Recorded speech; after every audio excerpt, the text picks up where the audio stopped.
Seirei Gensuki, Spirit Chronicles, Volume 10, brought to you by Crimson Light Novel Audiobooks.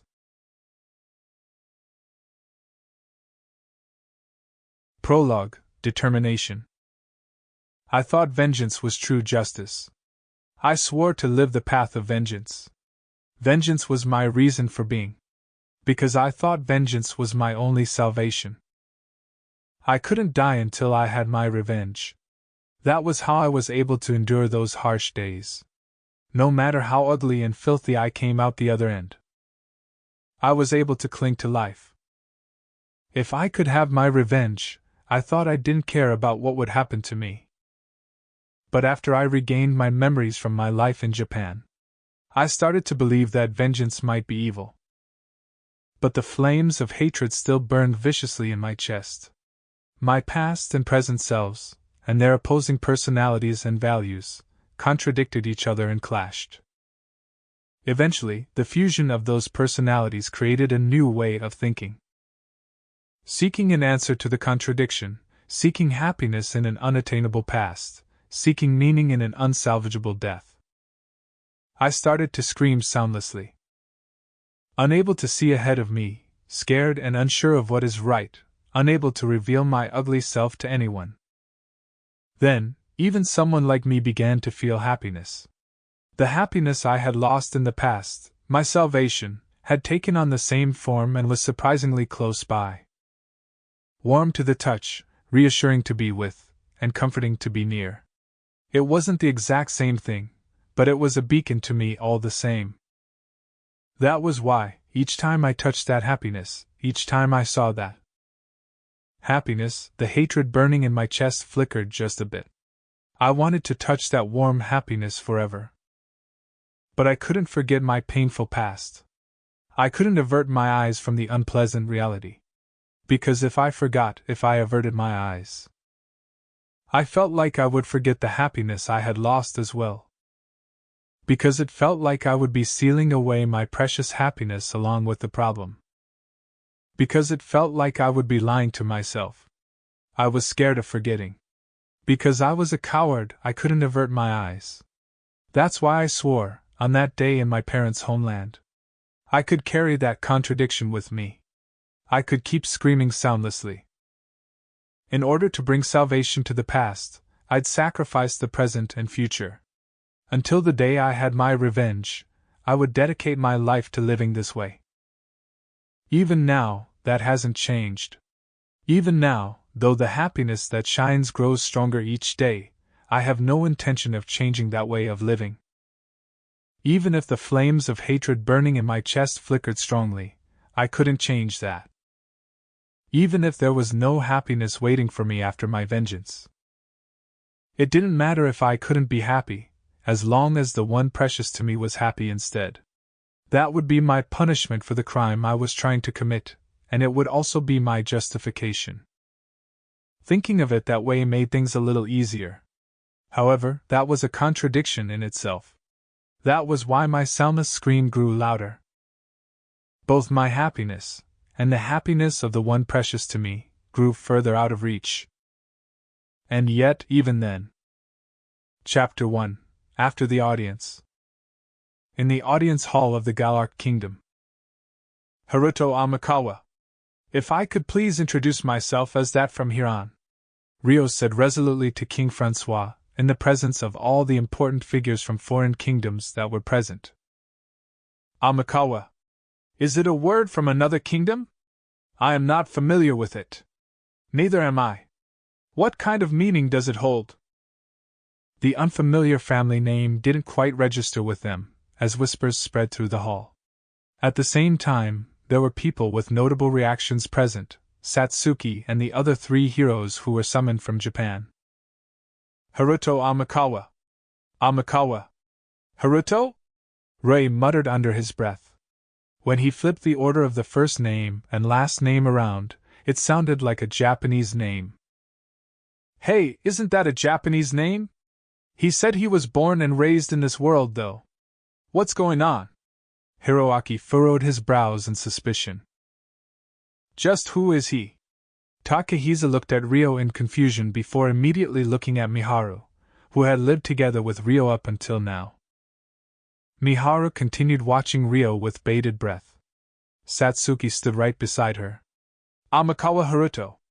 That's his Japanese name, then? It sounds kind of familiar, though. She muttered quietly so that no one could hear, cocking her head with an unsettled look as she mulled over the name. It was only natural that she would find the name familiar. Haruto and Satsuki had met once before, on the day of their high school's entrance ceremony. Having experienced 13 years' worth of time since then, Amakawa Haruto, no, Ryo had completely forgotten Satsuki's name, but for Satsuki, the event had occurred a few months ago. On the day of the entrance ceremony, it had been Satsuki's duty as a student council member to oversee the new students. But the number of students she actually spoke to long enough to catch their names was few enough to linger in her memory. Amakawa is an unfamiliar word to me. Would you explain why you chose this family name, and what meaning it has? King Francois asked Ryo. It is a word used in the homeland of my departed parents, or so my mother told me when I was young. I do not know the meaning behind the word, but it is like a memento to me, which is why I thought to make it my family name, Ryo replied smoothly. Out of those present in the audience hall, the only ones who knew that Ryo had a past life were Miharu and Satsuki, as well as Lee Salat, who was informed in order for them to attend the banquet. Her eyes widened slightly when Ryo suddenly said the name, Haruto Amakawa, out loud, but she watched the situation carefully with her attention on the man in question. The other heroes had contemplative looks on their faces, but they didn't seem to find it fishy. The royalty and nobility attending didn't have any particular doubts either. I see, a memento of your parents. Very well. I, Francois, give it my approval. There will be no overturning this rule later. Do you have any objections? Of course not. It would be my greatest delight.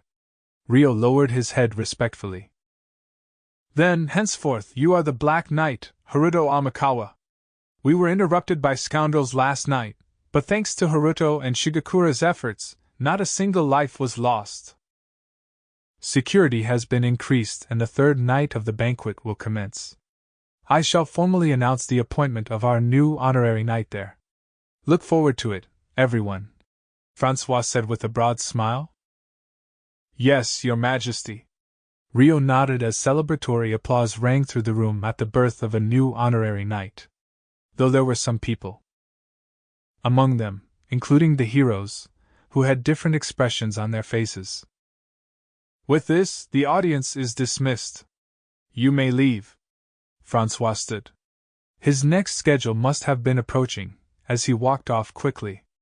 Meanwhile, the royalty and nobility present stirred as they hesitated to approach Ryo. Haruto. Satsuki came up to Ryo first, Miharu in tow by the hand. Perfect timing. There was something I wanted to talk to you two about. Ryo replied to them with a soft but heavy expression. That's fine, but...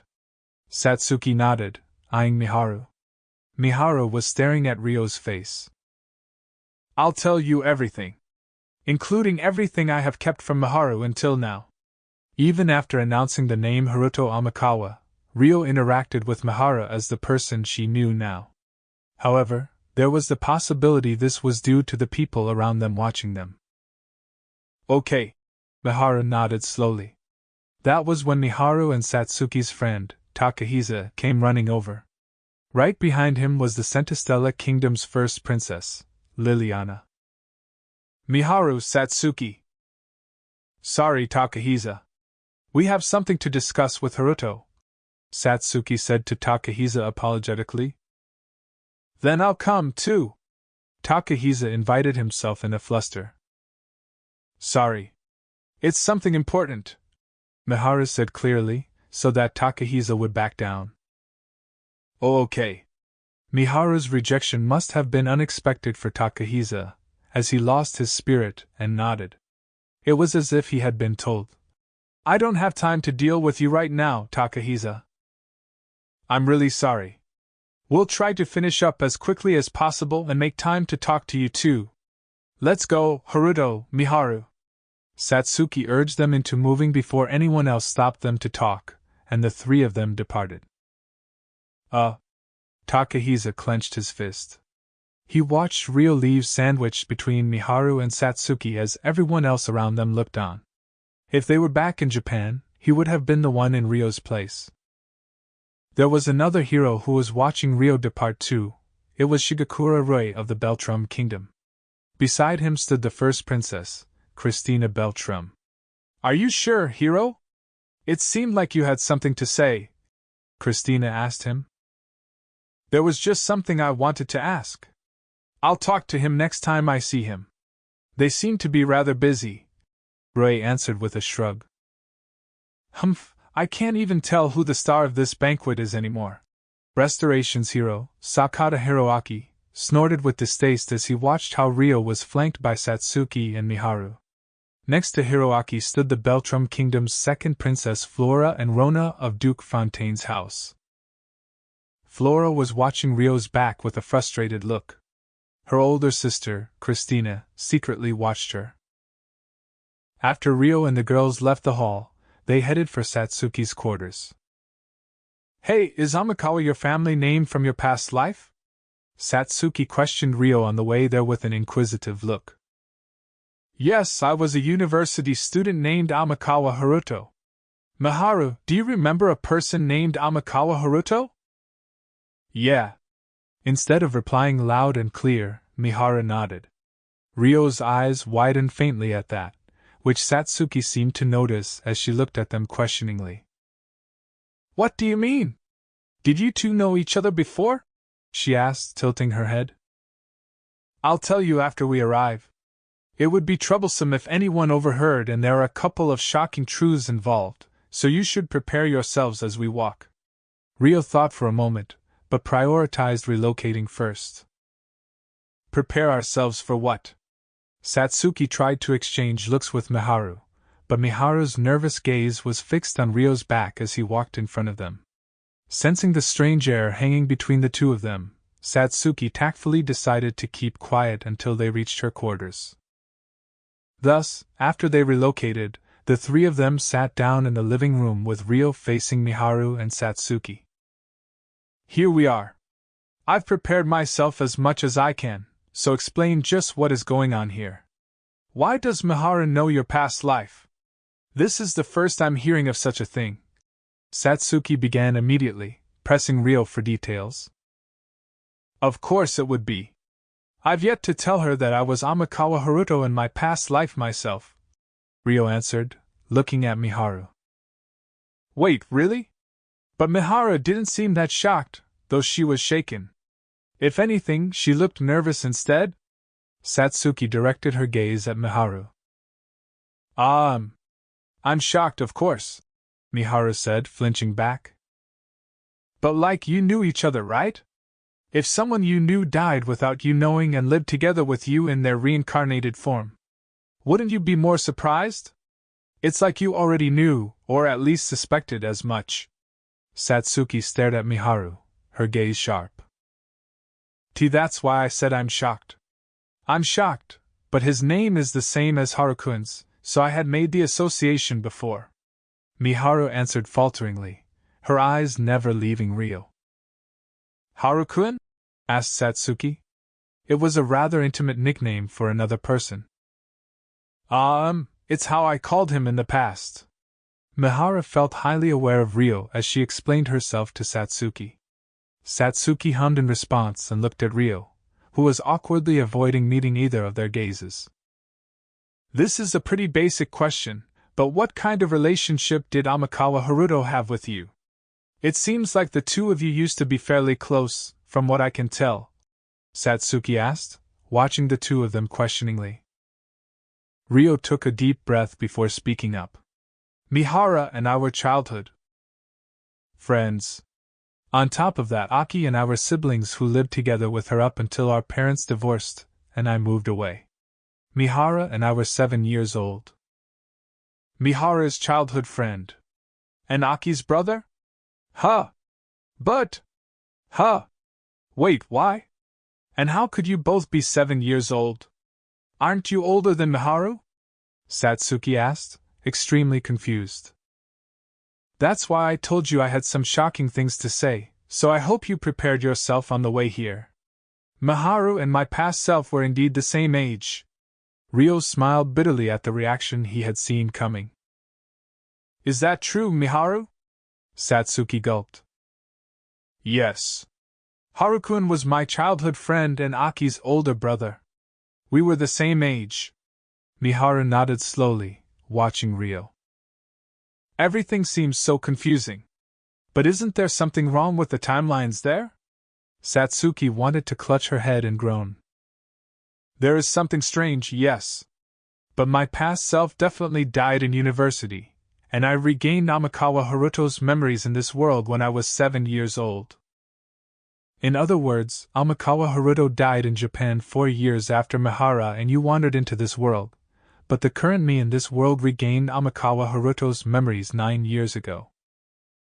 Which means you've lived roughly 13 years longer than we have, doesn't it? We only arrived in this world a few months ago, Satsuki said, breaking down Ryo's words to understand them. I wouldn't exactly say that I've lived 13 more years, to be precise. The current me simply shares Amikawa Haruto's memories and personality. There shouldn't be a strict continuity or identity shared between the two. What do you mean? The current me doesn't use Amikawa Haruto as a foundation for my being. I am simply Ryo, as I was born and raised as such up until the age of 7, Ryo declared. Ryo. It's my name in this world. I've had to move under the name of Haruto due to certain circumstances, but my real name is Ryo, Ryo informed Satsuki. I see. Yes. That is why I generally do not tell anyone my real name, so please call me Haruto. Got it. But what did you mean by there being no strict identity? Satsuki asked, watching Ryo's face. It's as I explained just now. This body purely belongs to Ryo, and not Amikawa Haruto. It's not as if Amikawa Haruto's mind overwrote the person that Ryo used to be. It's more like the remnants of Amikawa Haruto's memories and personality blended into that of the person called Ryo. You wouldn't call that being the same person as Amikawa Haruto, right? That might be true. But are you okay like that? I can no longer become Amikawa Haruto. And there's no definitive proof that the memories and personality of Amikawa Haruto within me are truly what they seem, Ryo said, scoffing at himself somewhat dejectedly. Seeing that expression on Ryo's face made Mihara bite her lip with a sorrowful expression. True, there's only a subjective connection, which makes things rather vague, but… Satsuki said with a pout on her lips, not quite accepting those words. Let's not discuss that part any further, as it is all theoretical in the end, Ryo said, bringing them back to the topic at hand before it derailed. What I really wanted to tell you was the reason why I stayed silent about my past life until now. To put it broadly, it's because I didn't want Mihara and the others to be even more disoriented after they just arrived in this world. Well, I can agree that it would be even more confusing to be told such a thing immediately after being summoned here out of the blue, Satsuki agreed with a sigh, having experienced it firsthand. On top of that, there's more information I haven't mentioned, Ryo said with an exceedingly serious expression. Satsuki stiffened. What is it? Roughly 4.5 years after you were all transported to this world, Amikawa Haruto died at the age of 21, and at no point during that time had Miharu returned to Earth. Huh. Satsuki blinked blankly, her eyes round as she stared at him. Meanwhile, Mihara frowned in frustration, having received that information from Aishiya already. My past self, Amikawa Haruto, used his high school entrance as a chance to move back to the town he grew up in order to attend the same high school as you two. That's why I saw the commotion that occurred when you all disappeared on the day of the entrance ceremony firsthand, Ryo explained calmly. But how would you know that we hadn't returned to Japan yet? Satsuki asked, growing slightly more panicked. In the 3 years until my graduation, Mihara never returned to school. After I graduated high school and became an adult, I went back to visit my mother just once. That was when I asked if Mihara was still missing. So. Ah. Satsuki tried to ask something, opening and closing her mouth. Once she calmed herself down enough, she forced her question out. So in other words, we won't be able to return to Earth for over 4 years, or possibly longer? That's right. However, when I asked my mother about Aki, I recall her saying she was doing well.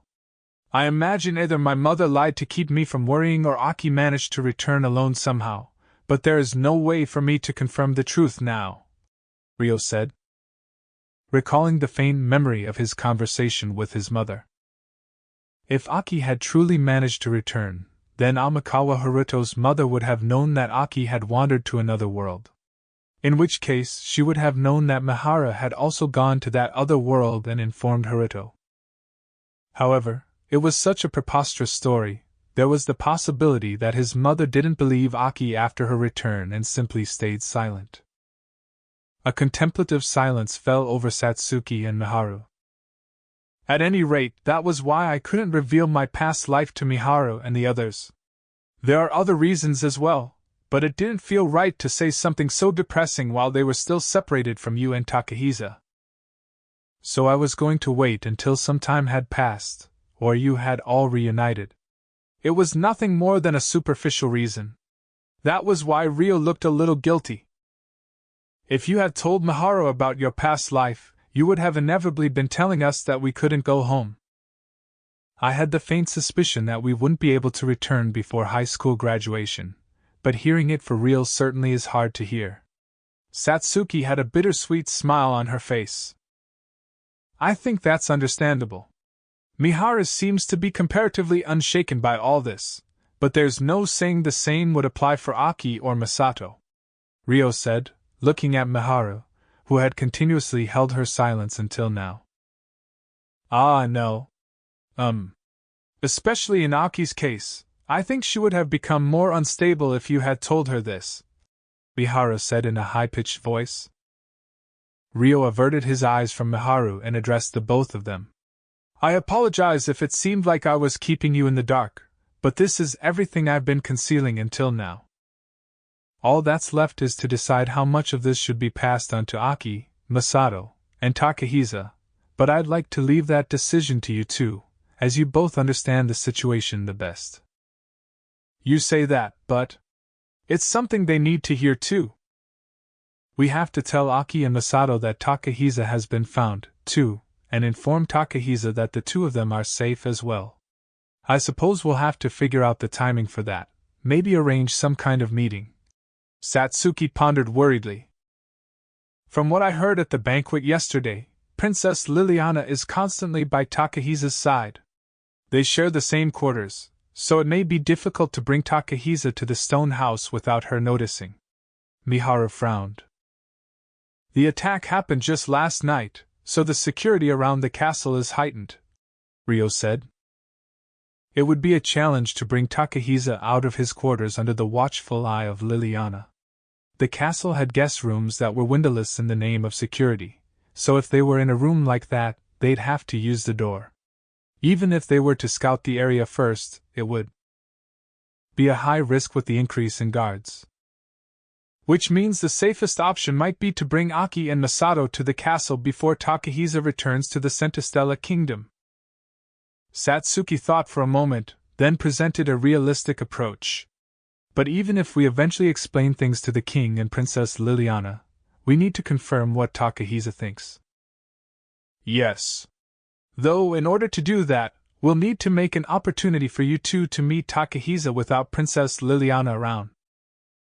The only one who's in a position to do that would be me, the hero, huh? Asking a foreign princess to dismiss themselves would only be permitted by someone with the rank of a king, or equivalent, like a hero. Even as an honorary knight, Ryo couldn't do such a thing. Yes. We'll need to rely on you for that, Satsuki. I'm not sure how long Takahisa will stay in this kingdom after the banquet, so preferably as soon as possible. Got it. Leave it to me. Satsuki nodded. In that case, we also need to know what kind of person Princess Liliana is and what kind of relationship she has with Takahisa, if we're going to tell Takahisa what he needs to know, said Ryo. If they knew what kind of person Liliana was, they should be able to understand the character of her kingdom, to an extent. Out of us three, Miharu interacted with them the most at the banquet last night. What did you think? Satsuki asked Miharu. Like Takahisa said, she's a good person. She was a kind person with a soft demeanor. It seemed like Takahisa trusted her a fair amount. I see. Well, there's the possibility it's an act to win over the hero, but that's probably me being too paranoid. Satsuki hummed at Miharu's explanation. I don't think it hurts to be as cautious as possible. Ryo chuckled at Satsuki. Yup. I'd like a bit more time to think. Everything was so sudden, I still haven't processed it all. Still, I never imagined Haruto would be my underclassman in his past life. Satsuki tried to perk up, shifting the topic to Ryo. We may have even passed each other at the entrance ceremony, Ryo replied with a smile. Yeah, maybe. I was in charge of directing lost students in front of the notice board with the class rosters. Wait, maybe we actually met for real. Haruto, Amikawa Haruto. As Satsuki talked to Ryo, a lost memory of the entrance ceremony resurfaced in her mind, making her gasp. She racked her brains to dig that memory out. Really? Ryo's eyes widened. Even the quiet Miharu blinked her eyes wide open. Yeah. Weren't you the boy that stood in front of the notice boards for a long time? I remember finding that odd and talking to you, and you had a name like that. I think. Do you remember? Satsuki peered at Ryo's face, not too confident in her own memory. I think there may have been an older student that came up to me while I was looking at the class lists. But I'm surprised you can remember. Ryo's memory of it was rather vague. It was my last day on Earth, you know? Of course I'd remember. Well, it seems like you've completely forgotten it, though. Satsuki looked at Ryo scornfully. Don't ask for the impossible. It's only one of the many things that happened to me before my death, Ryo said. After all, it had only happened to Satsuki a few months ago. I suppose that's true. But even if you were my underclassman on Earth, you're mentally older than me now. Should I think of you as an adult man? Satsuki asked, having assumed that he was a boy of similar age to her until now. Ryo shook his head in discomfort at the thought of Satsuki treating him differently. You can just continue as you have been. Like I said before, if I'm not particularly focusing on anything, then my awareness as Ryo is stronger. That's why I have a stronger sense of my physical age. Perhaps I'm being influenced by the feeling of my physical body. Okay. Then let's continue to get along as we have been, Haruto. Right. So, it's been all me talking until now, Satsuki said, glancing at Miharu sitting beside her. Miharu had been staring silently at Ryo's face for a while now. Did you have anything you wanted to talk to Haruto about? Satsuki asked. Despite having a boy with her childhood friend's memories before her, Miharu was oddly silent about it all. I do, but I don't know where to begin. Miharu seemed nervous as she stumbled over her words. There were things I wanted to discuss with Miharu alone, actually. I'd love to include you in further discussions later, after we're done. Could I ask that you take some time to think over the things we've discussed so far? Ryo spoke up first. Sure. All right, I'll be in my bedroom then. Satsuki looked between Ryo and Miharu's faces, then stood up quietly. She was a little curious about what they were going to discuss, but she considerately headed to her bedroom to leave them to it.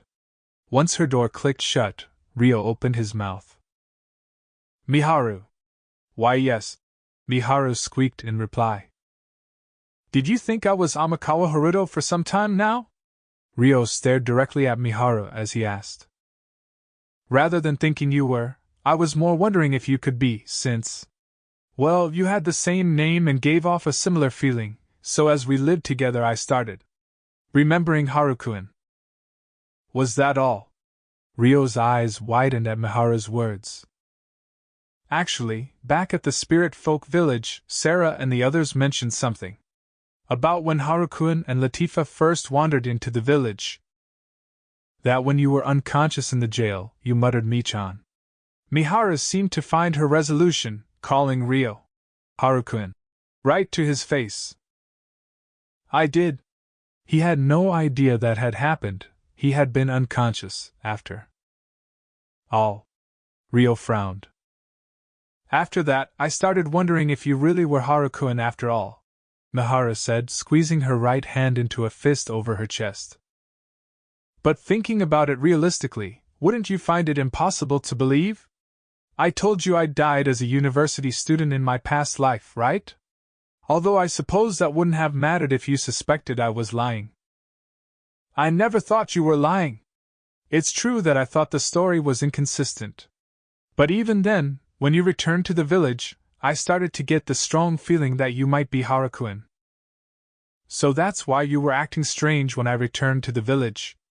And when I brought you to Lieselot's mansion in Amanda for the first time too.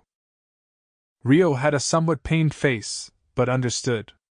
However, he also had a strange feeling about it. He could accept that there was a reason for her awareness, but even then, Miharu had accepted the truth too readily. It was almost as though she had received a hint from someone. On top of that, Miharu hadn't seemed particularly surprised at anything Ryo had revealed until now. In other words, she had been almost certain that he was Amikawa Haruto. If she was practically certain of her suspicions, why didn't she ask me before I told her the truth? Was there a reason for her silence, just like there was a reason for mine? With such questions in mind, Ryo looked back on the events that had occurred with Miharu up until this banquet.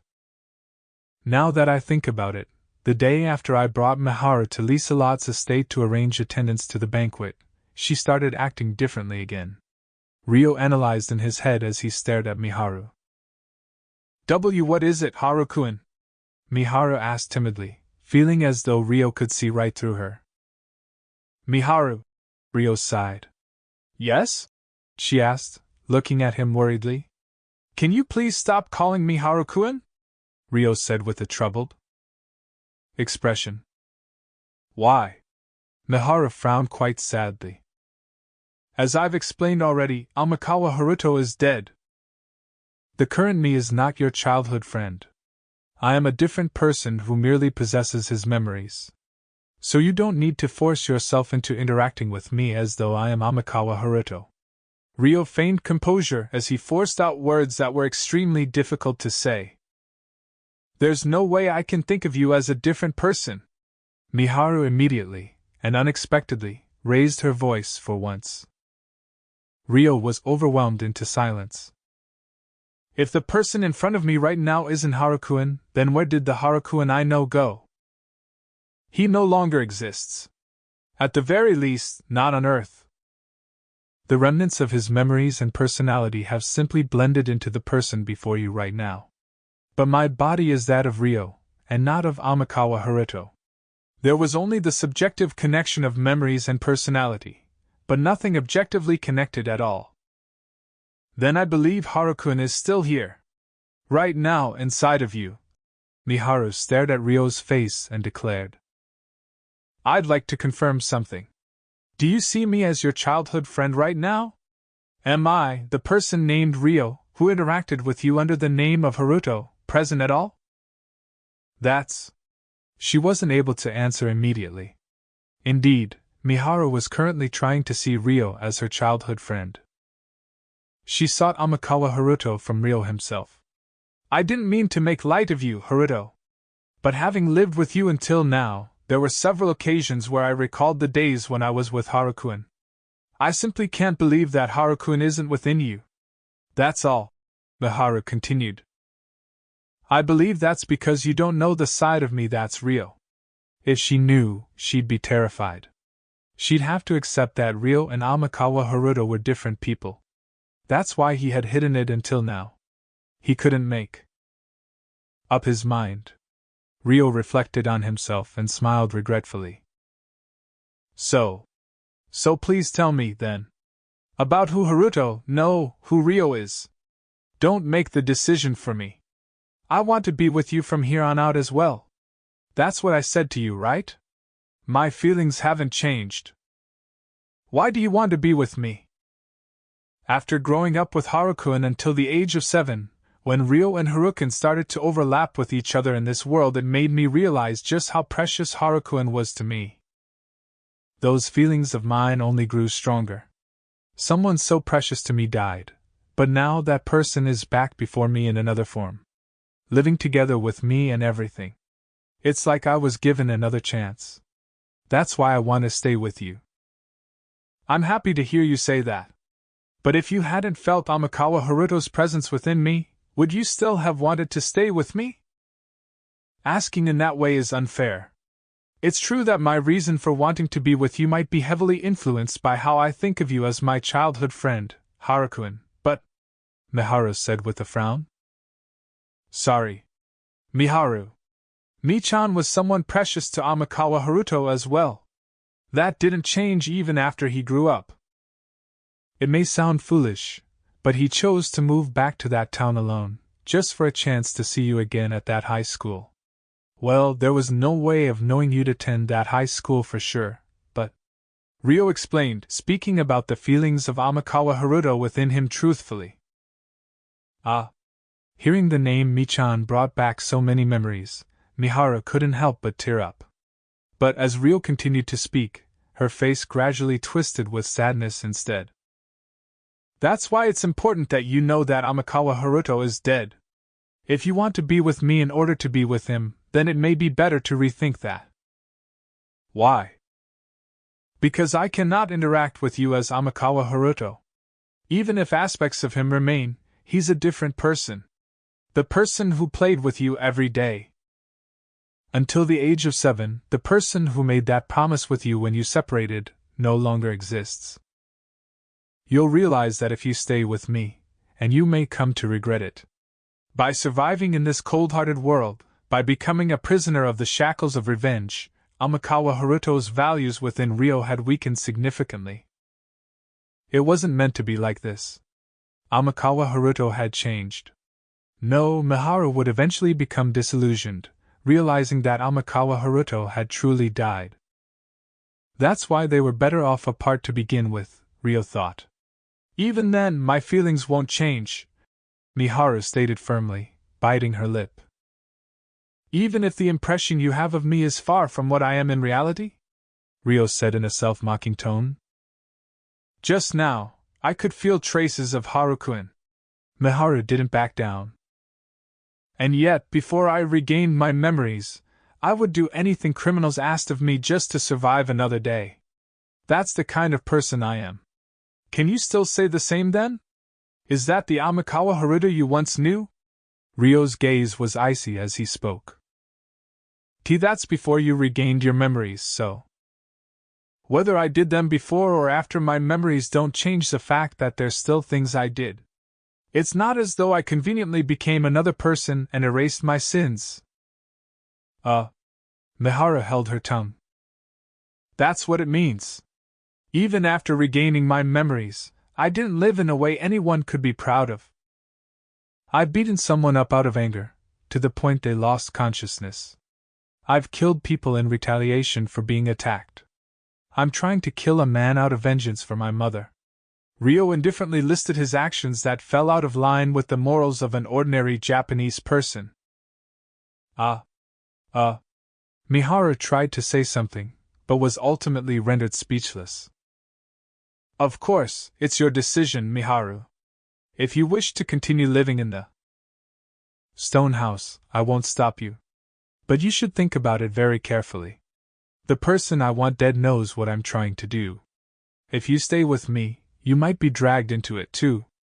I want to avoid that. And, as far as Aki and Misato are concerned, both of them adore you so much, especially Aki. Anyone can see that. There's Takahisa, too. Rather than staying with me, wouldn't you be happier if you stayed with everyone you know from Earth? Ryo asked, bringing up the others in order to try and dissuade Miharu. You can't just decide my fate like that. But it is true that Aki and the others aren't unrelated to this. Miharu frowned in frustration. Let's set aside the matter of who you should be with for a moment. It's not a problem that can be solved right now, and I want to talk more about Aki too. Let me be frank, Aki hates Haruto, doesn't she? That's the feeling I got when I saw her reaction to my name when we met, and on a few occasions when we've interacted. Miharu was silent for a moment, but eventually put her feelings to the side and nodded slowly. Yes, she does. I think Aki should hear about my past life as Haruto from me directly, but I was hoping to hear your thoughts about how Aki would react, and why she feels such hatred for Haruto in the first place. Ryo said. Haru. Ryo. Miharu was about to call him Harukuin, or perhaps Haruto, before correcting herself. You can continue to call me Haruto. It'd be a problem if someone heard me being called Ryo. Ryo averted his eyes awkwardly. Haruto, how much do you know about what happened to Aki after your parents divorced? Practically nothing. My father made sure I knew nothing about my mother until I turned 20. The one time I met my mother after I turned 20, I asked about Aki and was told she was doing well, so I never imagined she'd appeared in this world alongside you. I see. Aki gets really emotional when it comes to the topic of her father and Harukuin. One time, I made her really angry about it, and she ended up in tears. I've avoided talking about Harukuin in front of Aki ever since. That's why. This is only my assumption, but… Will you tell me anyway? Ryo asked, watching Miharu. Aki really loved Harukuin and her father. So I think she was really sad and lonely when the two of them moved away so suddenly, without any explanation. She was only 4 back then, so she didn't understand why they'd left. It must have hurt so much waiting for 2 people who never returned. Miharu said with a frown. I see. Ryo processed her words with a quiet expression. However, if she had only been sad, that didn't explain why she felt so much unfounded anger towards Haruto. Also, at the time, Yuki, your mother also struggled with the divorce a lot, and work didn't seem to be going smoothly for her, so she ended up falling ill. Aki was upset that you two didn't return even after that, which gradually turned into anger. Miharu added, explaining why Aki's anger had manifested. Yuki was Aki and Haruto's mother. Does Aki know why our parents divorced now? Ryo asked after a moment of hesitation. Sorry, I don't know. The topic of the divorce has become taboo with her. Miharu shook her head apologetically. I see. But it's possible she hasn't been told, said Ryo. How can you tell? Miharu asked with wide eyes.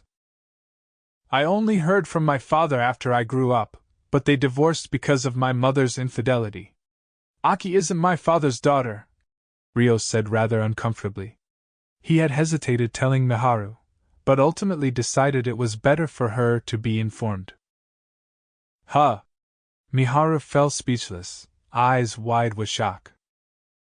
Haruto and Aki were actually half-siblings. That's why my father was so enraged that they divorced. I don't think my mother would have told that to Aki directly, though. The fault lay on the one who had been cheating, but Aki was born as a result.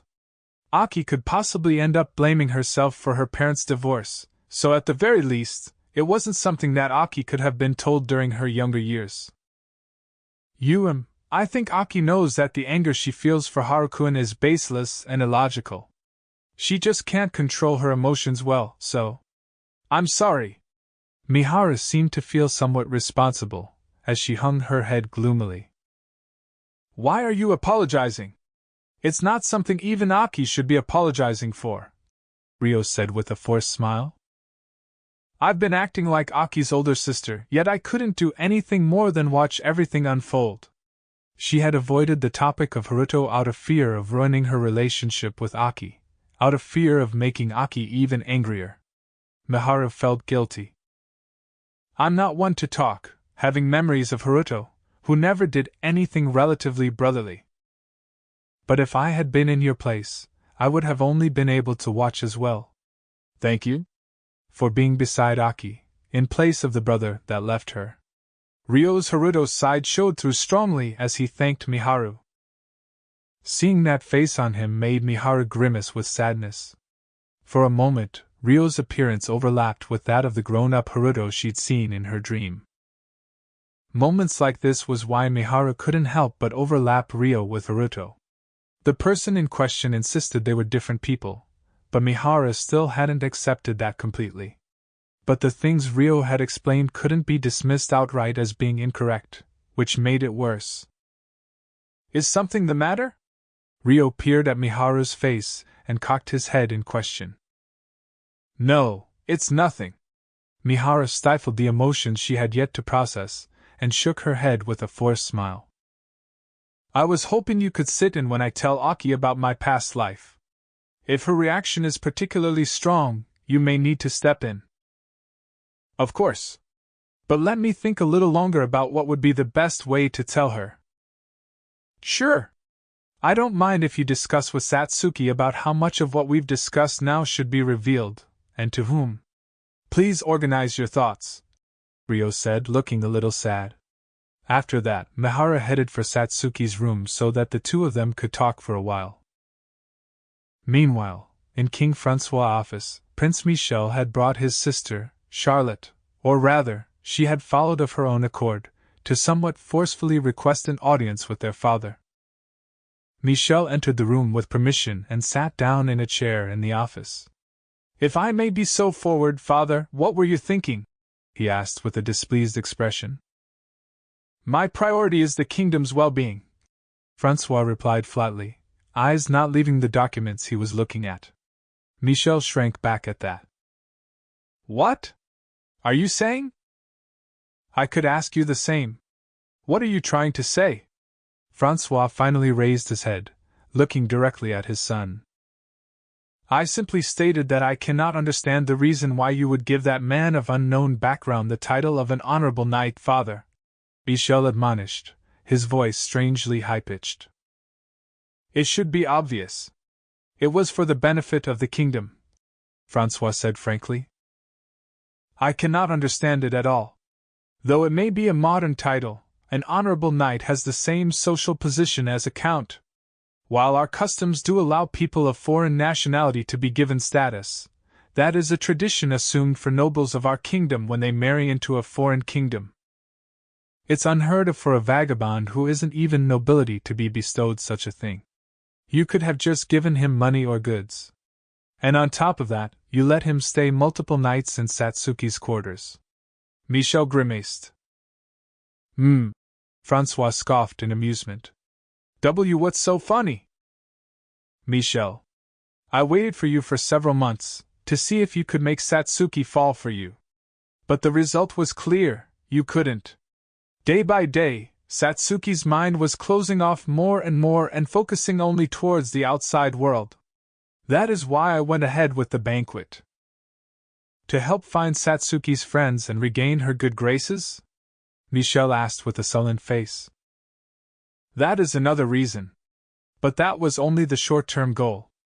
If we were to look at it from a long-term perspective, it would be more precise to say it was in order to tie Satsuki down to our kingdom. And if she cannot be tied with romance, then we simply have to explore the other options. The banquet was ideal for that. Should it not be our duty as royalty to secure the hero to the kingdom? That's why I waited for you. For several months at that. Satsuki is a woman with sharp senses. How do you think she would react if I supplied her with other royalty besides you at this point? But we'd also have a problem if all her attention is directed elsewhere. Even if he is the savior of Satsuki's good friend, I cannot understand the purpose of letting an unknown commoner get so close. If that were to be the case, then I... Are you against the idea of Satsuki going close to men other than you, Michel? Francois scoffed once more, watching his son's face. Wah! Michel turned red, as he scrambled for words. I believe I ordered you to catch Satsuki's attention and earn her trust. But instead of making her fall for you, you ended up falling for her instead. How adorable! Francois chuckled. That's not true. Did you think you could fool me? Your thoughts are perfectly clear to me. The fact that Satsuki isn't drawn to you at all is, too. But you are aware of that yourself, no? Ugh. Michel was unable to refute that. A hero is a symbol of religious belief, but at the same time they are an extremely powerful political stimulant. Thus, integrating the hero into the kingdom's politics smoothly can produce wonderful effects, but doing so improperly can bring the kingdom chaos. You are more than aware of this too, no? Yes, Michel nodded sternly. A successful marriage is one way of tackling this in a way that can give the greatest results, but the other side is a hero. It would be absolutely forbidden to force her into an undesired political marriage like any other daughter of royalty or nobility. More than anything, Satsuki herself doesn't seem to accept the concept of political marriages that ignore the will of the people involved. It is more desirable to have Satsuki align herself with our kingdom on her own, Francois said while thinking. Well, it would have been a different matter if Satsuki had been a man, Francois thought. If there's no hope for you, back away before you're shunned. A man who cannot give up will be hated, understand? I'm sure you've realized what kind of person Satsuki is from these last few months, Francois added, taking a stab at Michel's pride. Ugh. I am aware. Michel seemed to calm down a little at those words, swallowing his emotions as he nodded. That is good to hear.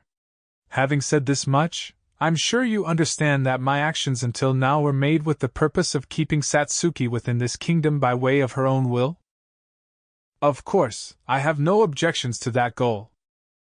But you don't approve of the means, Though you understand this much, you still seem to place too much emphasis on social statuses.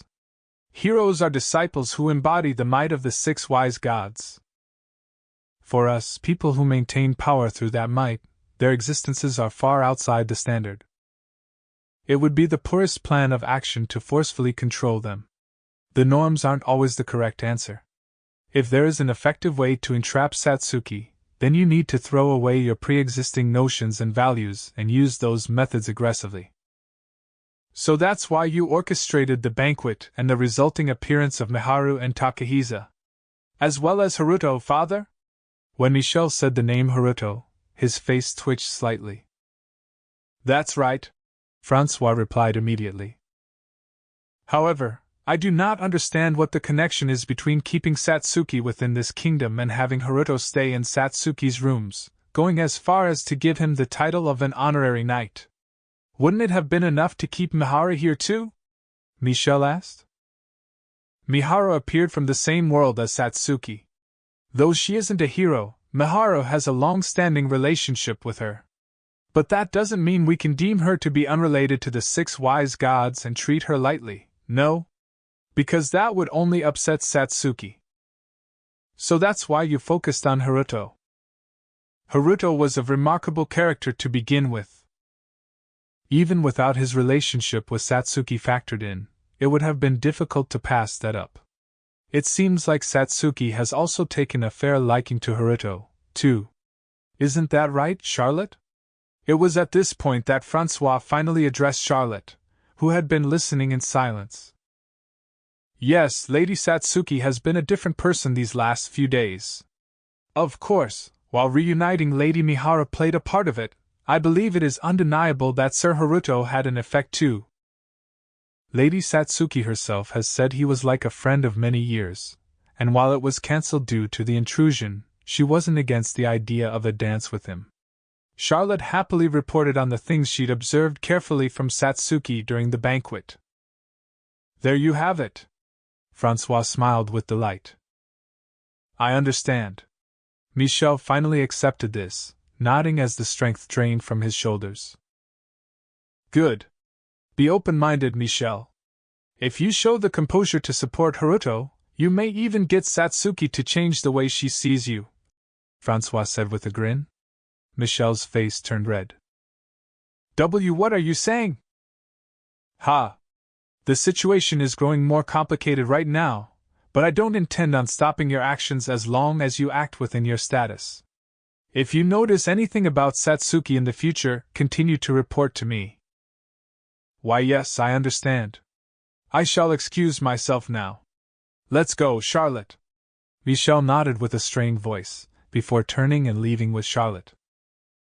No, Charlotte, you stay. I have something I wish to discuss. You may leave, Michel. I understand. See you later, then, Charlotte. Michel nodded before departing. He was a little curious as to what Francois had to talk to Charlotte about, but he could always ask her later. Thus, father and daughter were left alone. Wonderfully handled as always, father. You understand how to mobilize my brother perfectly. The way you worded it leaves him no choice but to accept Sir Haruto, Charlotte said with a giggle. He lacks the flexible thinking that comes with more experience.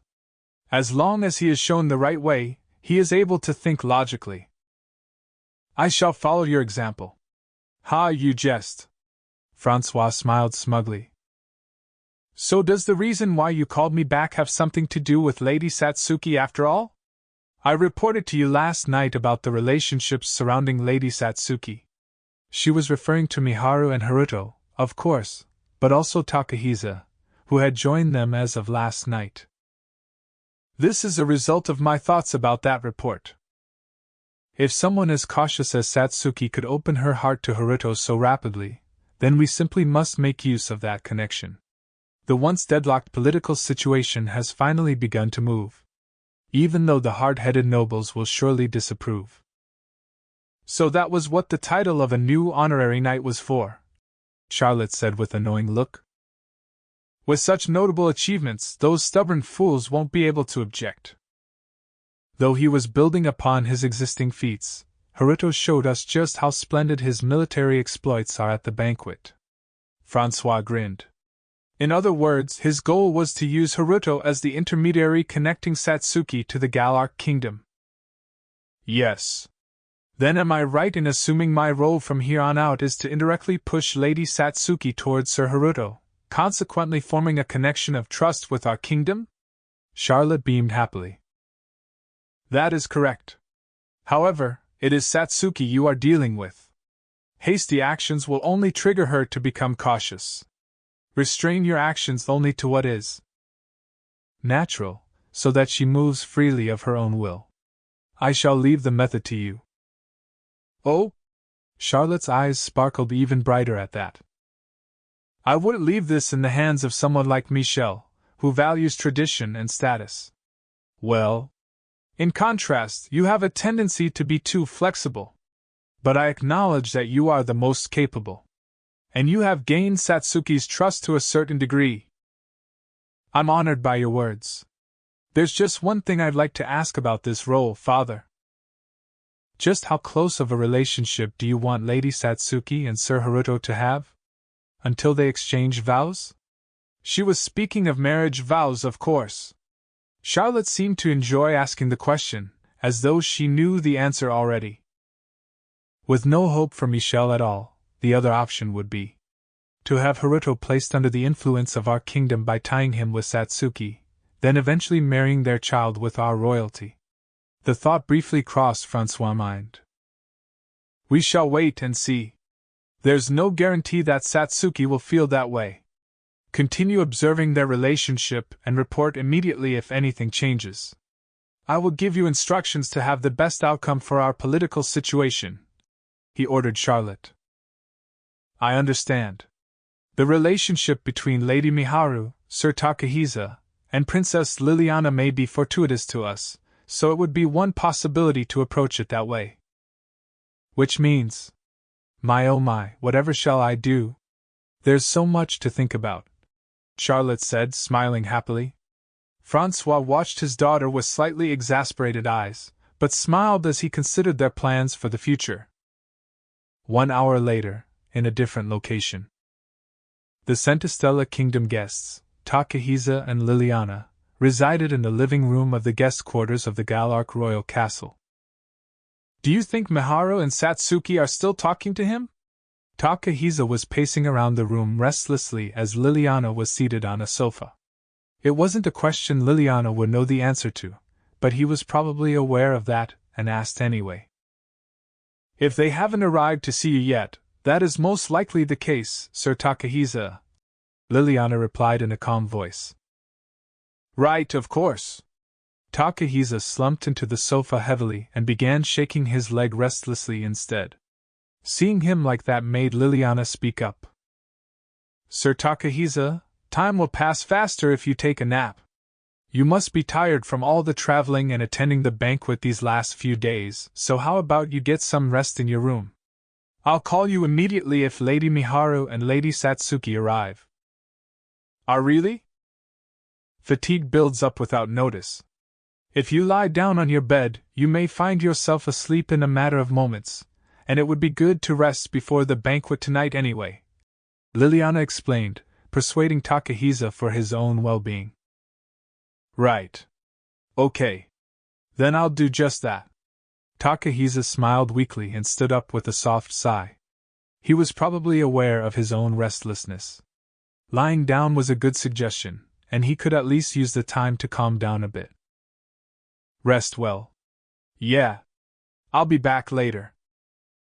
At that, Takahisa walked off. When the door to his bedroom clicked shut, Liliana was left seated on the sofa, accompanied by her mid-teen attendant Frill, and Hilda, who was in charge of her guards. Hilda, can you ask Kiara to remain on guard outside the door and call Alice here? Liliana said. Understood. Hilda bowed her head respectfully before heading outside the room. She opened the door and spoke to the two female knights who were on guard, calling the younger Alice inside. Did you summon me, Princess Liliana? Alice tilted her head and asked in a slow voice that still held a touch of innocence to it. She was 14, which was slightly young to be a knight guarding a member of the royal family, even when compared to Kiara, who was 17. This was partially because many young female knights retired for marriage, and partially because of Alice's special talents. Those talents were what had made her enlist as a knight, even though she was the daughter of a duke. Alice, you said there was a tremendous amount of magic essence naturally flowing out of Sir Amikawa's body at the banquet last night, correct? Just how much is that? Asked Liliana. Indeed, despite the fact that Alice was a human living in the Strahl region, she could visualize magic essence. This ability had awakened in her when she was 12 years old, upon which she had been scouted to guard the first princess. Around the same amount as our hero, I believe? But honestly speaking, I'm not certain. The amount of essence flowing from your body can be controlled, and he seemed to be able to do that extremely well, too. I've never seen anyone wrap themselves in magic essence so cleanly and efficiently before. It's possible that he has less essence than our hero, but it's also possible that he has more. Alice pondered over her answer, tapping her fingers to her lips. Humans who could use magic had varying levels at which they could detect and manipulate magic essence, but it was unheard of for people to go a step further and visualize essence. This was a required skill in order to use spirit arts, which made humans naturally unsuitable for learning spirit arts. Of course, it was possible to learn to visualize essence with enough practice over time, but unfortunately, the much easier to learn technique of magic had spread too far through the Strahl region, leaving no one with knowledge of spirit arts. However, there were exceptions to this even among humans, and Alice was one such genius who had high compatibility towards spirit arts. Though she couldn't use spirit arts, she could utilize her ability to visualize magic essence to feel for its flow and protect her charge. Furthermore, she could tell how much magic essence a person had by seeing the naturally emitted essence from their body. For the record, in terms of perception and manipulation of magic essence required to use magic, Celia was overwhelmingly more talented, but in terms of visualizing essence alone, Alice was better than Celia. However, Celia had been learning to visualize magic essence during her time in the stone house, so that gap in ability was slowly closing. Is it even possible to have more magic essence than our hero? He possesses more magic essence than all of our royal sorcerers combined, right? Hilda asked with a dubious face, finding it hard to believe. That's why I said I wasn't certain. It may be more accurate to say that I can't see his limits. While it's true that the magic essence that flows out of a person's body is representative of their total essence amount, I can only make a very vague estimate. You can control the essence that flows out of you on a daily basis with enough practice, too. Think of it like being unable to tell the difference between a cup of water and a bucket of water, Alice said, shrugging her shoulders. Hilda, in your eyes, what were Sir Amikawa's abilities like? Liliana asked Hilda. From what I could see of the battle, his skill is top-notch. The rumors said he defeated several minotaurs with his sword craft and repelled a demi-dragon's breath with his enchanted blade, and I believe he has the abilities to support those claims, Hilda conjectured. In other words, at this point, Sir Amikawa is untouchable. After talking to Lady Mihara at the banquet last night, and seeing his demeanor at the audience earlier, he seems to have a reserved personality, too, Liliana summarized, then sighed somewhat listlessly. Is there a problem with him? Hilda asked, narrowing her eyes. As the head guard, if there was something to be suspicious of, then she needed to be aware of all factors that could affect her duty.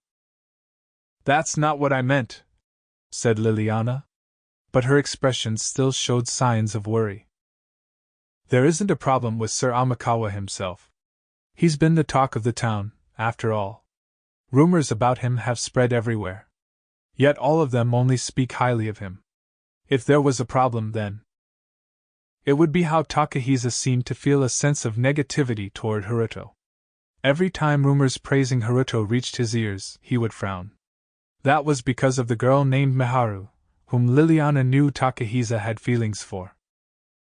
Sir Takahisa is jealous of Sir Amikawa, though I don't know how much awareness he has of that himself. Liliana had wanted to ease the state of Takahisa's mind by letting him reunite with Satsuki, which was why she made this visit to Galark a reality. But now she worried that Takahisa's mental state had become even more unstable by coming here. Though right now, it was still only a small seed of fear. It's risky, having such feelings of rivalry with a person as exceptional as him. It was generally impossible for a person to win out against someone else in all aspects, because each person had their own strong points and weak points. However, jealousy could cloud a person's eyes. There was no need for such a thing, yet they become disillusioned with the need to win over the other in every way. If they don't win, they feel unbearable anxiety. What if Takahisa's jealousy was deeply ingrained? What if he perceived his loss against Haruto in areas he couldn't win in? It would be best to remove that seed of jealousy from Takahisa as soon as possible. By urging him to return to their kingdom immediately, to be precise. However, even if I can foresee what will happen, I cannot ask Sir Takahisa as he is now to return to our kingdom. Even if she suggested their earlier return, Takahisa wouldn't agree.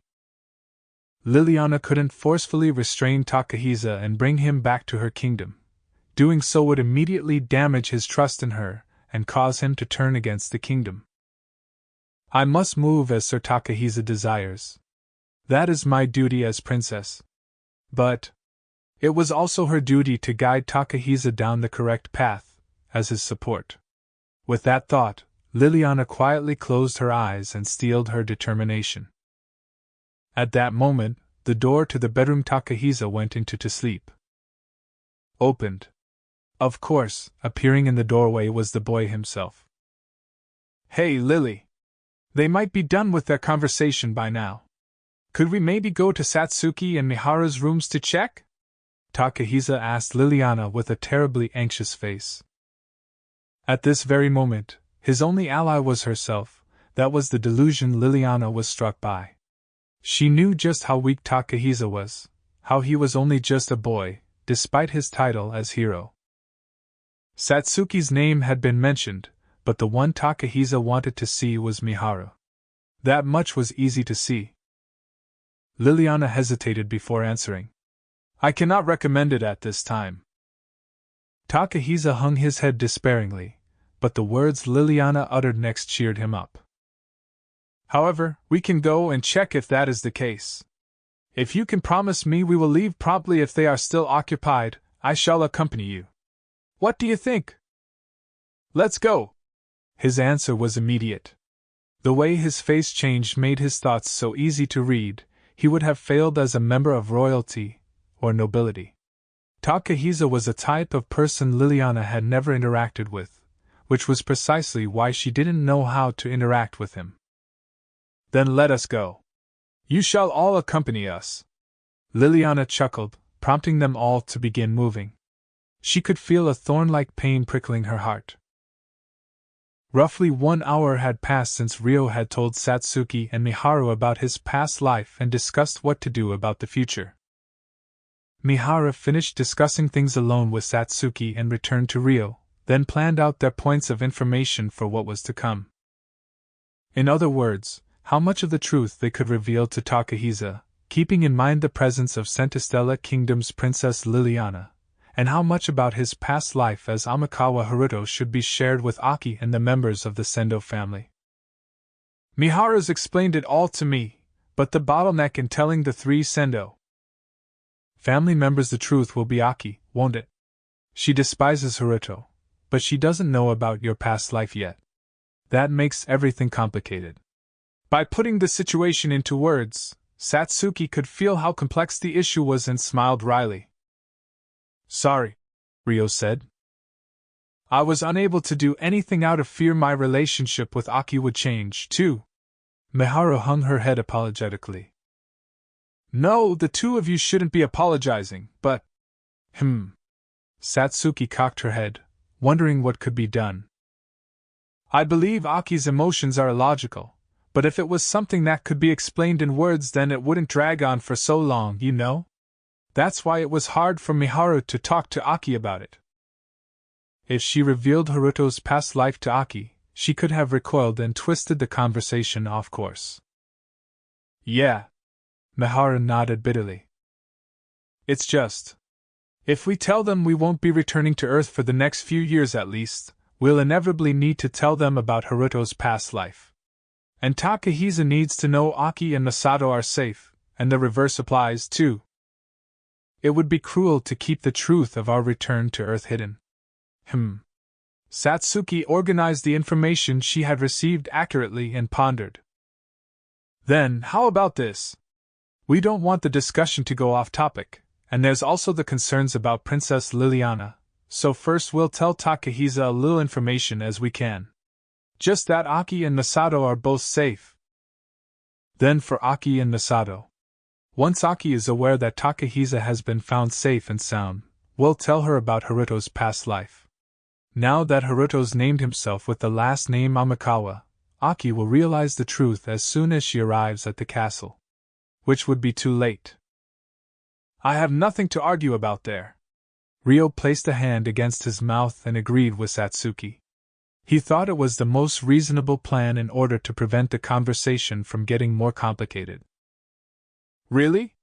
If you have any objections at all, speak up. No, I believe that would be for the best. You're very skilled at this, Satsuki. Aha, I guess I was a leader before, or rather, a student council rep. I tend to voice my opinions without hesitation during a discussion. And when it comes to Aki, I can provide an objective opinion as a third party, I guess. Well, what do you think, Miharu? Satsuki said shyly, before turning to Miharu for her opinion. I don't have a problem with that either. Miharu nodded. The only other problem would be whether or not it would be okay to bring Aki and Masato to the castle if the 3 of them agreed to meet, I suppose? Do we have an answer for that? Ryo asked. Satsuki exchanged a look with Miharu and nodded. I discussed it with Miharu, and we think the only option is for them to meet at the castle, once they all agree to the risks involved. Got it. In that case, I'll leave the explanation for Takahisa to you two, and I'll sneak out of the castle tonight to explain things to Aki and Masato myself. I'll go too, Miharu offered immediately. Okay. Then we'll leave this place to Satsuki. If something happened to the security at the castle, someone might come here. It'd be bad if we were all missing. Gotcha. If someone ends up visiting, I'll do something about it. Don't worry, Satsuki agreed readily. Then we're counting on you. Ryo nodded his head at Satsuki. Aishia, can you go run an errand for me? Ryo asked Aishia secretly. Yeah, sure. Do you want me to go to Aki and Masato? Aishia must have been listening, as she replied immediately. Yeah. I'd like you to go to the stone house first, and inform them that Takahisa has been found. Then, tonight, by the time Miharu and I visit, I'd like them to think carefully and decide if they'd like to meet him at the castle. Understood. I'll be off now. Aishia promptly left Ryo's body in her spirit form and headed for the stone house. At that very moment, a knock on the door echoed through the living room.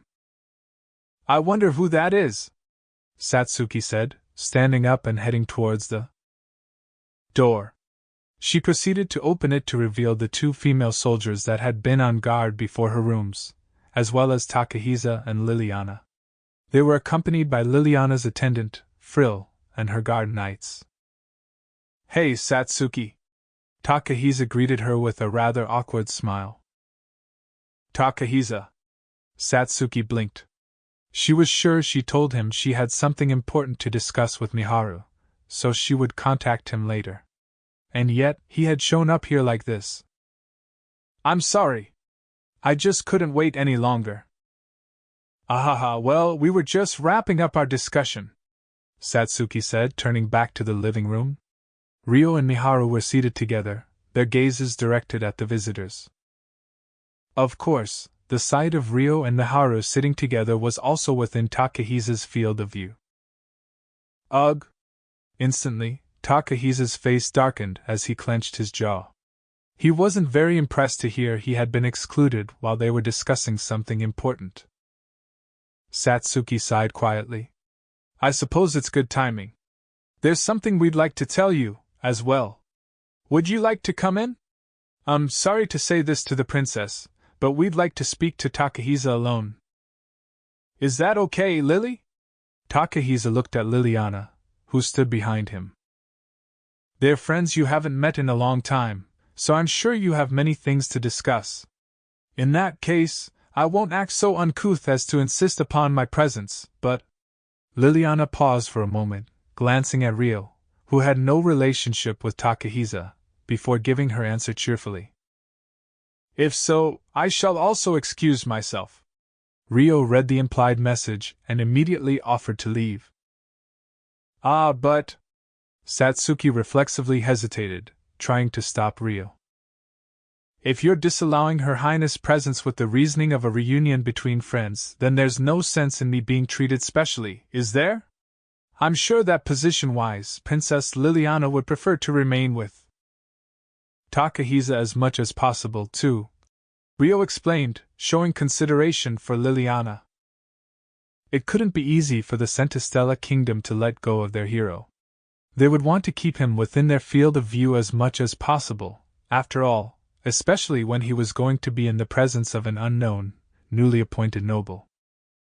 It was all the more unfavorable for Liliana from her position. If anything, they should be wary of it.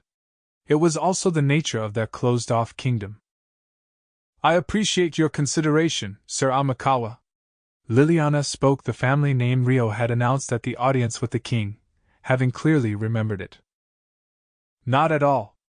It is an honor to make your acquaintance, Ryo said, showing respectful humility. Thus, Takahisa took Ryo's place in the discussion with Satsuki and Miharu as Ryo left the room. After leaving the room, Ryo and Liliana descended the tower staircase together. Liliana's attendant, Frill, and the female knights Hilda, Kiara, and Alice took up the rear. They're watching me. Are they wary of me? No, that's not it. Ryo felt their gazes on him and casually glanced backwards. Alice was staring intently at him. It was a bit too blatant to be a look of caution, it seemed more like she was staring out of curiosity. Just then, Liliana spoke. Sir Amikawa, how would you like to join me for a bit of conversation? You seem close to Lady Satsuki and Lady Miharu, so I would love to hear your thoughts. Of course, I have no reason to refuse. If Your Highness finds me a worthy conversation partner, then it would be my pleasure to fulfill that role. While Rio was slightly taken aback by the sudden request, he agreed readily. One could not refuse a royal's request for no reason, after all. Thank you very much. The area we're staying in just so happens to be at the base of this tower, so let us head there. Thus, the party spent the next minute leisurely making their way down the stairs towards the guest rooms where Liliana was staying. On the way, they happened across Charlotte and Christina chatting in the corridor. The two of them were accompanied by their respective attendants, who were waiting nearby. My, if it isn't Princess Liliana! And Sir Haruto, too! What might you two be up to? Charlotte asked curiously. Sir Takahisa is in Lady Satsuki's quarters speaking with her and Lady Miharu, so I had a free moment to spare. I was thinking of sitting down with Sir Haruto, Liliana explained. Oh my, is that so? In that case, I would love to join you. Of course, you're more than welcome to, Liliana readily agreed. Thank you. How about you, Princess Christina? You were about to return to your quarters just now, no? Charlotte said brightly. No, I shall. It's a rare occasion, so I would appreciate the opportunity. Christina looked like she was about to refuse for a brief moment, but she seemed to change her mind when she saw Rio's face. Then, it's decided. Charlotte beamed happily. Oh, Princess Flora! By pure coincidence, she spotted Flora passing by further down the corridor, and called her name eagerly. Flora had been walking alongside the female knight that had been accompanying her, but came to a stop when she heard her name. When she spotted Rio and her older sister Christina, her eyes widened, and she approached hurriedly. Why is everyone gathered here like this? She asked Charlotte, while at the same time having her attention focused on Rio and Christina.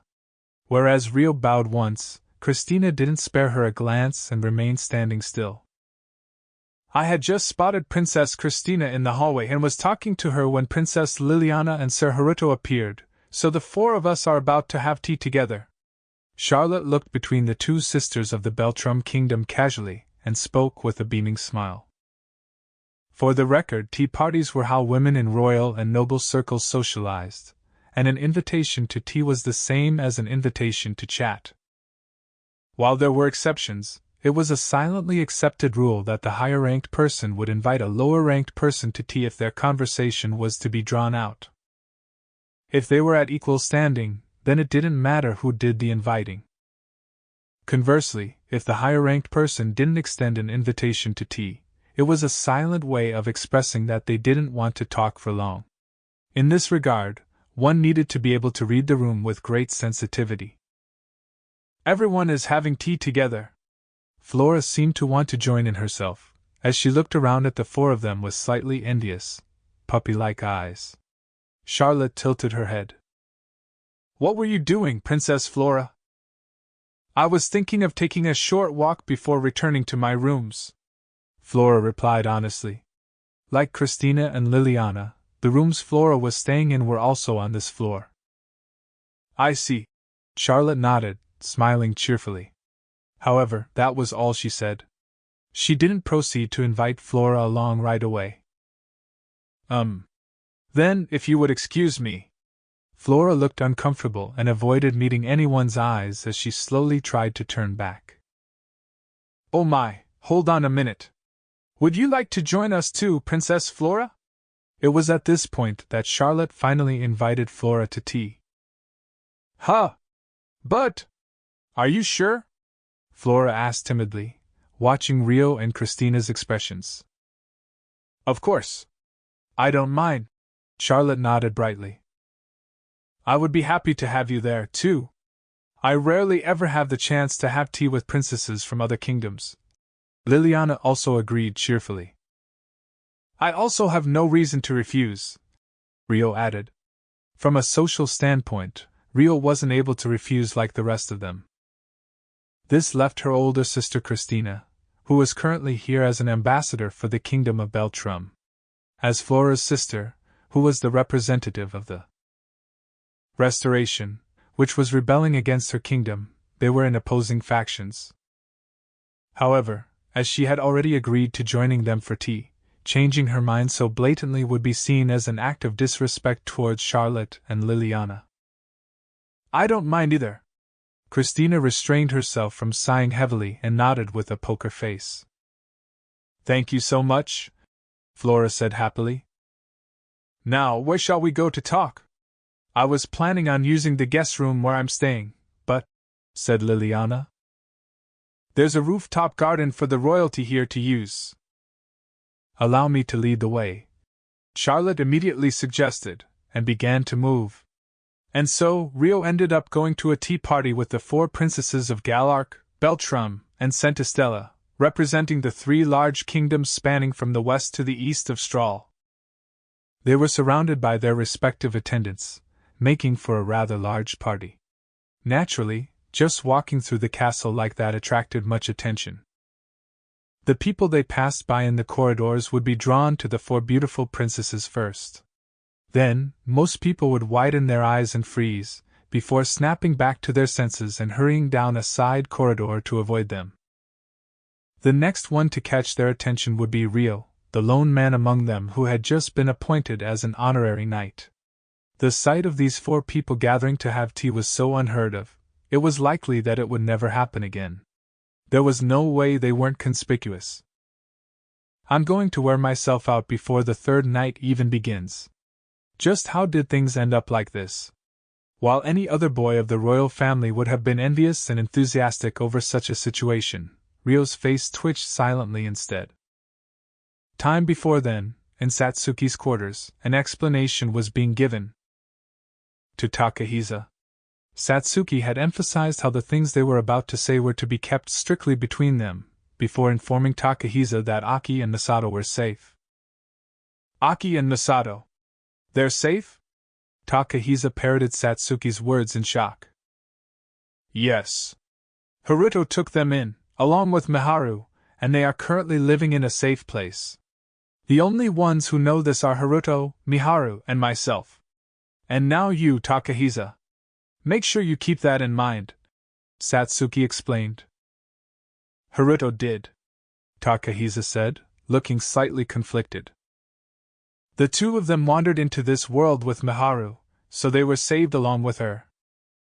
Wait just a second. If that's the case, then why weren't they brought to the castle, too? They couldn't be sure of how they would be treated at the castle. That's why Miharu came with Haruto on their behalf first. You said they're in a safe place. Is that place really safe?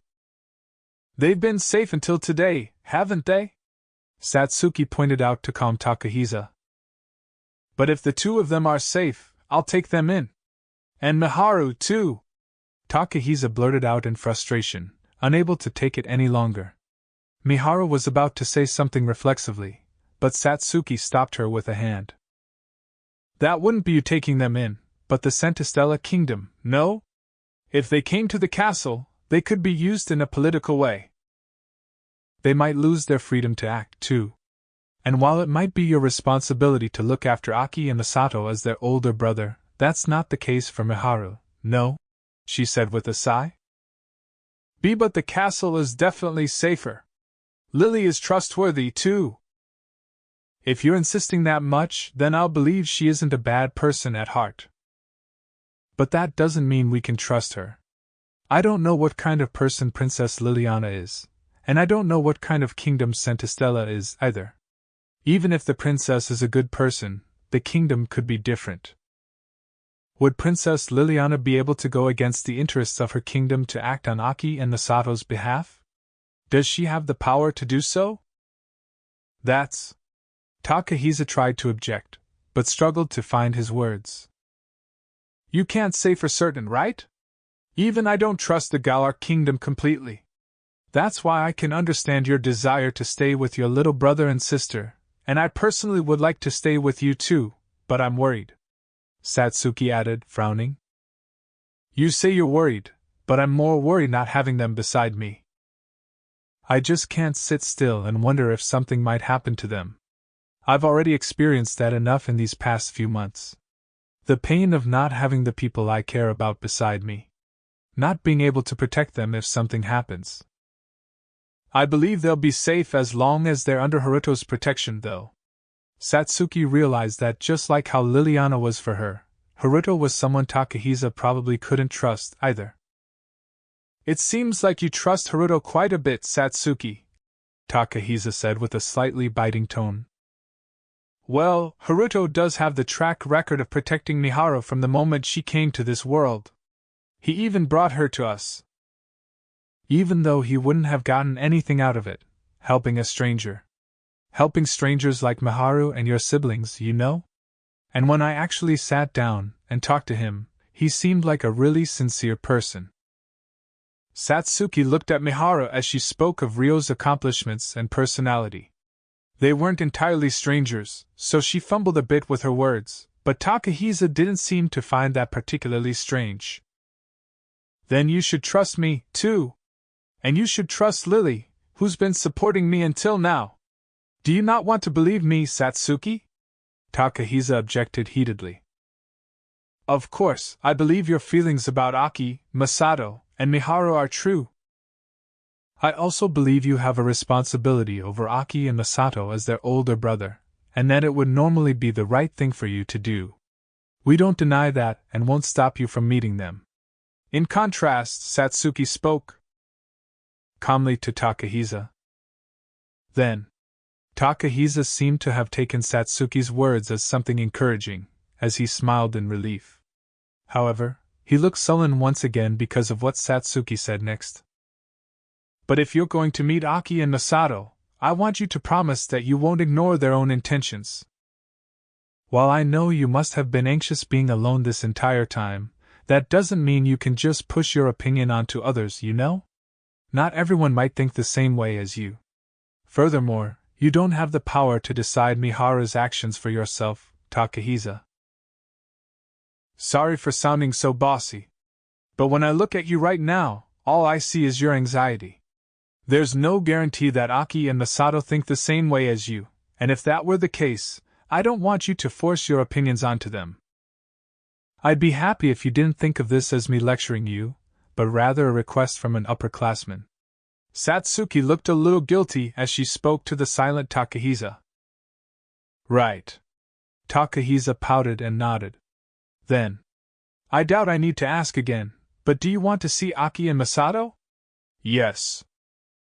The two of them are currently living outside the castle. As heroes, we won't be able to leave the castle with no explanation to the king, and even if we explained it, they'll just tell us to call them here. So, if you want to meet them, we'll have to bring Aki and Masato to the castle. But the final decision of whether they want to come to the castle or not falls on the two of them. How long do you think you can stay in this kingdom, Takahisa? They figured we'd have a few things to catch up on, so we'll be staying for a few days longer. Then it shouldn't be a problem. Haruto will visit the two of them as early as tomorrow to explain the situation. If the two of them agree to come to the castle, he should be able to bring them right over. Can you wait until then? Of course. Takahisa suppressed his desire to see them right away and nodded sullenly. That settles it. Are you okay with this, Miharu? Satsuki exhaled, turning to Miharu. She nodded slowly. Yes. Sorry, I left all the explaining to you. It's fine, this is my job as your upperclassman. Satsuki boasted a bit, shrugging her shoulders. Thank you. So all that's left is to wait until Haruto returns? Was there anything else we had to say? Miharu smiled softly and relaxed, which probably caused her to accidentally call Haruto Haruko. She immediately corrected herself into saying Haruto. But Satsuki and Takahisa both heard her clearly. Takahisa looked like he wanted to say something in response to the intimate nickname. What's the plan for Haruto? Takahisa asked, but he couldn't ask about the nickname Haruko. Haruto's staying in these rooms too, Satsuki answered. What? Takahisa's expression fell in shock. He looked at Miharu and Satsuki incredulously, as though he was questioning what they were thinking. Even though he's staying here, he has a separate bedroom. So it wasn't a problem, Satsuki implied. Still, staying in the same rooms as a man in your age group. Takahisa simply couldn't wrap his mind around it. It was easier to share information by having him stay in these quarters. Anyway, you're staying in the same rooms as Princess Liliana, aren't you? It's fine for me. I swear I wouldn't do anything like forcefully approach a woman, and the other guard knights and attendants are there too. But here it's just you and Miharu, right? You're putting too much trust in him. You speak as though you're an exception. Just so you know, Haruto isn't the type to forcefully approach a woman either. Isn't that right, Miharu? Satsuki laughed with slight exasperation before suddenly turning to Miharu. Eh? Why yes. Miharu hadn't expected to be asked about it, so she was taken aback at first. Takahisa saw that the two of them trusted Haruto completely, and frowned in disapproval. Satsuki seems to be concerned about bringing Aki and Masato to the castle, but I'm more concerned not having them with me. And Miharu too. He couldn't leave them to anyone else. If anything bad happened to them while they were away from him, he'd regret it. Aki and Masato will definitely come to see me. Then the three of us will be together, and we can finally settle into a steady life. No, Miharu has to be by my side too. I will protect her, and I'll regret nothing. That's why I need to tell her, once Aki and Masato arrive. Takahisa silently decided with determination. The conversation continued for a while after that, but before long, they had finished explaining everything they could to Takahisa. Satsuki suggested they go look for Ryo, hoping that Takahisa could learn more about him. Meanwhile, some time after Satsuki and Miharu had finished their conversation with Takahisa, only a small number of people, including the royal family and their attendants, could access the Galark Castle rooftop garden. Ryo found himself seated there with four beautiful princesses, Charlotte, Flora, Christina, and Liliana. Tea and sweets were prepared promptly, and the tea party commenced. The attendants and female knights of each kingdom stood around Ryo, creating a situation where everyone apart from Ryo was a woman. They all stood silently as the princesses chatted brightly amongst themselves. The content of their discussion focused on Ryo, who was currently the hottest topic of the castle. First, each princess offered him words of congratulations for his promotion to an honorary knighthood. The way you fought at the banquet was wonderful. You drove back the invaders with truly incredible skill, especially that final moment where you cut down the photon bullets with your dagger, Charlotte said, commending Ryo openly. It was a splendid sight. I'm impressed that you were able to cut down those countless bullets of light magic flying at such rapid speeds. Were you able to see the trajectory of all those lights? Christina asked, admiration in her voice. Yes, somehow. Ryo nodded rather awkwardly, as the eyes of everyone present were focused solely on him. Such a feat cannot be accomplished by just anyone, you realize? Even those who were trained to fight. Would you be able to do it, Vanessa? Christina asked, turning to question the female knight in her 20s. Vanessa was standing a short distance away from her. She thought for a moment before answering. I do not believe so.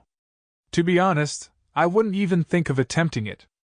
Everyone on the upper floor behind Sir Amikawa was at risk of being caught in the crossfire, though I believe he had no choice but to do what he did in that situation. Vanessa. When Ryo heard the name, he felt a faint tug on his memory. He had heard it before, and glanced at Vanessa's face out of curiosity. Not only her name, her face was familiar too. Is she perhaps the female knight that was in the slums that time? Along with Professor and Christina. Ryo recalled Vanessa in the recesses of his memory. She was the one who had forced Ryo to go to the castle, stating the need for questioning. That had left an impression. What about you, Hilda? Liliana turned around to question the oldest knight that was guarding her. Hilda was similar in age to Vanessa. If I could enhance my physical body with an enchanted sword, I believe I would be able to grasp the basics, but I'm not so confident I would be able to actually see all the trajectories and counter them. It would definitely be impossible with regular physical body enchantment through sorcery or magic, Hilda replied. That just shows how superior Sir Haruto's skills are, I suppose, Charlotte said brightly. I do have a little confidence in my kinetic vision, Rio admitted somewhat shyly. Well, I am enhancing my physical body with spirit arts too, after all, he thought, looking back on the battle. He had suppressed his abnormal power a fair amount so that no onlookers would suspect anything, but even then, Rio had moved in a way that exceeded the normal physical limits that sorcery and magic could enhance up to. In his natural state, Rio's physical body was no different to that of a regular person.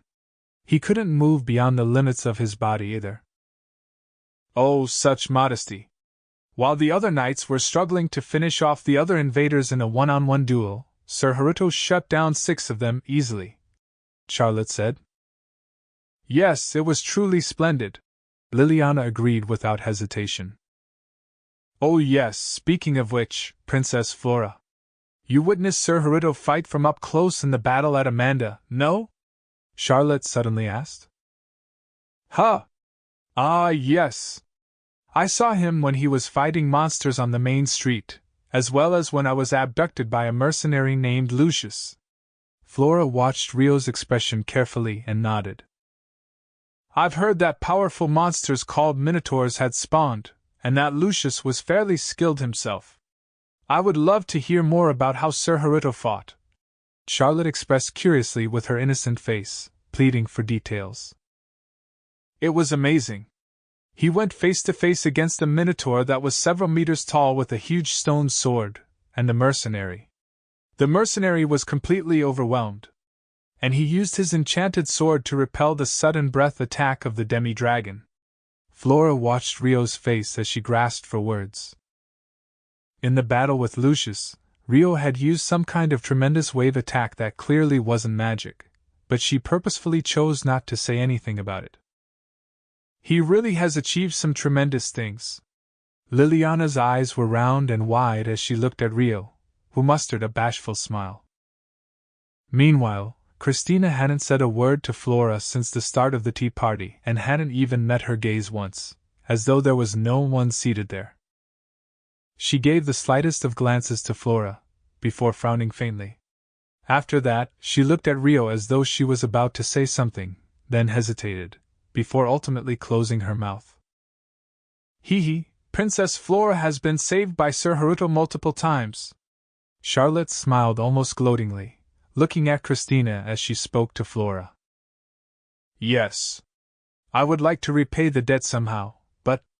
Flora watched Rio's face and showed a darker expression on her own. She may have been recalling Rio's past that she had heard during the battle with Lucius. My answer to that has not changed since I last spoke to you in Amanda, Rio said softly, shaking his head. Christina looked between Rio and Flora's faces with a thoughtful expression.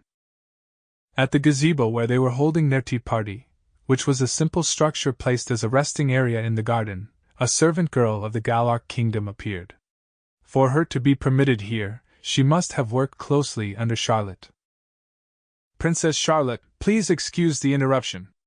Lady Satsuki and Lady Mihara have arrived with the hero of the Centistella kingdom. They say they're searching for Sir Amikawa. Shall I show them here?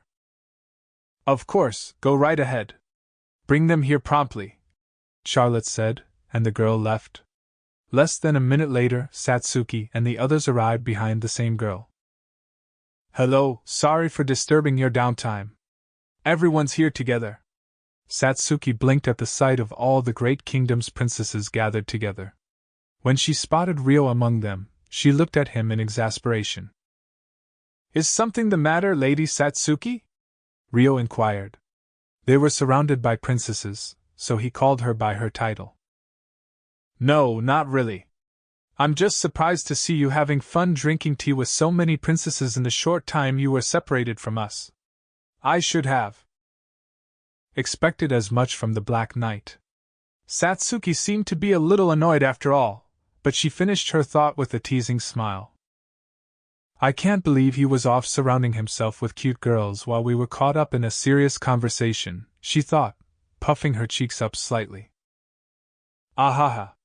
That is the honorable second name bestowed upon me by His Majesty, but I feel the title of Black Knight is still too heavy a burden, and somewhat embarrassing to hear. If you could perhaps refrain from using it. Ryo forced an uncomfortable smile as he pleaded with Satsuki in a roundabout way. Oh? But it's so cool. I beg of you, great hero. Ugh. Satsuki's face twitched in embarrassment. Is everything all right, Lady Satsuki? Charlotte cocked her head in question. No, it's just that having Haruto call me hero feels really embarrassing, even though I'm fine when other people call me that. In that case, please call me as you normally do, too, Ryo asked a bashful Satsuki. Fine. Gosh. Satsuki pouted her lips. Hee, the two of you seem so close. Now come and take a seat, the three of you, welcome to the tea party. Lady Satsuki can sit beside Sir Haruto, Sir Takahisa can sit beside Princess Liliana, and Lady Miharu can sit between them. Charlotte beamed happily, deciding the order of seating for the three of them and urging them into their seats. Okay, excuse us then. Let's sit down, Miharu. Takahisa walked forward first, pulling out Miharu's seat for her. Yeah. Thank you. Miharu nodded with a slightly troubled face, walking to the seat. Here you are, Lady Satsuki. Ryo also stood up to pull out Satsuki's seat for her. Thanks, Haruto. Satsuki chuckled as she sat down. Once Takahisa sat in his seat, he turned to Liliana. So you were here too, Lily. But how did this lineup gather together like this? Even Princess Christina and Princess Flora are here. I was a little curious about that too. Only 30 minutes have passed since Haruto left the room with Princess Liliana. Satsuki immediately jumped on that topic. After Sir Haruto and I descended the tower staircase, we ran into Princess Christina and Princess Charlotte talking together. That was when we decided to have tea, Liliana answered with a gentle smile. We were just talking about Sir Haruto right now, Charlotte explained to Satsuki and the others. About Haruto, you say? Satsuki looked at Ryo sitting beside her with interest. Hee, are you interested? Charlotte giggled mischievously. Well, yes. Aren't you too, Miharu? Satsuki wasn't entirely against the idea, nodding before looking at Miharu beside her. Yes, I am curious. Miharu nodded firmly, staring closely at Ryo on the other side of Satsuki. But Ryo seemed to be feeling a little awkward, as he avoided Miharu's gaze. Satsuki and Miharu's interest was drawn towards Ryo, whereas Takahisa looked a little bitter and unamused. When Liliana noticed that, her widened eyes welled with slight anguish. At the same time, Flora seemed to be concerned by Ryo and her older sister Christina, as she was glancing between them. Christina seemed to have noticed her little sister's gaze, but purposefully chose to look the other way. Charlotte carefully observed all of it. I had a hunch Sir Takahisa was besotted with Lady Miharu at the banquet last night, but it doesn't seem like Lady Miharu returns those feelings. But Lady Miharu is in love with Sir Haruto, and although Sir Haruto has noticed this for some reason, he is trying to distance himself. No, perhaps he's worried about it. And finally, Princess Flora seems to hold some feelings towards Sir Haruto, but Sir Haruto thinks nothing of it. Oh, how I look forward to tonight's banquet. Charlotte's mouth twitched faintly. Chapter 2, Banquet Day 3. That night, Ryo once again donned his formal wear to attend the third night of the banquet. Since introductions had been completed in the first 2 days, there were no dragged-out introductions of each kingdom's royalty and nobility, allowing the opening ceremony to wrap up quickly. From the upper level of the hall, Francois looked down at the attendees on the floor of the venue. The event began with a formal greeting. Everyone, thank you for gathering. While the disturbance last night was tremendously unfortunate, the mastermind has yet to be identified due to the apprehended assailants all committing suicide. Fortunately, there were no casualties amongst the attendees, allowing us to safely proceed with the final night of this banquet. For that, we are most blessed. Tonight, I shall be introducing the two valiant figures who contributed brilliantly to that. One used the Bao divine arm skillfully to take out two assailants in the blink of an eye, Rui Shigakura. The other is Haruto, who defeated 6 attackers in an instant.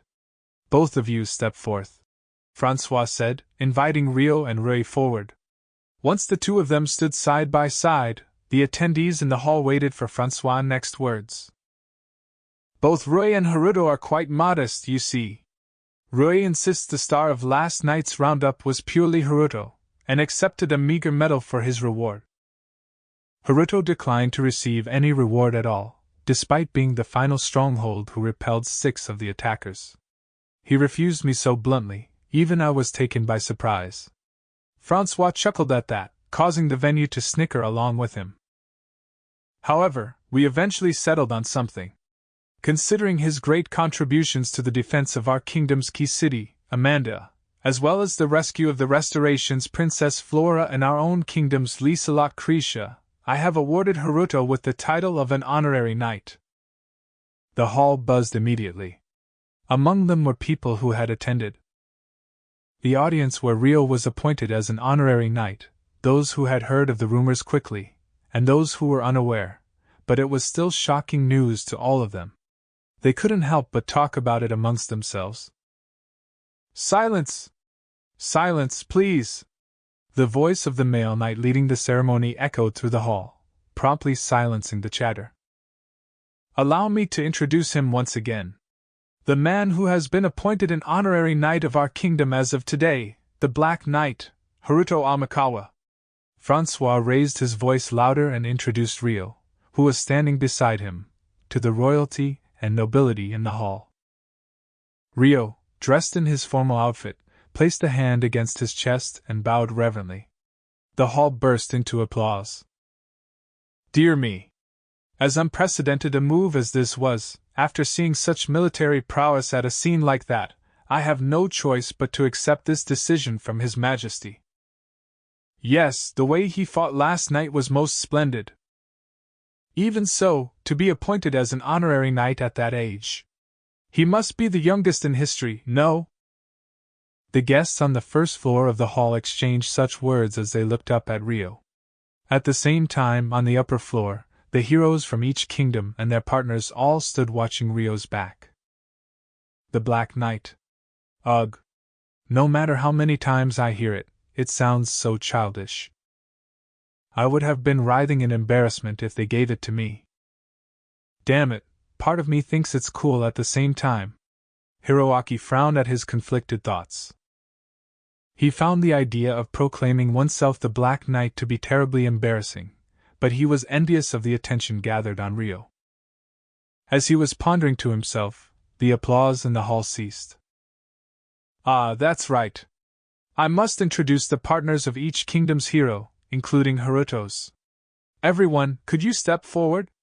Francois invited the remaining heroes and their partners to come closer, so that they could stand within view of the attendees in the hall. As the second night of the banquet was suspended partway, they will be attending in the same pairs. You may address them with that in mind.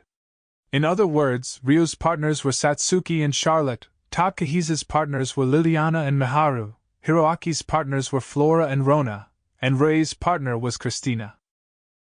Hee, your formal outfit looks good on you again today, Haruto.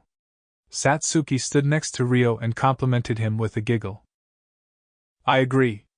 I almost want to forget my position and follow you all night, Charlotte whispered to Rio on the opposite side of Satsuki. Ha! Thank you very much. Ryo's smile twitched faintly as he thanked them. Miharu watched Rio converse with them familiarly with a frustrated frown. Takahisa was watching Miharu do so, and tightly clenched his fist. Now I'm sure many of you didn't get to socialize enough due to the uproar last night. Both the interior and exterior of the venue has had its security strengthened, so there will be no more miscreants running about. Rest assured, everyone. This concludes my greetings, short as they may have been. With this, the opening ceremony has concluded. Francois finally declared the start of the third night of the banquet. Applause rang through the hall once again, the attendees ready and raring to make the most of this valuable social event where heroes from different kingdoms had gathered. However, among them, one man sneered coldly to himself. Well, no matter how cautious they are tonight, nothing will happen. It was the Proxia Empire ambassador, Rice, who was hidden in the crowd as one of Rubia Kingdom's first Princess Sylvie's attendants. Sylvie and her subordinates were spread around Rice, nervously watching him for any odd movements. However, Rice had no intention of doing such a thing as he boldly stared up at Rio on the upper floor. Haruto Amikawa, HM? According to Lucius, his name was Rio, though. That's right, the same name as the orphan that gave Charles a run for his money in the Beltrum Kingdom, Rice thought, grinning eerily. TCH, disgusting. Sylvie watched Rice with a bitter expression on her face. Oh? The night has just begun, yet you don't seem to be very pleased, Your Highness, Rice said innocently, catching Sylvie's expression from the corner of his eye. Sylvie turned her nose away and huffed. Oh my, it seems I'm still being suspected for last night's disturbance. Rice shrugged his shoulders exaggeratedly. Despite everything, I am grateful to you, Your Highness. In consideration of your usefulness, I really will refrain from pulling anything tonight. He grinned. It isn't my intention to anger you any more than this myself. To clear your suspicions, I will stick to sides like a wallflower all night. If you would like to place a guard on me, feel free to do so, Rice said dramatically. He then took a few steps forward, before turning around with a look that asked what she would do about it. You lot follow him. Sylvie ground her teeth as she ordered her guards beside her to accompany Rice. About 10 minutes after the banquet commenced, Duke Huguenot came over to Rio, who was still on the upper floor of the hall. He was accompanied by a number of noble men and women. Congratulations on your appointment to Honorary Knight, Haruto. No, I should call you Sir Amikawa now. Congratulations, Sir Amikawa, the Duke said to Rio, correcting himself. Thank you for your kind words, Rio replied with a bow. I pray that your endeavors will always be blessed. May our friendship continue long into the future. Duke Huguenot extended his hand for Rio to shake.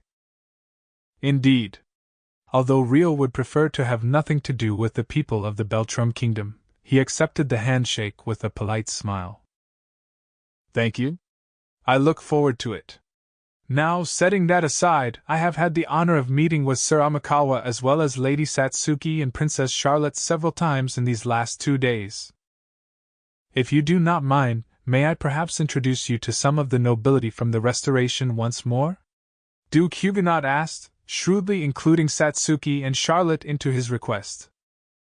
For the record, introducing yourself to a person of higher status numerous times was considered impolite. However, during events with many participants, it was acceptable to do so several times depending on your own status. The person of higher status couldn't be expected to remember everyone with only one meeting, so they also preferred to be greeted multiple times. Of course, we don't mind at all. Isn't that right, Lady Satsuki? Charlotte accepted with a bright smile. Yes. Satsuki nodded without any sign of negativity, seemingly accustomed to the process. She may have already been familiar with these situations due to her life on Earth as a rich family's daughter, or perhaps the last 3 days of the banquet had helped her become used to it. You have my gratitude. Step forward, everyone. Duke Huguenot lowered his head respectfully before inviting the nobles behind him forward. The first ones to approach were noblemen who appeared to be the heads of their houses, and they proceeded to introduce themselves. Right next to them were their daughters, who stood there gracefully. The men had been carefully selected by Duke Huguenot for their attendance, so they all had exceptional oratory skills.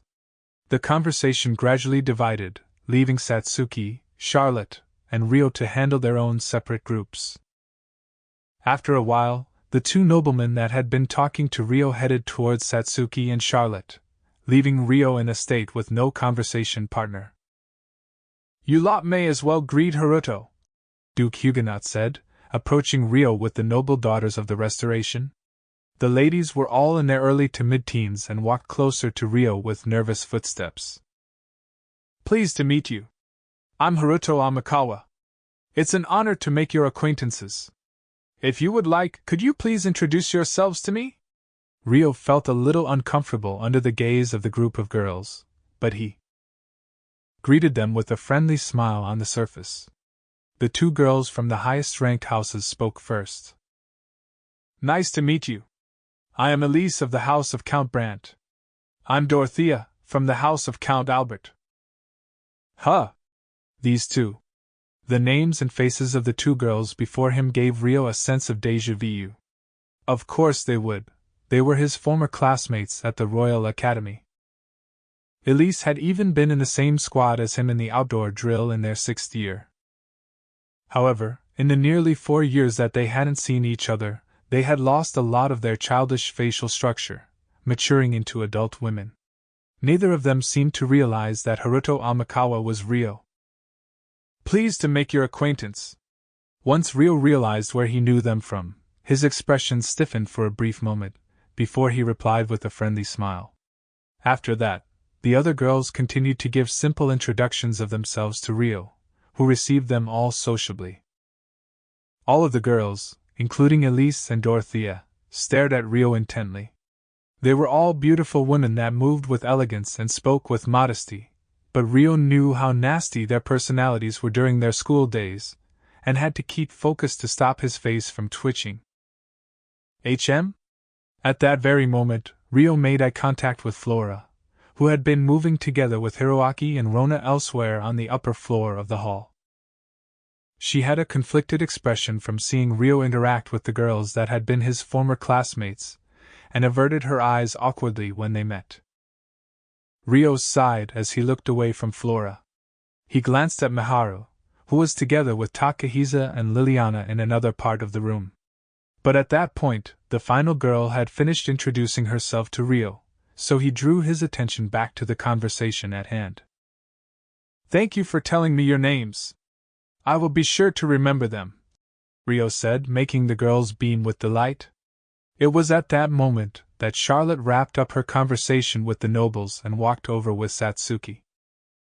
"Sir Haruto, if you've finished your greetings, how about that dance with Lady Satsuki and I? We couldn't have one last night due to those unruly intruders." Charlotte looped her arm through Rio's and looked up at his face imploringly. "Yes, of course."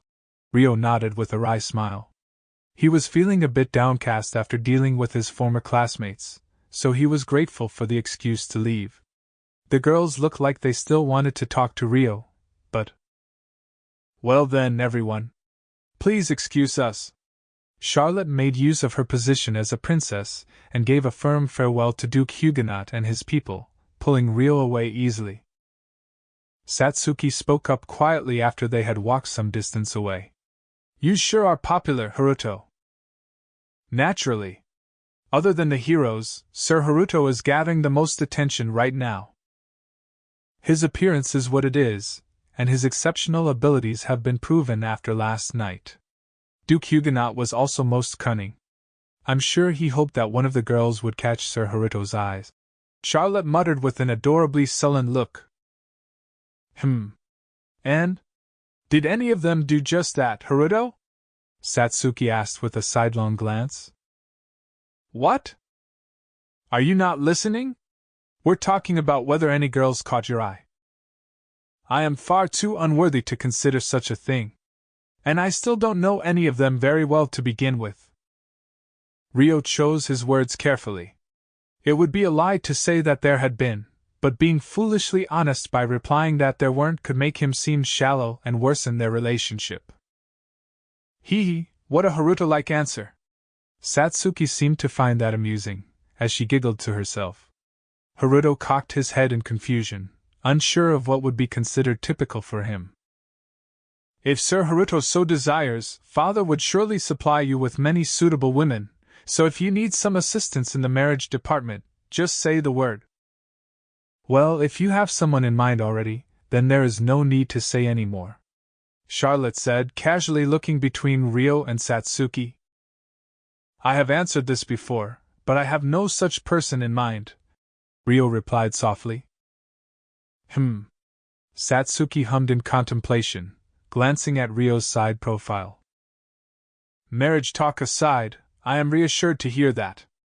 It wouldn't do to ask for a dance from a gentleman with another woman in mind.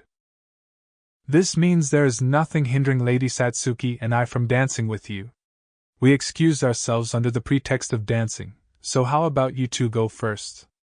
I shall take the turn after Lady Satsuki. Charlotte smiled pleasantly. Ryo naturally looked towards Satsuki, who glanced back at him. In that case, may I request one song from you, Lady Satsuki? Ryo asked gracefully, smiling gently.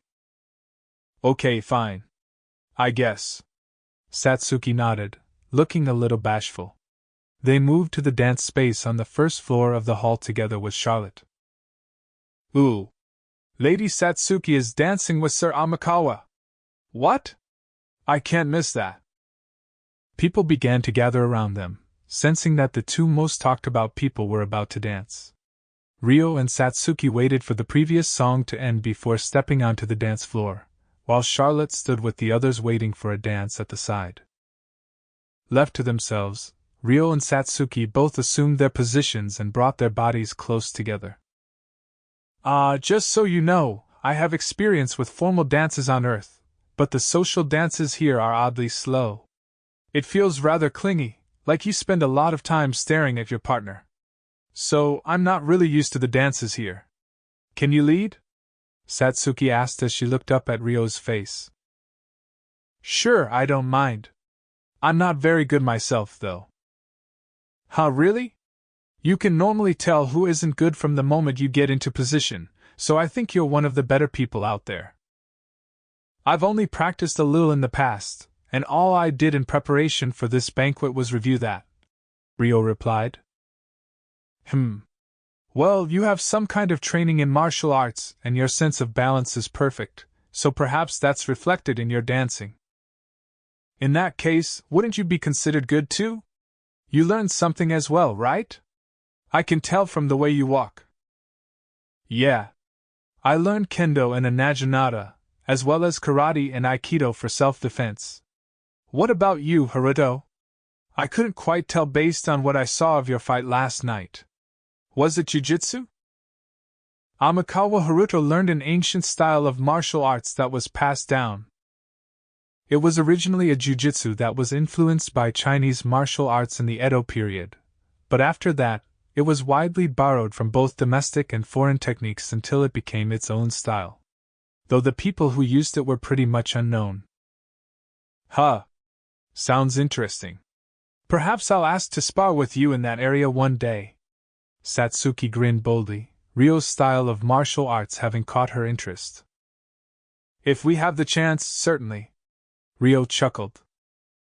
Speaking of chances, this is a good chance for me to ask. You told Miharu that she shouldn't stay with you, right? Satsuki asked, suddenly changing the subject. They didn't have many opportunities to speak alone, so she figured this was the perfect time. Yes. How much did she tell you? Ryo replied in a calm voice. Nothing in detail.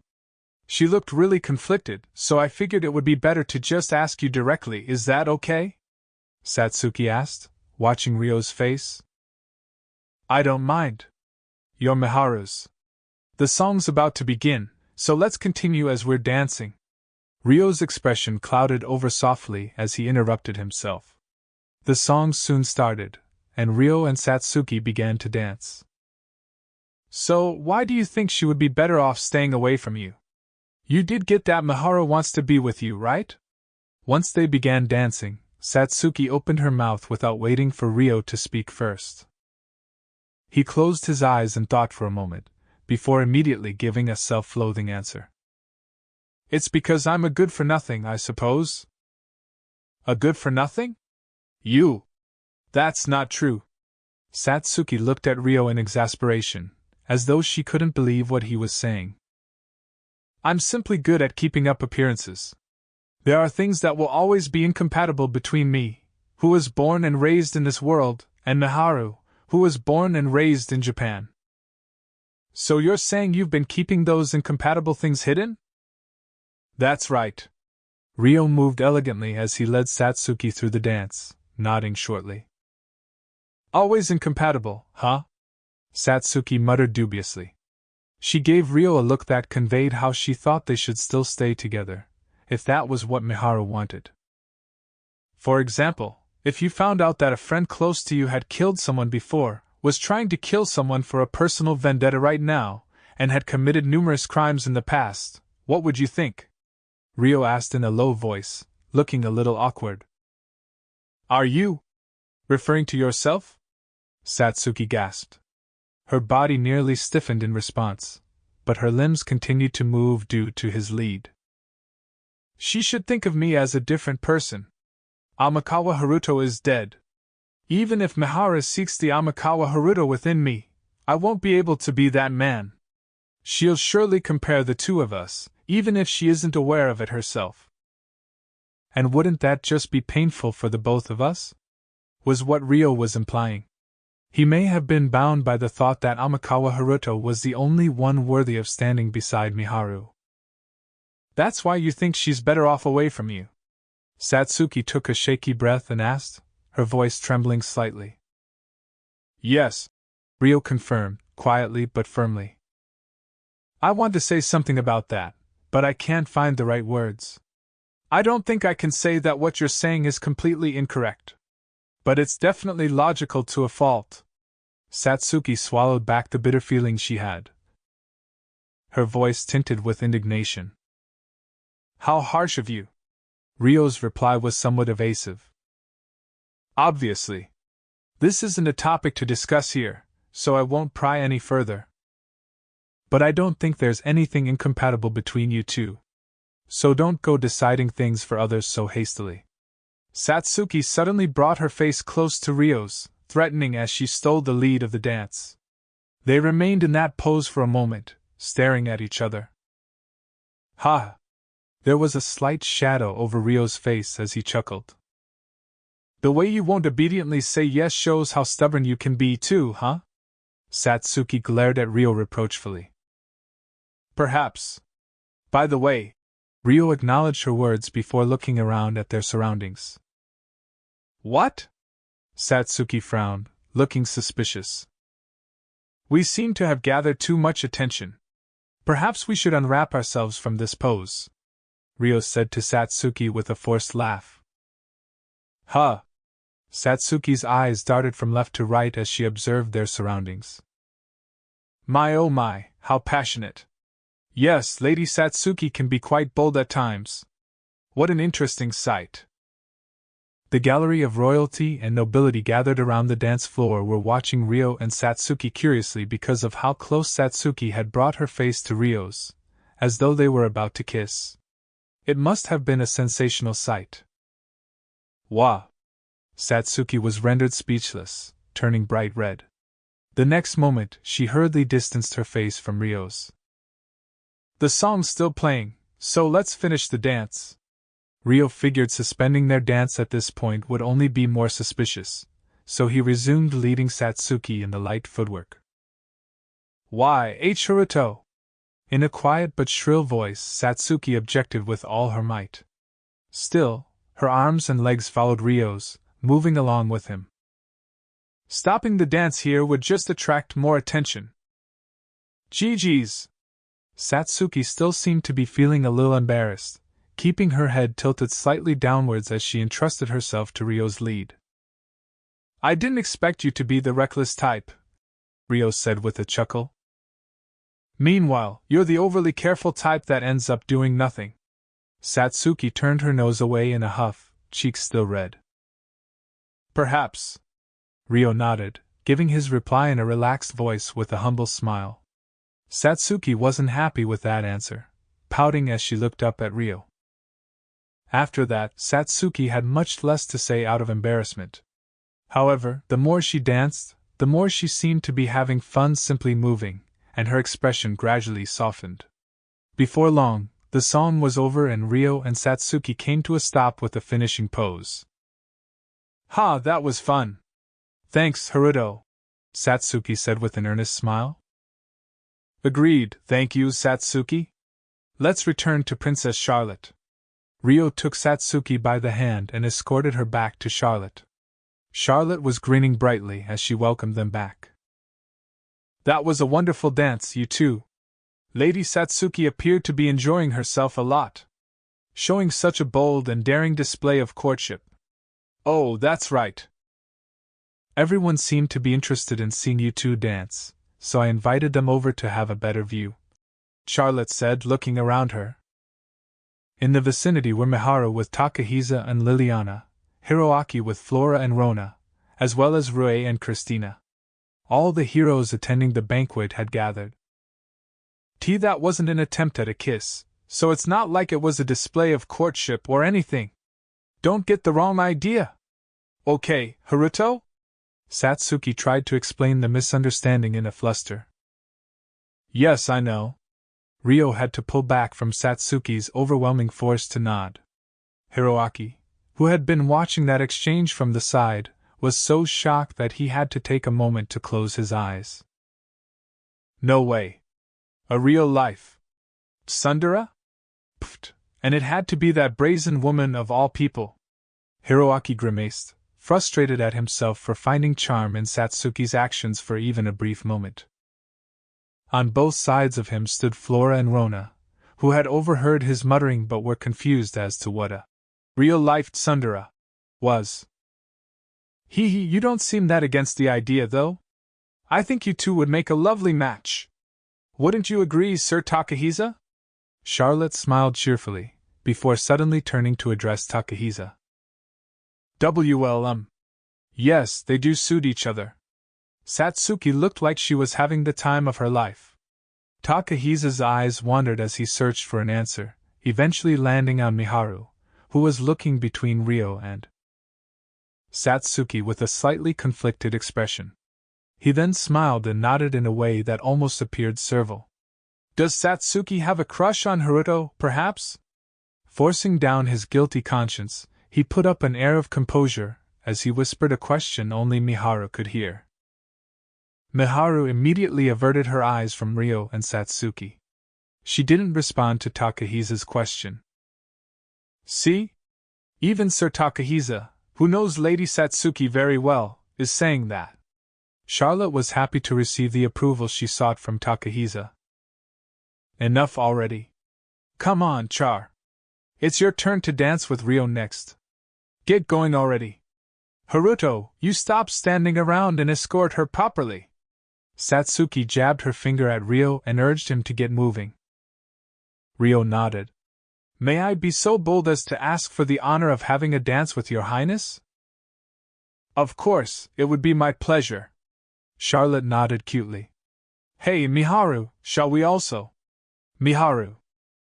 Takahisa had just resolved himself to ask Miharu for a dance when Satsuki's voice cut clearly through his speech, drowning him out. Yes, what? Miharu cocked her head at Satsuki. There's something I want to talk to you about alone. Can we do it while Haruto and Char are dancing? Preferably somewhere where we won't be disturbed. Satsuki requested a moment to talk to Miharu alone. I don't mind, but... Miharu nodded her head as she looked at Satsuki's face. Really? Then I'll be borrowing Miharu for a moment, Takahisa. Right. Although Takahisa's mouth twisted slightly, he managed to muster a smile and nod. Satsuki immediately departed with Miharu in tow. Ryo shot a somewhat conflicted glance at their departing backs. Oh no, that won't do, Sir Haruto. You're about to dance with me, so you should only look at me right now. Charlotte didn't let the slightest look escape her notice, winding both her arms around Ryo's left arm and looking up at him with an adorable pout. Pardon my actions. I shall now escort you to the dance floor, Rio said, offering his free right hand to Charlotte. It would be my delight. Charlotte copied Rio's movements, taking his hand. Ah, right. I didn't dance these past 2 days either. Well, I guess this is another one of a hero's duties. Shall we go for a spin? Hiroaki dramatically announced. In that case, please go with Princess Flora, Rona urged. Sure thing. You're up next, Rona. Hiroaki smirked with satisfaction. Sir Takahisa, would you like to dance with me? Liliana asked Takahisa, who was gazing after Miharu with a lingering attachment. All right. Yeah, okay. Let's go, Lily. Takahisa snapped back to his senses and responded to the invitation with a forced smile. If all the other heroes are dancing with their princesses, it would be rude of me not to offer here. May I ask for one dance with you, Princess Christina? Said the hero affiliated with the main Beltrum kingdom, Shigakura Rue. Yes, of course. Christina agreed with a friendly smile. After that, the heroes and princesses of each kingdom took to the dance floor, and the number of spectators increased further. Those who had been waiting for the next dance on the sides refrained from approaching, leaving only 4 pairs on the floor: Rio and Charlotte, Takahisa and Liliana, Hiroaki and Flora, and Ray and Christina. Good grief, we're not some exhibit on show. Hiroaki looked around at the nobility surrounding the edge of the dance floor and gave an unruly smirk. However, whether Flora heard his statement or not, she kept Rio within her field of view as she got into position with Hiroaki. Rio, in the meantime, had done just that with Charlotte. Hee hee. I wonder what Lady Satsuki and Lady Mihara are discussing right now. Charlotte pressed her body close against Rio's and looked up at his face, grinning as she questioned him. Not sure. Who knows? Rio slowly tilted his head, giving a most natural response. Oh? You don't know either, Sir Haruto? Charlotte gazed at him teasingly. Yes. I haven't heard anything from Lady Satsuki, Rio replied immediately. But Lady Satsuki went to speak to Lady Mihara after she spoke to you, no? You were talking about something secret, Something secret, you say? Charlotte's observations were truly sharp, but Rio brushed them off with a poker face. Yes, something secret. Charlotte beamed from ear to ear. Any healthy youth would have inadvertently felt their hearts skip a beat at her adorable charm, but behind her age-fitting appearance was a glimpse of a hidden seductress. I am unable to offer anything of use based on just that. Just as Rio said that, the next dance song began. And so, Rio wrapped up the conversation there and started to lead Charlotte. There's something reassuring about the way you lead, Charlotte said, changing the subject. Thank you for the compliment. Rio expressed his gratitude almost reflexively, waiting for Charlotte to elaborate. The reason why Lady Satsuki seems to have so much trust in you may be because of the sense of reassurance you give. I am not so sure of that. I believe a lot of the trust was because Miharu had been there. Rio had a doubtful expression as he stepped smoothly. I don't believe that. While the trust Lady Miharu has in you may have played a large part, whether you could win over Lady Satsuki's trust from there is entirely reliant on your own personality, Sir Haruto. The close relationship that my brother Prince Michel spent several months establishing was accomplished by you in merely 3 days, after all. Have confidence. That was the message Charlotte was clearly conveying. I'm honored, Rio replied shortly. That's why I'm almost envious, in a way. Because Lady Satsuki must surely have confessed things to you that she has yet to reveal to us. If I asked you to tell me what you and Lady Satsuki were discussing just now, would you? Charlotte peered at Rio's face, asking suggestively. She was probably trying to probe into what Satsuki was discussing with Rio and Miharu away from the eyes of the kingdom, Rio suspected. Perhaps. Hee hee. It seems I've made you feel wary. I'm not asking you to inform me of what kind of discussions you've been having out of our view. I admit I am a little curious, but if I asked that of you, it would pretty much become an order. My insistence would only trouble you and anger Lady Satsuki," Charlotte said, revealing her intentions. "You're being very blunt about this." Regardless of where this topic suddenly came from, it was being discussed with very little reserve. "Yes. I thought I had a fairly good understanding of what kind of person Lady Satsuki is during these last few months. And I knew that her thoughts were still preoccupied by her hometown. That's precisely why I am more than aware that she doesn't completely trust us, and now that Lady Miharu has appeared, I understand she has fears surrounding that too," Charlotte said with a truly suggestive tone, smiling impishly. What could she possibly want by talking about this? That's why I believed it would be appropriate to explain our stance to you, as someone who rapidly grew closer to Lady Satsuki. While he had thoughts about that, Ryo couldn't possibly question the princess himself, and he didn't want to interrupt her words either, so he remained silent as he waited for Charlotte's next words. To put it simply, we are fully aware of all of Lady Satsuki's fears and wish to form a favorable relationship despite them. Ideally, we want to be able to lay things bare between us, like how you and Lady Satsuki are right now. In order to accomplish that, we're willing to go through many lengths for her happiness," Charlotte declared brightly. "Even if Lady Satsuki has to return to her own world one day? You wouldn't mind that?" Ryo voiced the question at the core of the matter. "Yes. That's why we want to form a solid, trusting relationship earlier rather than later, in order to prepare for that moment. It's easy to put it in words, but the first step towards that is for there to be less wariness directed towards us. If there's any problems at hand, we'd prefer to hear it straightforwardly, as that would be much more helpful." The reason why Charlotte seemed so confident in her words was probably because there wasn't any way for Satsuki to return to Earth at present. That's why it was difficult to accept that the Galar Kingdom would willingly send Satsuki off if such a situation were to occur for real. That being said, it certainly seemed true that they wanted to form a favorable relationship with Satsuki. With the legitimacy of the Galar Kingdom's throne founded by the authority of the 6 wise gods, they would naturally want to keep Satsuki by all possible means, as a hero was an embodiment of the gods' might.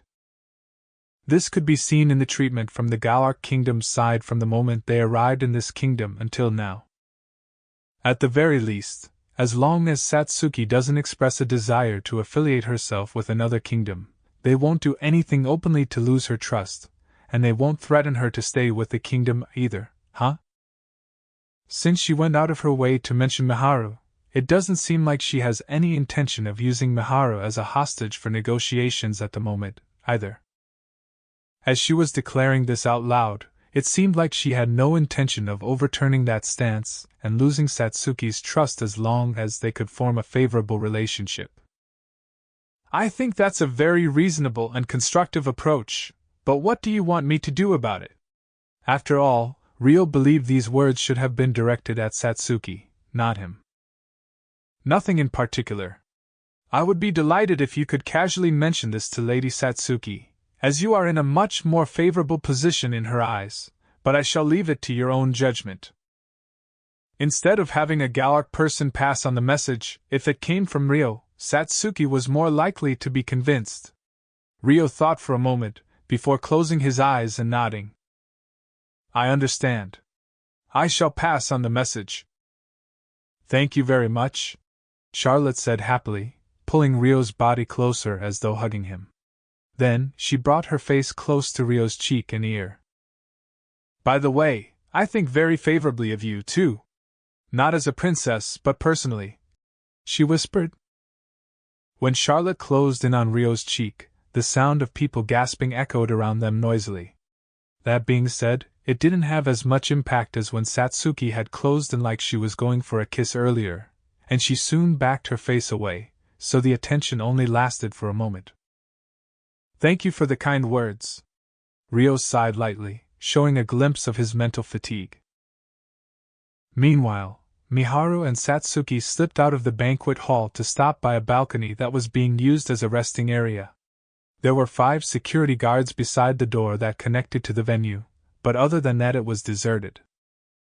The night was a little chilly, and with the heroes and royalty of multiple kingdoms in attendance, the banquet was the perfect event to form personal connections, assuring that no one would visit such an isolated place.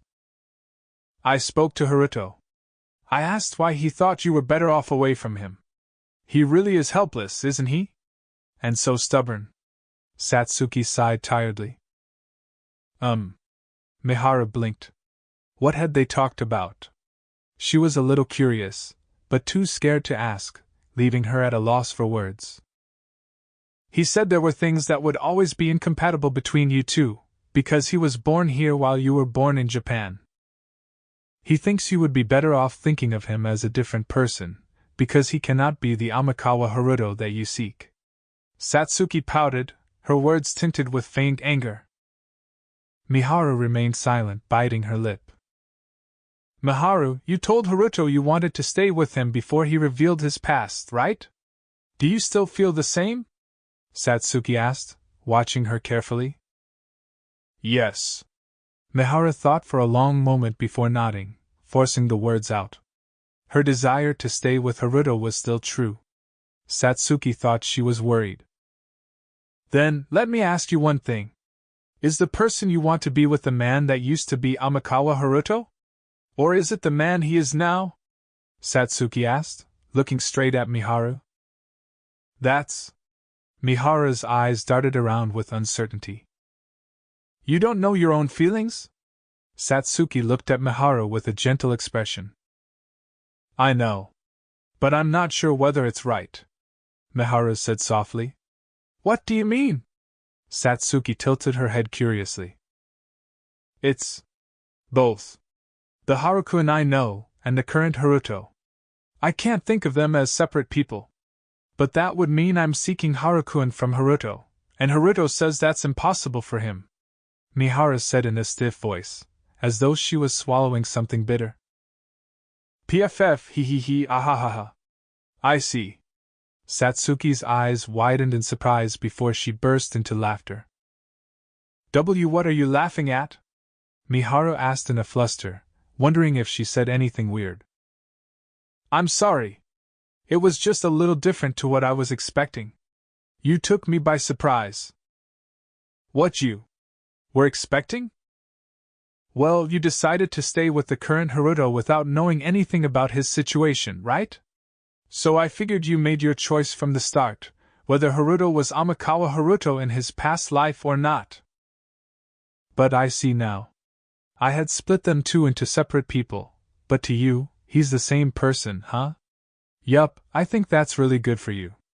You should have confidence in yourself and tell him. To Miharu, the current Ryo was both her childhood friend Amikawa Haruto and the Haruto who saved her in this world. That was all there was to it.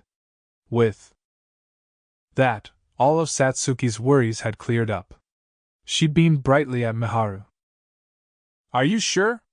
Wouldn't seeking the Haruko I know from the current Haruto be forcing my own selfishness onto him? Ryo had made it clear that he wouldn't be able to respond to Miharu as Amikawa Haruto. And so, wouldn't it only torment Ryo for Miharu to continue to seek Amikawa Haruto from him? That was the fear Miharu held. Because of that, she wondered if the right thing to do was to see the current Ryo and Amikawa Haruto as separate people and tell Ryo she still wants to stay anyway. What's wrong with that? That much selfishness is fine. You're prepared to accept every side of him you see from here on as both the current him and Amikawa Haruto, aren't you? Without comparing the two. Yes. Miharu nodded with determination. Then you shouldn't hold back. You need to show him clearly that his fears are all unfounded. Satsuki pointed sharply at Miharu. Okay. Miharu nodded with a gentle smile. That's right. Ai-chan told me the same thing. I have to tell Haruto that I want to stay with him clearly, because Haruto is a very kind, but very cowardly person. She recalled the conversation she had with Aishia before. Miharu wasn't able to connect with Aishia telepathically on her end, she needed Aishia to connect them first. Satsuki was still unaware of Aishia's identity as a spirit, and there were practically no opportunities for Aishia to materialize in the castle, so they hadn't had any chance to talk these last few days despite being in close range. Still, Miharu wanted to talk with Aishia once more, properly. "I'll try to talk to Haruto one more time, and make myself clear. I'll tell him what I feel," Miharu decided. After Rio finished dancing with Charlotte, they retreated from the dance floor with the other 3 pairs.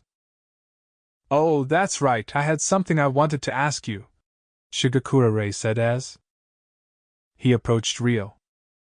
"Sure, what is it?" Rio replied in a casual tone. "It's about your family name, Amikawa. It sounds very similar to the language of our former homeland. You said it was a word used in the land of your parents, right? Do you know where that is exactly?" Roy asked out of curiosity. Their conversation reached Hiroaki and Takahisa, who listened in out of interest as well. "Do you know of a land called the Yagumo region, located to the far east of here? I was told that my parents were born and raised there." Rio didn't bother to hide any particular information, answering honestly. "Yagumo. If I recall correctly, to the east of the Straw region is a vast area of wilderness. Yagumo is the land located even further beyond there, I believe." "I see. I thought the word Yagumo had a Japanese sound to it, too. So that's where your parents are from," Rui noted, displaying his extensive knowledge and his understanding. "You've heard of it?" asked Rio. "Such a place exists?" Apparently this was new knowledge to Takahisa. "Ah, that's another common trope used in other world fantasies. Anyway, I've heard of that place myself before and it caught my interest a little. Wasn't it some remote backcountry that didn't even have proper diplomatic relations?" Hiroaki joined the conversation too, his interest piqued. "Actually, as the easternmost point of the Straw region, our Galar kingdom formerly communicated with a place in Yagumo named Rokuren via emissary for a few decades," Charlotte said in reference to the diplomatic relations between kingdoms. "Rokuren." Rio reacted quietly. That was the kingdom that once quarreled with the Karasuki kingdom that Rio's grandparents governed, causing his parents to leave their homeland. However, the trip has to be made on foot, so you don't go there with the expectation to return. There's no estimate of how long it takes, and there's nothing to be gained, so it was deemed to be a risk with no return end. Abolished from my grandfather's generation. There hadn't been any records of an emissary from Rokuren for 100 years at that point. Because there was no way to confirm if the emissary had arrived safely or not, there was a high chance the Rokuren kingdom deemed the trip to be futile as well. "Couldn't you just make the trip by enchanted ship? Or by the sea?" Takahisa wondered out loud. "Traveling by air would require a tremendous amount of magic essence to move the enchanted ship, more than could ever be supplied. Sea travel is hindered by dangerous beasts in the waters, so there's no realistic route. The wilderness is filled with dangerous animals from demi-dragons to wild beasts, so while it is a dangerous path to take, it's several times better than the other options." Christina added to the conversation. "The scariest part of the sea route is the gigantic demi-dragon called the sea serpent. Our kingdom is surrounded by the sea, so our fishing industry is prosperous, but it is said that every year we lose several ships to it." Liliana informed Takahisa of the dangers lurking in the sea route. Her statement was hearsay, naturally, because the sunken ships didn't return. "Ha! It doesn't seem like there are any realistic routes to the Yagumo region then," Takahisa accepted with a twitching smile. "Well, it is considered an act of suicide. The fact your parents made it here is impressive," Hiroaki said to Rio, giving a small shrug. "I agree. I heard about the Yagumo region from them when I was young, and at the time I didn't think of it as any more than a faraway place," Rio said. "Oh, Lady Satsuki and Lady Mihara have returned," Charlotte noticed. Once Satsuki came within earshot, she looked around at everyone. "What is everyone gathered around for? Discussing something?" "We were talking about how Sir Haruto's parents came from the Yagumo region and the family name Amikawa," Apparently, it sounds similar to the language of the world where the heroes have come from, Charlotte summarized. Ah, Satsuki murmured and looked at the faces of the heroes from Earth. It seemed like Ryo had been able to skillfully evade the connotation of his family name by using the Yagumo region. They didn't seem to suspect him in any way. I'm a little curious about what kind of place the Yagumo region is and what the people are like. It's possible that Japanese people like us were summoned to this world in the past and developed civilizations in the Far East, Roy said, looking around at the other heroes. It was an absurd thought, but as people who had come from Earth themselves, it wasn't an entirely unfounded thought to have. However, there's no way of confirming that at present. It's a land irrelevant to our summoning, probably. There's no telling if it's worth risking the danger to go there and confirm. Hiroaki agreed with a thoughtful hum. Sakata is surprisingly realistic in his way of thinking. Rei chuckled in amusement. What? And you're just a daydreaming romanticist, huh? He seemed to have touched a nerve, as Hiroaki replied with sarcastic spite. I wonder? Rei brushed him off calmly. Satsuki watched the two of them in exasperation as the air developed into something more hostile. Haruto, how about you dance with Miharu? She suddenly said to Ryo and Miharu. Miharu flinched. Sure. Miharu, will you dance with me too? Takahisa gasped, overlapping Ryo's words with his own. Sir Takahisa is a hero and it wouldn't be a good look to have his partner leave him behind and dance first, so perhaps Sir Takahisa should have the first dance here. Charlotte immediately suggested with a giggle. That is true. Then I shall have a turn later. Ryo read the situation and responded accordingly. With Charlotte's suggestion being the most socially appropriate course of action, there was no room for objection anyway. Miharu seemed to understand that, too, as she remained silent, biting down on her lip. It was as though cold water had been poured over the situation. I hope you understand, Haruto. You have to dance with Miharu later. Satsuki didn't say anything out loud, glaring at Ryo instead. He smiled awkwardly when he felt Satsuki's gaze on him. After their chat, Takahisa led Miharu to the dance floor with glee. We shouldn't wait here in everyone else's way, so let's watch the dances elsewhere, Charlotte suggested to Ryo and Satsuki. They attracted the attention of the attendees talking with each other on the first floor of the hall as they walked a short distance away from the waiting area of the dance floor. They came across Liselot, who was on the receiving end of attention from numerous noblemen. Charlotte called out to her cheerfully. Hey, Liselot! Hello, Princess Charlotte! And Lady Satsuki and Sir Haruto, too! Liselot replied with a gentle smile. The noblemen seemed to understand the situation and scattered like insects. They didn't have the courage to rudely remain in the presence of not only a hero and the princess, but the man who was announced as an honorary knight at this very banquet. I see you are without a partner, as usual. At least you had Sir Haruto on the first night. Isn't that why you're being approached by so many gentlemen? They asked you for a dance too, I'm sure. Charlotte looked around at the nobleman watching from a distance, and spoke in a faintly exasperated voice. Ahaha, I wonder, Liselot replied awkwardly. That's right. This is a good opportunity. Why don't you dance with Sir Haruto for one song? You've been entertaining so many nobles that you haven't had the time for a dance yet, have you? Lady Satsuki and I took over as Sir Haruto's partner for the second and third nights, after all, Charlotte said out of consideration for Liselot, looking at Ryo to implicitly suggest he ask her for a dance. If Lady Liselot is willing, then it would be my pleasure, Ryo said, following Charlotte's lead. Of course, I have no reason to refuse. But are you sure? Liselot looked questioningly at Satsuki. Of course. Char and I have already danced. Though she nodded with a smile, Satsuki's voice was a bit resigned.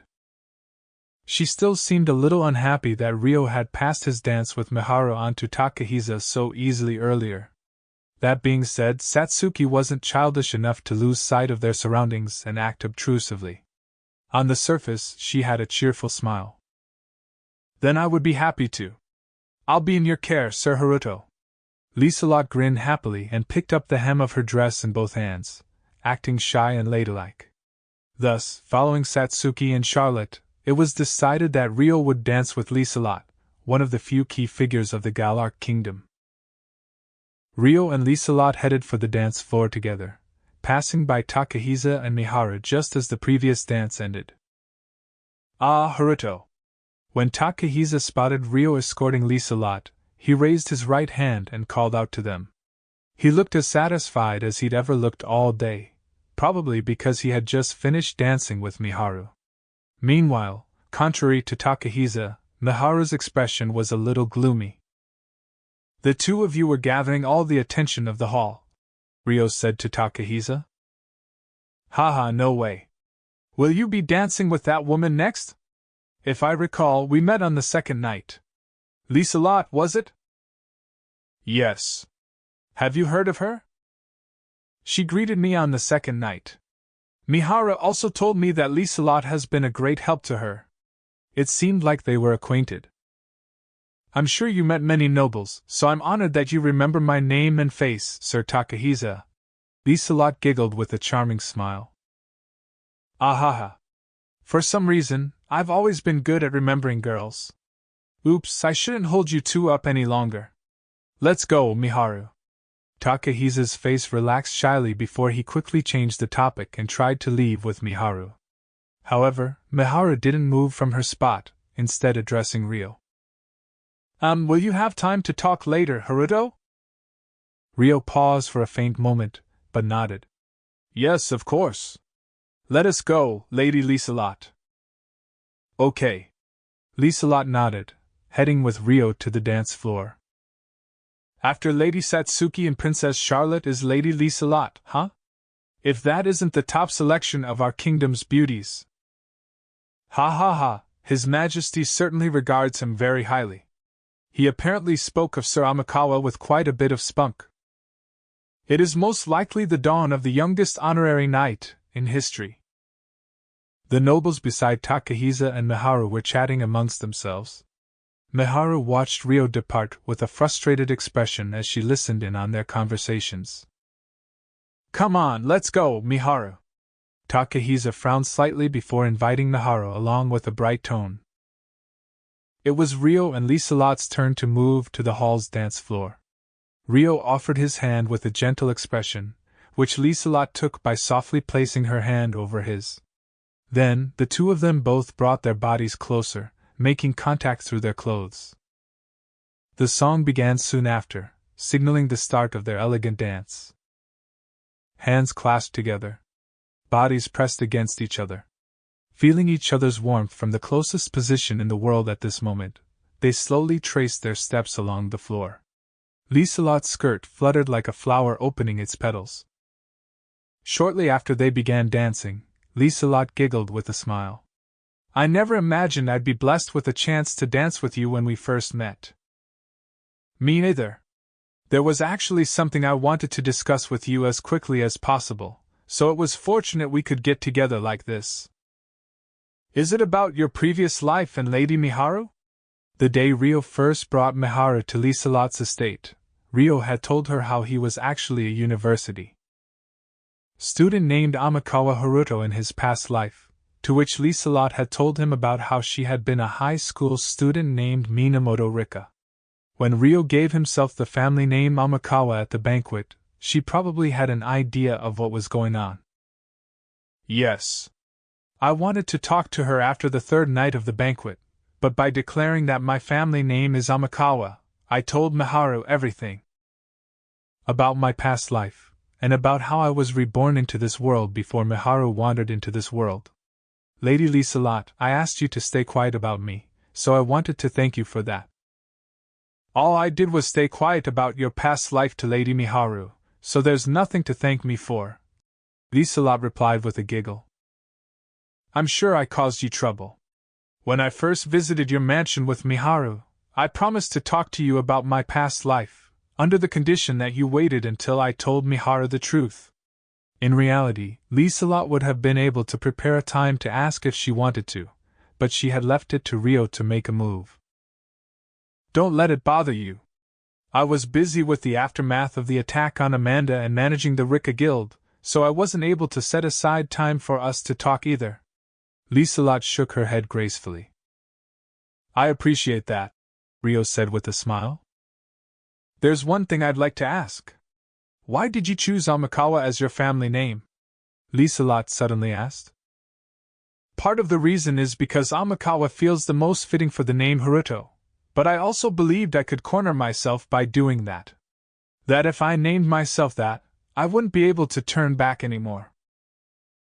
What kind of relationship did you have with Lady Miharu in your past life? Lieselot asked nervously. We had been childhood friends since we were babies. Although we were separated when we were 7 because I moved away, I managed to get into the same high school as her by chance, but Miharu wandered into this world on the day of the entrance ceremony.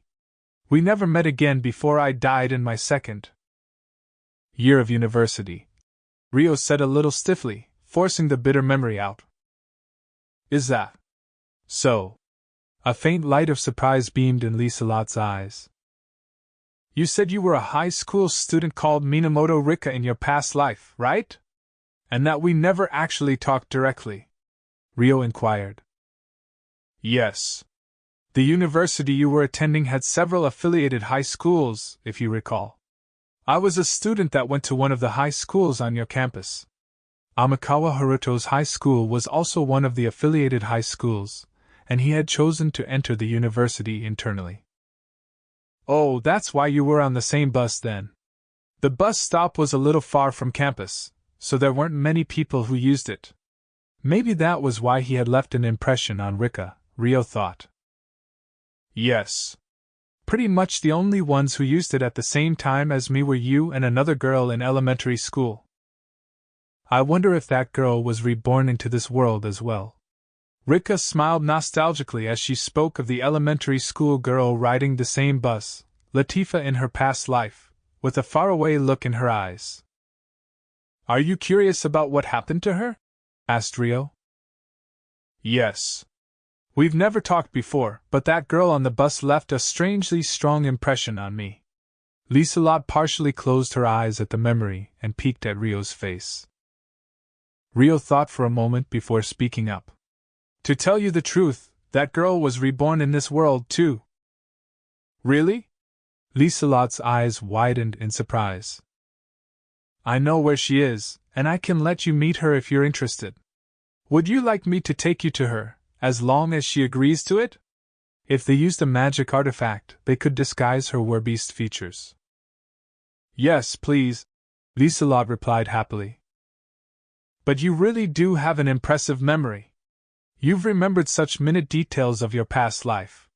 Rio could remember the events and people that had left strong impressions on him, too, but everything else he only remembered vaguely. We were riding the same bus so often, I unintentionally started observing you all. I noticed things like you all being in the same seats again one day, or he's staring out the window again today, or she's getting off at the same stop again today. I guess it just kind of burned itself into my memory over time. I suppose I was the one who was staring out of the window. Rio assumed in embarrassment, remembering that about himself. Yes, Lieselot confirmed with a giggle. By the way, what were you looking at? She asked out of curiosity. Nothing in particular. There was nothing else to do while commuting, so. Hee, I see. Lieselot seemed to find something funny about that, as she giggled again. The sight of the two dancing elegantly as they exchanged amicable words caught everyone's attention, perhaps because they were a beautiful couple, or perhaps because they were two figures who attracted attention either way. While most of the spectators let out sighs of admiration at the graceful pair, Hiroaki didn't seem amused to see Lieselot, whom he had taken a liking to, dancing with Rio, as his lips were pursed in discontent. Furthermore, Miharu and Satsuki were also among the spectators. In the meantime, Rio and Liselot continued chatting about the trivial aspects of their past lives. However, it didn't last long. Several minutes later, the song ended. I had a wonderful time. Thank you for inviting me to dance. If possible, would you be willing to talk about our past lives again sometime? Liselot asked, smiling gently. She looked a little reluctant as she parted from Rio. Of course. When I think about how we may have never spoken to each other on Earth, I'm glad to have met you after being reborn here, Rio replied with a kind expression. Yeah. Liselot blinked before nodding at Rio radiantly. Now, shall we return? Rio extended his hand to escort her. Liselot took his hand softly and the two of them left the dance floor. She glanced at his side profile. You might not remember me, but we actually met once when I was in middle school, Amakawa-senpai, she thought as she wore a graceful smile on her cheeks. After their dance, Rio accompanied Liselot back to Satsuki. Charlotte had disappeared from beside her, replaced instead with Miharu, Takahisa, and Liliana. Welcome back, Haruto. Liselot too. Your dance was lovely, Satsuki said, speaking on behalf of the group. Rio and Liselot replied in unison. Thank you very much. I'm honored. Hey, Haruto. You know, right? Satsuki asked brightly. No. What? Rio replied awkwardly, sensing an intensity that didn't warrant an argument. Don't play the fool.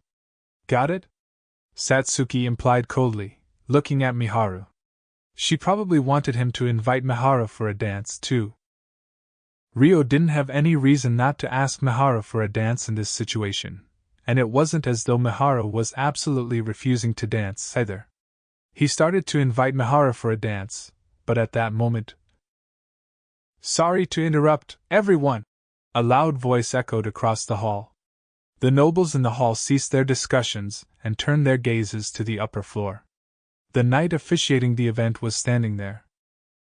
The end of the third night of the banquet draws near, but before His Majesty makes his greetings, we will conduct the official appointment ceremony for Sir Haruto Amakawa.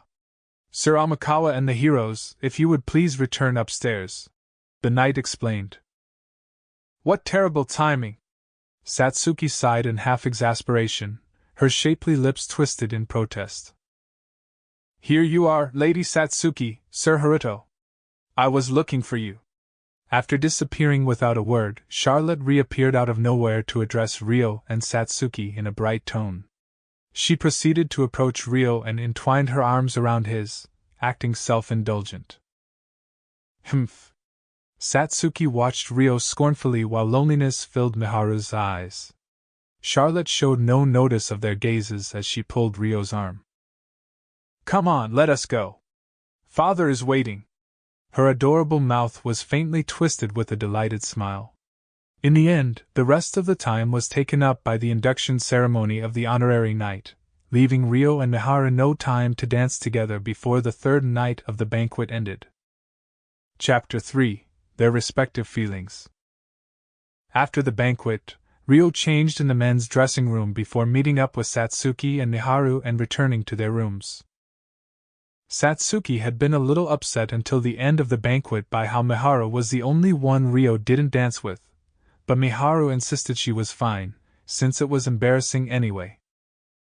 Rio brought up what he'd spoken to Charlotte about during their dance, prompting Miharu to listen with a serious face. I see. Satsuki placed a hand on her mouth and thought.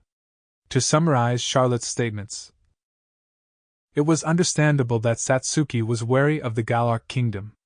The kingdom was also aware of why she would feel wary. However, they were hoping to form a trusting relationship in spite of that. If they were able to offer their support, they would provide it gladly. Even after Miharu appeared, they had no intention of taking her as a hostage against Satsuki, so she could rest assured with regards to that. The Galark Kingdom hadn't tried to interfere in order to keep Satsuki with them, so Satsuki had no choice but to accept the Galark Kingdom's assistance while being wary of being used for political advantage. This had been their relationship until now, but The Galar kingdom had never referenced the fact Satsuki didn't quite trust them until now, either, though they must have suspected such a thing. Perhaps it was because they took it as implicit understanding, but they didn't aggressively pursue Satsuki to win her over. "How do you see it, Haruto?" Satsuki asked. "First, I believe that Princess Charlotte's words were most definitely the words of King Francois." "Right. If everything until now had been a lie, that itself would destroy Satsuki's trust. Incidentally, the Galar kingdom has told you before now that they wanted you to be affiliated to their kingdom and help them as their hero, right?" "Yeah. But they haven't done anything more than that." "They understood my wariness towards being their hero, so they've shown their consideration through their actions instead of words. As a result, I was treated as a temporary guest of the Galar kingdom, which created very positive conditions for myself," Satsuki said, humming in thought. "Recently the international situation has been changing incessantly, and now that Miharu and Takahisa, who you have been looking for, have shown up, the Galar kingdom must be looking to progress their relationship with you, don't you think? That's why they're crossing the line they haven't crossed until now. By putting their plan into words, they made it difficult to take contradictory actions, and the moment they do, they'd ruin the trust they've established completely. Looking at the Galar kingdom's attitude up until now and in the future, it seems like they're asking you to decide whether you'd like to approach them and make a compromise or not.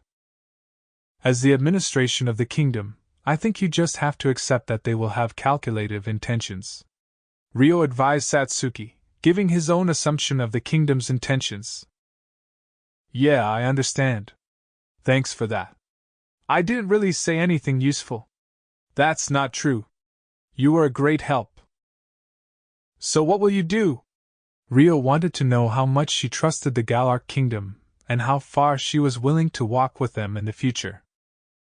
"Well, it's true that they've looked after my living necessities for free without forcing me to do anything until now. They could just be deceiving me, but I think I can trust King Francois as long as our interests align with each other.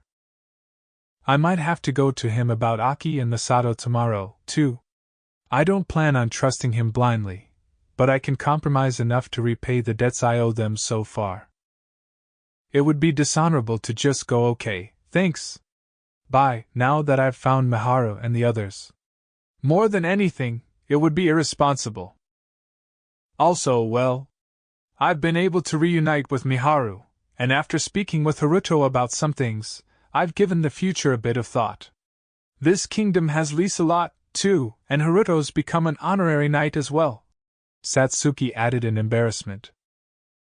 "It's just, and this could sound vain, but I believe it's possible His Majesty appointed me to an honorary knight in anticipation of you and me growing closer," Ryo suddenly hypothesized. Having a close friend affiliated created a feeling of familiarity. He had a blind suspicion that such feelings may have been used against them.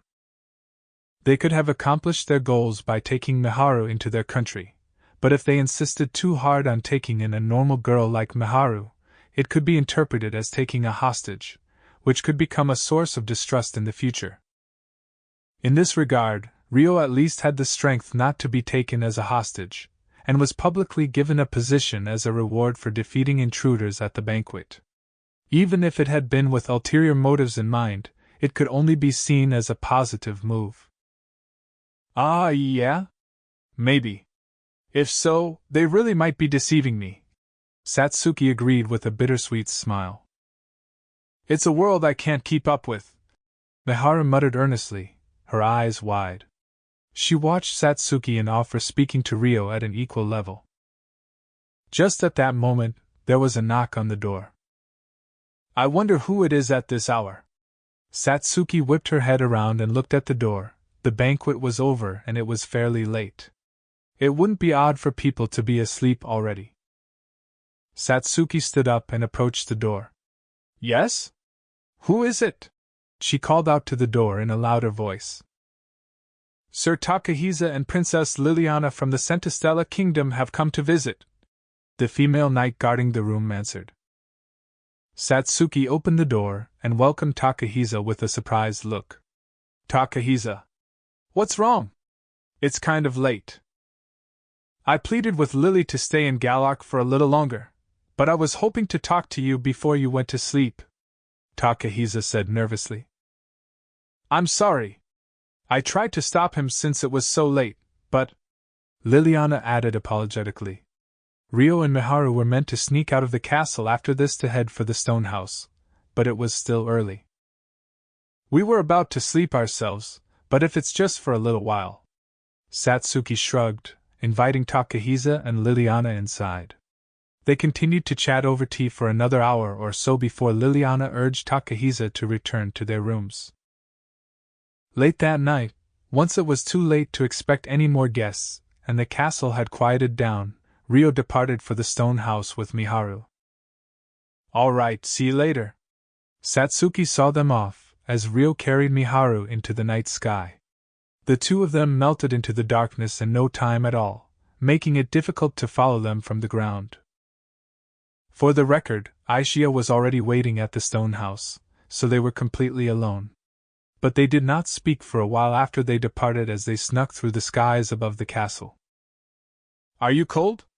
Rio finally asked. No, I'm fine. Haruto? Miharu squeezed her hand in Rio's clothes and nodded, before taking a deep breath and raising her head. Yes? Rio replied a little stiffly. I've been thinking ever since we had our talk. About who I wanted to be with. Right.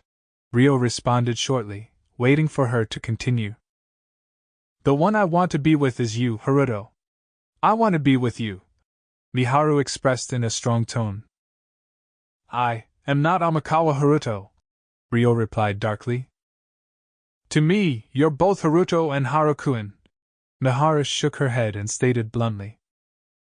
Amikawa Haruto is dead. But Harukuin is within you. The normally reserved Miharu refused to back down an inch. But right now, I am a person of this world. Even if I have Amikawa Haruto's memories and values, those aren't my memories and values. Do you still believe Amikawa Haruto is in me? Rio didn't back down, either. Yes. Miharu didn't hesitate at all, nodding firmly. Rio was completely taken by surprise. He wanted to dismiss her promptly, but the words didn't come out. I want to be with both Harukuin and the person that Harukuin was reborn as, Miharu repeated in objection, emphasizing that she definitely did not take Rio to be Amikawa Haruto. What will you do if you stay with me? There's nothing I can do for you. I'm living in order to fulfill my revenge. Rio felt a pain in his chest, his voice coming out in a rare tremble. If Miharu had asked him to give up on his vengeance here, he may have given up. That doesn't matter to me.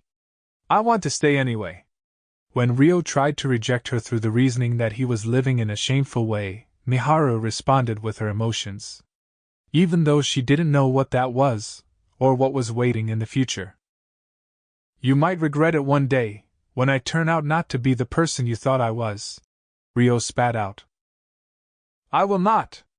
But I would definitely regret leaving your side, Miharu refuted with resolution. Rio's eyes trembled with hesitation. He didn't know what expression to make, his chest squeezing in pain. Why? Why would she want to be with someone like me? He asked himself. Or, would you prefer if I wasn't there? You have Ai-chan, Celia, Latifa, Sarah, Orphea, Alma already. There are so many people around you supporting you, and I'm not even as smart as Satsuki.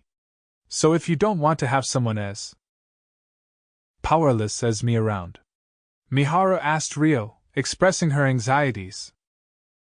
That's not true, Rio denied in a bitter voice. Then do you think that way about everyone else? That they shouldn't be with you?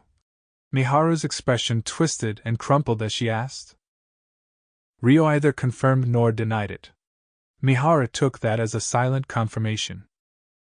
Then why have you helped us out so much?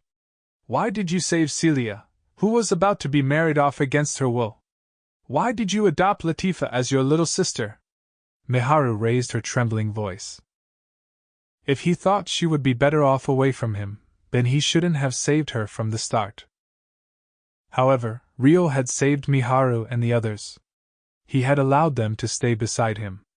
They had lived together. Was that nothing more than a temporary measure? Ryo fell silent once more, furrowing his brows and averting his eyes. He wasn't able to come up with a logical answer. After looking after us so much, after becoming so familiar with us, living together like a family, there's no way I can accept you distancing yourself like that. That's so selfish. Miharu's voice trailed off weakly, which made it sound all the more like a scream to Ryo. However, Ryo hadn't decided upon his revenge with half-hearted resolve either. He was aware his path would be a bloody one, and prepared to go forward. He said nothing. He couldn't. It's just like Ai-chan said. The Haruto of this world had shut his heart. That was what Aisha had told Mihara on the night she experienced the dream where Amikawa Haruto died. And now that Mihara was telling him her feelings like this, Ryo was maintaining his negative stance. He would most likely remain stubborn no matter what she said. Keenly experiencing Aisha's words coming to fruition, Mihara looked up at Ryo's face with terrible sadness in her eyes. However, Aisha had also said this: if Mihara really wanted to stay with Haruto in the future, then she couldn't run away. That's why Mihara didn't give up. If she couldn't convince Haruto completely here, she would cling to him with everything she had. Haruto, when we came to the capital, you promised me on the deck of Lieselot's enchanted ship, right? That you'd respect my will. Yes. It seemed like he still remembered. Ryo nodded at a strange angle. I want to stay with you. I want to stay. With you, with Haruto, with Haruko. At Ryo's silence, Miharu simply repeated herself. Haruko, she repeated again. Ryo had a clearly bitter expression on his face when she called him by that nickname. I understand, he sighed, nodding. Thank you? Miharu's face brightened with happiness. There's no need to rush into an answer, so take your time deciding. We'll still be together for the time being, Ryo said, suggesting a compromise. Yup. Okay. Miharu nodded with a plain, gentle smile. Ryo watched her face, then looked away from the radiance. Also, please stop with the Haruko, he added with a sullen face. Even if she called him by that name, he wasn't able to respond to her as Amikawa Haruto. Roughly half an hour later, Ryo and Miharu had arrived at the stone house and were seated facing Aki and Masato in the living room. The other residents were also present around them. Over half a day had passed since Aisha had explained the circumstances to them. Now, it was time to see if their resolution stood firm. As you have heard from Aisha already, we've found Takahisa. He's currently in the Galark Royal Castle and knows you two are safe. He very much wanted to see you, but we first need to ask. What do the two of you want to do? Ryo asked, getting right to the point. I'll go. I want to see my brother. Aki looked at Ryo and Miharu, answering immediately with no sign of hesitation. That was the answer they had expected. Ryo proceeded to look at Masato for his answer. What about you, Masato? I want to see him, I think. Especially if he wants to see me. Masato hummed as if he was considering his feelings one last time. Got it. Also, as we expected, Takahisa is saying that he wants custody over the two of you. What do you want to do about that? Ryo asked. I want to stay with my brother. Aki still seemed to be faintly hesitant, as her eyes flickered to the ground as she answered. Like I said before, if it doesn't seem like I can return easily, then I want to stay with you, Haruto. I still have to keep my promise with Arslan, and I need you to supervise my sword practice. Masato didn't seem to be absolutely certain of his answer either, as his voice was a little stiff. Takahisa is the hero of the Centistella Kingdom. You may have heard from Professor Celia already, but the kingdom is closed off and its internal affairs are unknown. It's possible that if you follow Takahisa, we may not be able to meet again easily. Ryo looked at Celia, who was seated apart from them as she watched their conversation, as he gave his guess about what Masato was fearing. It was an explanation directed towards Aki. Aki seemed to have a few thoughts about that, as she pressed her lips together firmly. As for the Galar Kingdom, they've so far maintained their stance against doing anything Satsuki would be opposed to. They made no move to take Mihara as a hostage or use their relationship with Satsuki, either. That being said, there's no guarantee the same would apply for the kingdom of Centistella, though it did seem like they were prioritizing Takahisa's will over anything else. The rest we don't know for sure, Ryo explained, looking at Aki and Masato again. All right, this is the last time I'll ask. By going to meet with Takahisa, who is in the company of someone with power, you may be restraining your own freedom in the future. Things might not go your way, and you may even be treated unfairly. Despite that, the two of you want to go to the castle to see Takahisa. Is that correct? He said carefully. Yes. Yep. Aki and Masato both gulped and nodded. Understood. Tomorrow, or rather, midday today, we'll bring the two of you to the castle. With that settled, there's something else I'd like to talk about. Ryo's mouth pulled into a tight line as he fixed his gaze on Aki. Aki cocked her head and looked back at him. Unsure of where to start, Ryo contemplated for a moment before he began to speak. I'm going to tell everyone what I've been hiding. I've told Latifa, Professor Celia, and Miharu before, but it'll be news to Sarah and the others. I have memories of my past life. First, Ryo looked at the sofa in the corner of the living room where Sarah, Orphea, and Alma sat together. Memories? Of your past life? The abrupt topic shift left Sarah and the others widening their beautiful eyes. Beside them, Latifa's expression had also changed. Do you remember the meeting with the elders before I brought Miharu, Aki, and Masato to the village? Where the question of how I was able to teach the language of this world, and whether I knew the language of their world came up? Ryo asked. Yes. Sarah and the others exchanged looks and nodded. At that time, they had sat in on the meeting between Ryo and the elders, but Ryo hadn't said why he knew the language of Miharu's world out loud.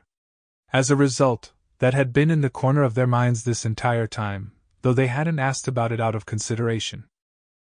That was because I have the memories of a human who was born in the same world as Miharu and the others. I informed the elders when I first brought them to the village, but it was kind of hard to find the right time to tell everyone. I'm sorry this is coming about so late. Ryo unfolded his hands from his lap and corrected his posture, bowing his head. Sarah and Alma spoke first. No, there's no need to apologize. Yes, we understand there were circumstances at play. We should be thanking you for telling us, really, Orphea added with a smile, agreeing with the two of them. Ryo nearly smiled with joy to hear that, but the truth he was about to reveal made him bite his lips instead. Thank you.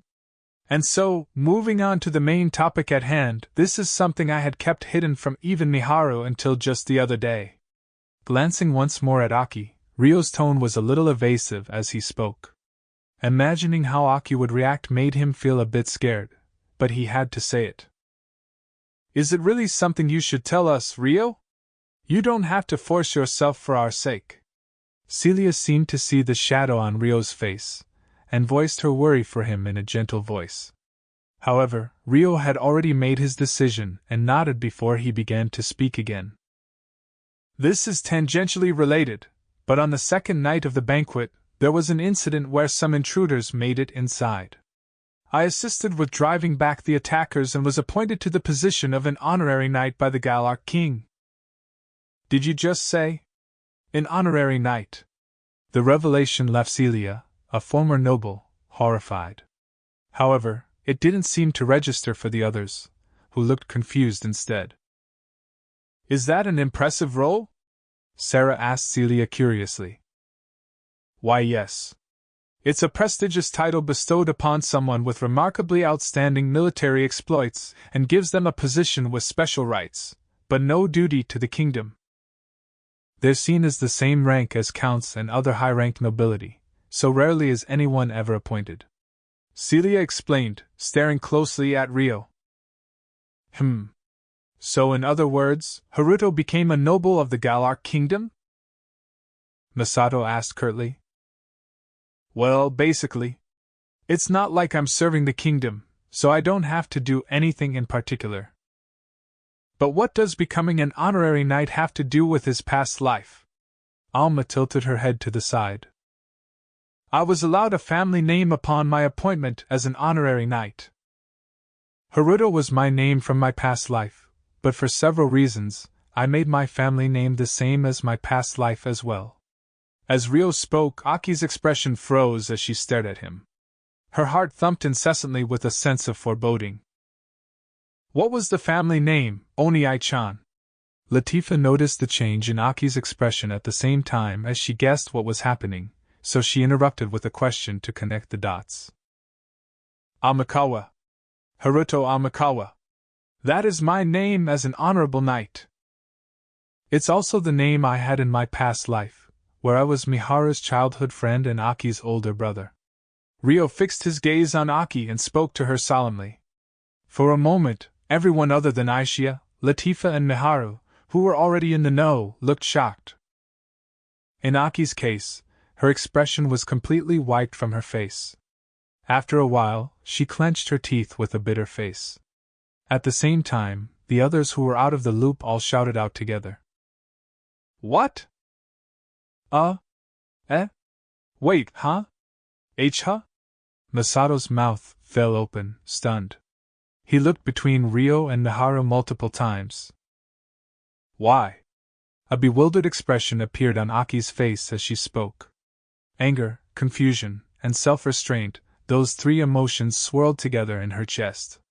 She tried to say something through it all, but each time she tried, she closed her eyes to suppress her fury. Wait a minute! I can't keep up with what's going on.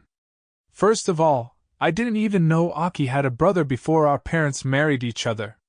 Masato didn't seem to know anything about Aki from before the divorce.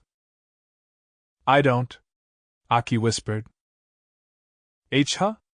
But he was right there. With no idea as to what was going on, Masato looked at Rio and Miharu. She does. Aki has an older brother named Harukuin. As their childhood friend, I can testify to that. Miharu had been holding her tongue so that Rio could explain things in his own words, but she interrupted him at this point.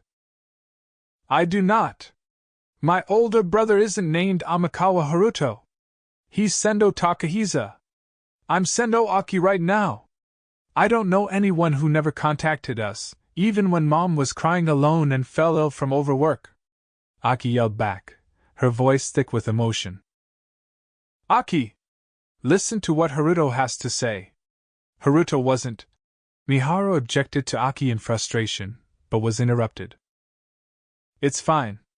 It doesn't change the fact that Amikawa Haruto never did anything brother-like for Aki. Now he's dead, and I'm not Amikawa Haruto, so there's no reason for me to act like an older brother now. I can't say anything selfish like that, Rio said, stopping Miharu calmly. Rather than dark clouds hanging over them, it was more like a sudden typhoon had struck the room, leaving the girls unrelated to the situation to watch in silence.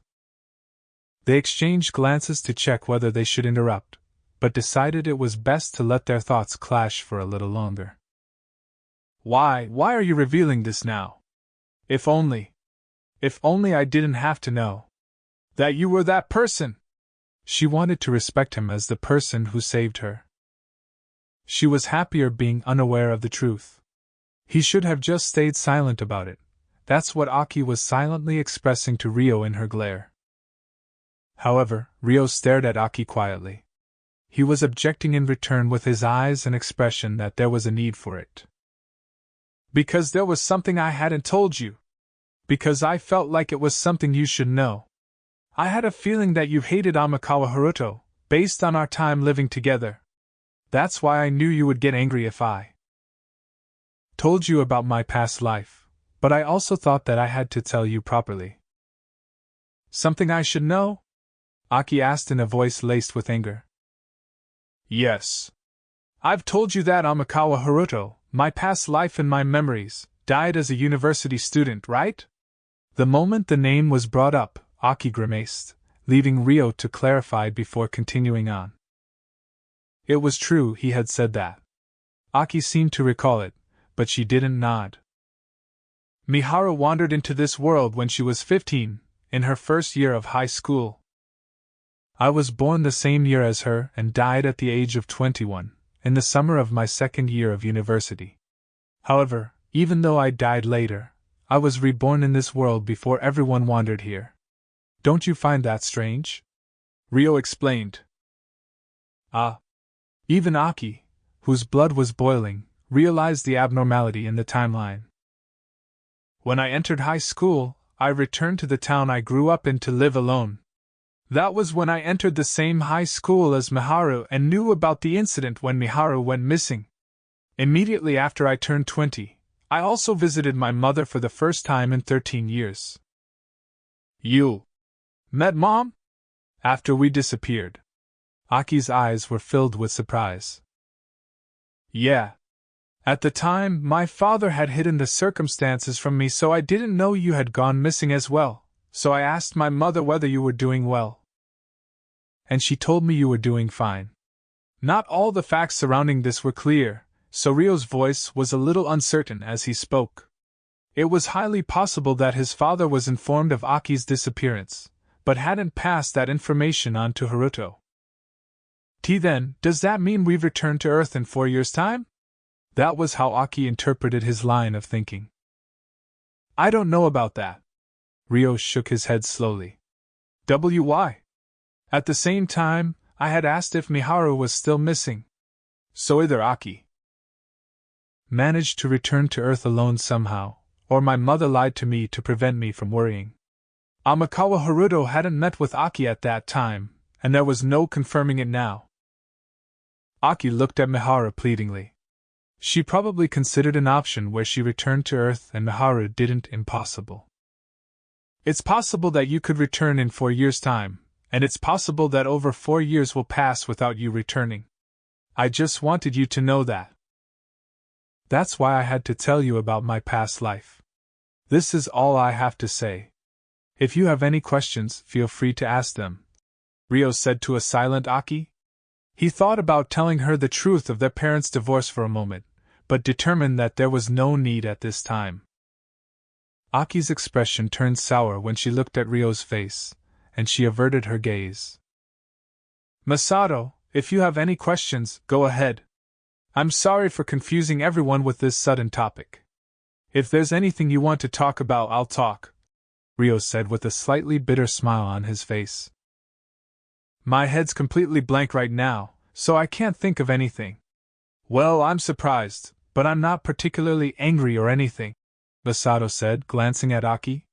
Celia and the other girls looked at each other, but didn't say anything. How about you take some time to think? We can't stay too late because we need to prepare for things in the morning, but there's still time until we have to return, Ryo suggested, looking around at everyone's faces. At that, Aki stood up without a word and promptly left the living room for her own bedroom. I'll go talk to Aki alone, Miharu said, standing up quietly to follow Aki. Then, once the two of them were gone from the living room, Aishia and Latifa both stood up at the same time, approached Ryo, and sat down on either side of him. My Oni-chan is still the Oni-chan in front of me right now, Latifa said, clinging to Ryo's arm like a spoiled child. Thank you. Ryo smiled brightly. Aishia didn't say anything, but she did cuddle closer to Ryo. Geez, these children! There was no letting her guard down. Celia sighed in exasperation. You shouldn't blame yourself too much. Also, don't burden yourself with all of this alone. That's a bad habit of yours. You were just bottling up all those feelings about Aki alone, weren't you? She asked Ryo. It was a problem I couldn't really talk about, so I figured it was hopeless. Rio looked up at the ceiling, having trouble finding a proper response. But if you're in pain, even if you can't say why, you can still, you know. Celia's words trailed off in a mumble. He was allowed to depend on them. They could pat his head or hug him if he needed it. That's right. It's been years since we met, you know. Since we're living together, if you're in pain, there's something that can be done. Sarah was completely on board with Celia. Something? Alma asked Sarah with a huff of laughter. Something, yes, something. Like having fun together, Sarah replied in a high-pitched voice. Like petting Rio's head, for example? Orphea offered. That's right. Sarah nodded firmly. Like hugs? Yep. And offering your lap as a pillow? Right, wait, what are you trying to make me say? Sarah nodded to gloss over her embarrassment, but when she realized the example Orphea brought up was even more embarrassing, she blushed. Sarah's saying that, but I'd be happy to do it for you any time. Just say the word, Rio. Right, Celia? Orphea was feeling rather bold today. Huh. Ah, well, yeah? Celia's cheeks reddened faintly as she gave a slight nod of her head. Me too, then. Alma raised her hand. Then I'll be spoiled tons by Oni-chan. Latifa squeezed Rio's arm even tighter. Aishia was still completely pressed up against Rio. I can do it too. If Rio asks for it. Sarah offered herself in a fluster. See? So many of us are worried about you. Since it's come to this, you'll just have to talk to us next time you're worried about Miharu, about Aki, about anything. Leaving us out of the loop until the problem rises to the surface makes us feel like strangers, Celia said to Rio on behalf of the group. Ahaha. Rio smiled with his eyes closed, not bothering to reply. Meanwhile, Masato watched that exchange happen from the side. It doesn't seem like the right time for me to interrupt. How nice it must be, Haruto. But I never imagined Aki would have a past like that. He crossed his arms with a contemplative look and hummed. What's wrong, Masato? Rio brushed off his embarrassment by speaking to Masato. Nothing, I was just thinking that if you and Aki were siblings in your past life, then that kind of makes you my older brother as well, though we're not related by blood. Aki may have said what she said, but I think of you like a real older brother. Masato rubbed his nose shyly as he spoke to Rio. Oh. Thank you, Masato. Rio's eyes widened before he thanked Masato with a gentle smile. Humph. It's my job to be spoiled by Oni-chan, though. Got it, Masato? Apparently that had fired up Latifa's desire to monopolize her brother. Ahaha. I know. I'll just have him look after my sword practice. Masato shrugged with a laugh. Good. Latifa nodded in satisfaction. That aside, Oni-chan. She suddenly looked up at Rio's face. What is it? Rio tilted his head in response to Latifa, a gentle expression on his features.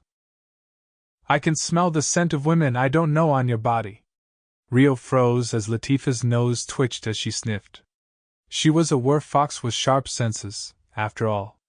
Sarah the werewolf had also noticed, as she made a face that seemed to say, Oh, she actually asked? Oh, that's because I danced with lots of people at the banquet, he answered shortly to Latifa, who looked up at him as though to ask who. At the back of Rio's mind, he recalled how Charlotte had clung to him constantly all night. Meanwhile, Aki closed the door and entered her room before falling onto the bed. Moments later, the door opened once again as someone entered. The door clicked shut behind them. Because the house was made of stone, it was completely soundproof with the doors closed, and no one outside could hear their conversation. What is it, Miharu?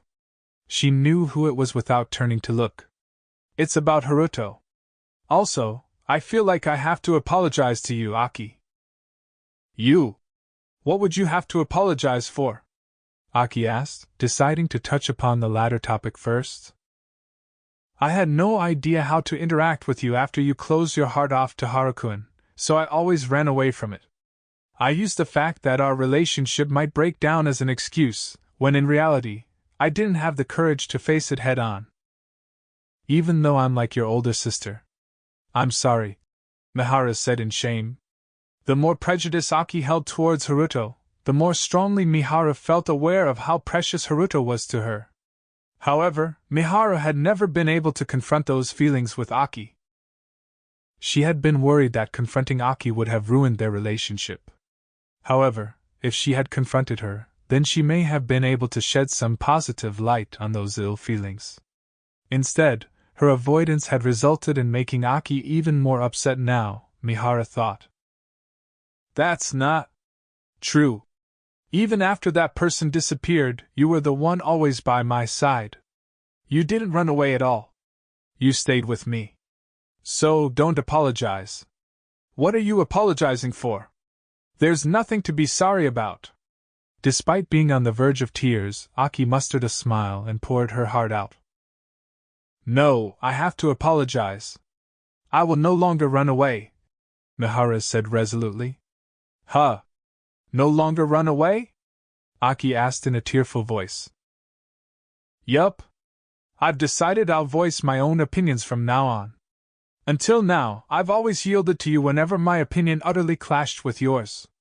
But I've realized that doing so wasn't benefiting you, and most of all, it wasn't benefiting me either. Aki bit down on her lips so hard she nearly drew blood. Do you hate this Haruto, Aki? The one I hate is Amikawa Haruto.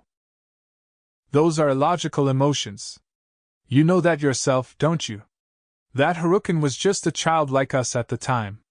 If anything, he tried to return to us when he entered high school, Mihara said, expressing the feelings she had kept pent up until now to Aki. Aki fell silent, her expression bitter. But that means you don't hate Haruto, then, Mihara said, sounding slightly relieved. I don't know, Aki muttered. You don't know? Mihara asked carefully. Haruto is our savior, and I've respected him until now as a wonderful person, so I can't hate him. But I hate Amikawa Haruto. That's why I don't know what to do. Whether I like him or hate him, I just don't know. That's right, it's illogical. I'm illogical. But I can't help it. Even the mention of his name pisses me off. Anger rose in Aki as she spoke, causing her to start yelling. Aki. Mihara's face clouded over with sadness. I'm sorry. Please leave. I don't think I can speak calmly even to you right now. Aki spat out in a prickly tone, as though she was suppressing the simmering rage within her. Mihara had said what she needed to say, but she gave pause anyway, wondering if there was something more she could say. Get out, please! Aki yelled, her anger exploding. Will you talk to me again after you've calmed down? Mihara asked softly but firmly. Fine. Aki's response was near hysterical. Without saying another word, Miharu turned on her heel and left the room. I want to see you soon, brother, Aki muttered to herself sorrowfully once. She was alone. The first thing Miharu saw after leaving Aki's room and returning to the living room was Ryo being pressed against Aisha and Latifa, who was sniffing his body as she clung to him. Miharu's eyes widened in shock. It was the usual warm, pleasant scene of their daily lives. However, it was a scene she couldn't see while they were at the castle. Even though they had only stayed in the castle for a few days, she had missed seeing this so much. If I lived apart from Haruto, I wouldn't be able to see this anymore either. Miharu watched the ordinary scene unfold before her, cherishing the sight of it. Her mind had been so occupied with the problem between Ryo and Aki, she had forgotten how precious everyone here was to her, too. She knew that, realistically, it would be difficult to stay with everyone forever. But she didn't want to lose the life she had here. Miharu felt strongly about it. Miharu, are you done already? Sarah noticed Miharu standing at the edge of the living room and walked up to her. Yeah. What was that commotion out here? Miharu watched Rio and the others with a smile. Latifa suddenly brought up how the scent of unknown women was hanging on Rio's body. According to Rio, they were just his dance partners at the banquet. Sarah sighed tiredly. Ahaha. If it's an unfamiliar scent, it might be Princess Charlotte's. She was sticking fairly close to Haruto the whole night. Miharu remembered how she hadn't been able to dance with Rio at the banquet and smiled a little sadly. I see. More importantly, this is something everyone told Rio just now, but we'll always be here to listen to your worries. Don't be a stranger and lean on us, too. We're a family, after all. Sarah made use of all her natural leadership to appear dignified and reliable to Miharu. Yeah. Thank you. Miharu broke into a happy smile, nodding obediently. Good. Now, shall we go back? Yup, Miharu replied. Sarah brought her to the middle of the living room. Miharu, Sarah, come sit here. As usual, Orphea took the initiative to beckon them into seats nearby. Having just had that exchange earlier, they were feeling strangely conscious of each other, so they were very grateful to carry on without worry or awkwardness. A normal interaction, it was a very precious thing. Then, once Miharu and Sarah sat down. Miharu, how did it go with Aki? Rio asked. He must have been worried. Whether that worry came from Haruto, or whether it came from Haruko-en, Miharu still didn't know. Right. I said what I had to say, but her heart hasn't adjusted to it all yet, so she'll talk to me after she calms down. I'll try to talk to her again later, too. The issue would be solved one day for sure, Miharu decided as she informed Rio of Aki's state. Rio gave a slightly weak smile as he bowed his head at Miharu. I understand. Thank you. After that, they discussed how they would bring Aki and Masato to the castle the next day. Aki refused to look at or talk to Rio, up until Rio and Miharu returned to the castle. Chapter 4: A Family Reunion. The next day, Rio followed the plan they had arranged the night before and received permission to leave the castle in the morning. Aishia and the other girls had brought Aki and Masato to the capital already, but they couldn't go to the castle quite yet. The purpose of Rio's outing was to create a cover story for King Francois, to prove that he had met with Aki and Masato to confirm their intentions. They couldn't possibly give him the explanation that they had snuck out of the castle at night to meet in secret already, after all. Rio spent 2 hours outside of the castle before returning to finally set things in motion with Satsuki and Miharu. After requesting an audience with King Francois in one of the castle's drawing rooms, they told him there were people they wanted to invite to the castle.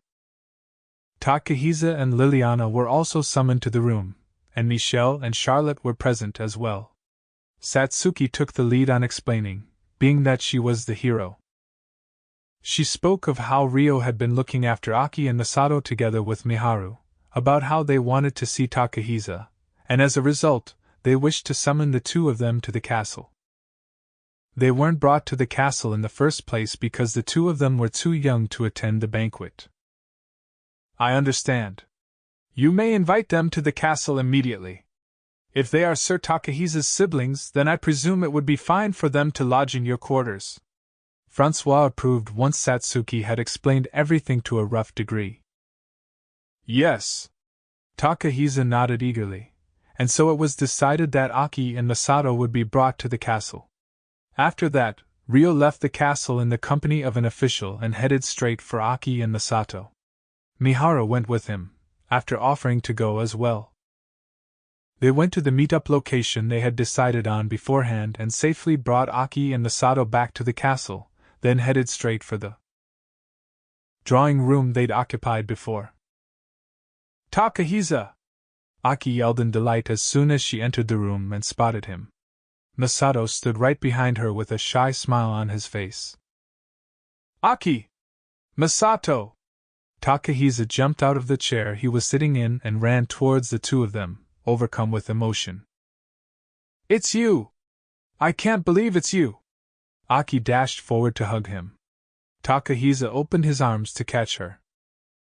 Aki! I'm so glad you're safe, seriously. Takahisa squeezed her tightly. Ahaha, that hurts, Aki said, though she was hugging her brother just as strongly. Oops, sorry. Takahisa reflexively tried to loosen his hold. Nope, this time it's my turn. Hee hee. It's really you. Aki squeezed her arms even tighter. She buried her face in Takahisa's chest. Even a normally cool-headed girl like her had a childish side. How have you been, Aki? I, heard you were nearly made into a slave. Yup, I've been good. Haruto. He saved me, Aki replied with a shadow over her smile. She almost looked at Ryo, but stopped herself partway. I see. Well, you're safe now, I'll protect you. Yeah. Aki nodded vaguely. Seeing her unhappy expression made Takahisa's face cloud over with frustration. He bit down on his lip and looked at Ryo. Thank you very much, Haruto. For protecting the three of them. Really? Not a problem, Ryo replied shortly, shaking his head. How have you been, Masato? Come closer, show me your face, Takahisa said to Masato, who was standing a distance away. I'm fine. Don't be embarrassing about it, Masato replied awkwardly. You've grown so much in our short time apart, Takahisa said in a brotherly way. Really? Well, I'm still growing. Masato huffed shyly and looked at his own limbs. You siblings get along so well. But I really am glad the five of us could reunite like this safely. Long time no see, Aki Masato. Satsuki had been watching the family reunion warmly until now, when she decided to address them. Only Ryo, Miharu, and the two siblings involved knew that Satsuki had snuck out of the castle to go see them before the banquet, so she needed to pretend she was meeting them again for the first time. Long time no see, Satsuki, Aki said. Yeah, it's good to see you're safe as well, Masato chimed in. They gave their replies as they had planned, as though they were meeting again for the first time. If you have all been reunited safely, then we shall take our leave. It would be impolite for us to intrude on such a long-awaited reunion, Francois said, looking at Liliana. Yes. We shall give our proper greetings at a later time. Liliana agreed immediately. If you don't mind, Sir Haruto, could you please accompany me? Charlotte suddenly asked Ryo. Of course. With no reason to refuse the request of a princess, Ryo nodded readily. Thus, everyone other than the 5 people from Earth left the room. The door clicked shut, leaving the 5 of them alone. How about we all sit down first? Miharu, you can sit next to me, Satsuki suggested. Right. Takahisa nodded happily, guiding Aki to the sofa for them to sit together. Masato sat down on a sofa a slight distance away, while Miharu seated herself beside Satsuki. I know we've finally reunited and are in high spirits, but we already have a general idea of each other's circumstances and it's quite difficult to find time for the 5 of us to be together, so how about we discuss the things that need to be said first? Satsuki said, looking around at everyone's faces.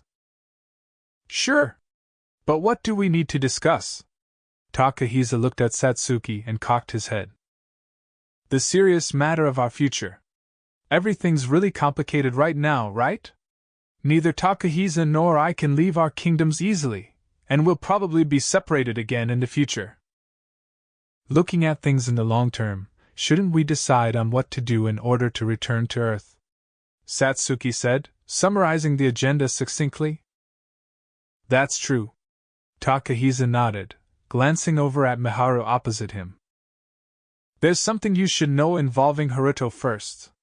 It's heavily related to our future, too. I've received permission to tell you about it, but you have to keep what I'm about to say an absolute secret from anyone else. Can you promise me that? Satsuki looked directly at Takahisa. If you're talking to just me, then the others. Takahisa looked around. They know already.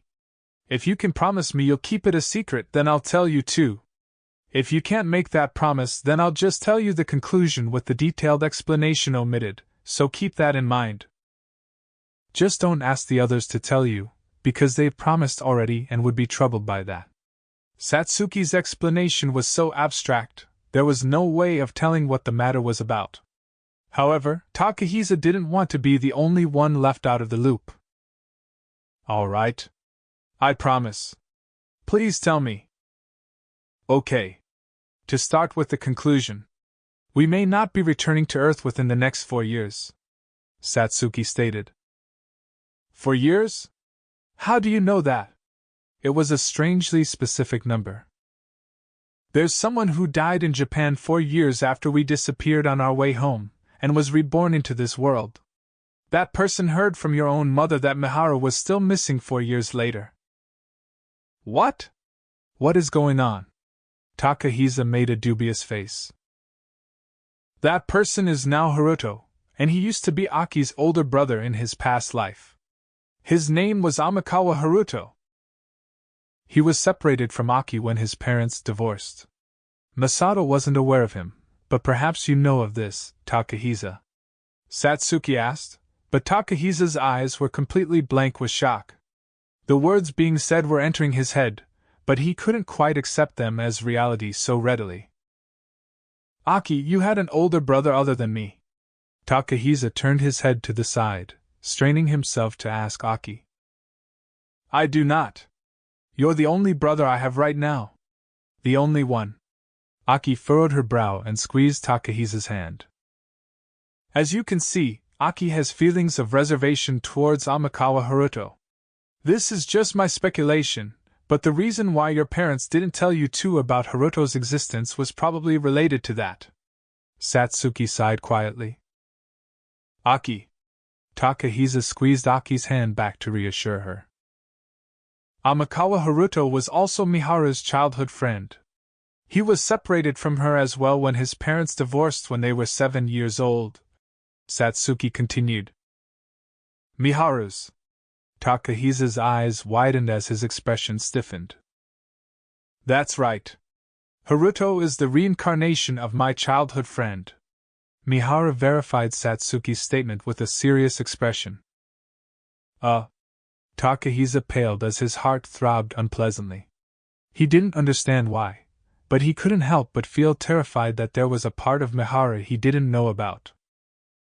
Let's get back to the topic at hand. According to Haruto's memories, Aki's mother said that Miharu was still missing. However, she also said that Aki was doing well when asked about her. Does that mean Aki returns to Earth while Miharu doesn't? That was ridiculous. Takahisa couldn't believe that Aki and Miharu would be separated. He looked dubious. Yes. Whether this was a lie to prevent Haruto from worrying or whether it was the truth, and what this could mean if it was the truth, there's just no way of knowing. Satsuki said thoughtfully, a troubled shadow over her elegant face. Wait a minute! I can't believe Aki and Miharu would be separated. Was Haruto unaware of the fact that Aki had disappeared? If so, wouldn't he know that Mom lied when she said Aki was doing well? Takahisa insisted in a heated panic. Haruto was unaware of the fact Aki had gone missing. After his parents divorced, Haruto's father completely cut off any information about Aki and their mother from reaching him. Satsuki replied, glancing at Aki for a moment. Aki's mouth was twisted in a bitter frown at the mention of her father. But I just can't believe it. There's no way Aki and Miharu could have been separated. Couldn't Mom have been lying to stop Haruto from worrying? Takahisa said, this time causing Miharu to be the one to retain a bitter smile. True, that's another likely possibility. I find it hard to believe that Aki wouldn't go and find the past Haruto once she returned to Earth, too. Satsuki looked over at Aki. At any rate, it doesn't seem like we'll be returning to Earth anytime soon. Reluctant as I am to admit, that's practically been confirmed now. And so, we should have a proper discussion about how we're going to live in this world from now on, instead of having just a vague idea. Wouldn't you agree? Yes. Miharu nodded firmly in approval.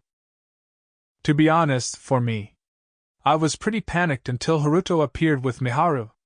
I was lonely. I had wondered if Mihara and the others were also summoned into this world, but I had no proof, and I just wanted to go home as soon as possible. But you know, I'm more optimistic now. Everyone's here. I've made a very reliable friend in Haruto. So I can't remain pessimistic about this forever, you know?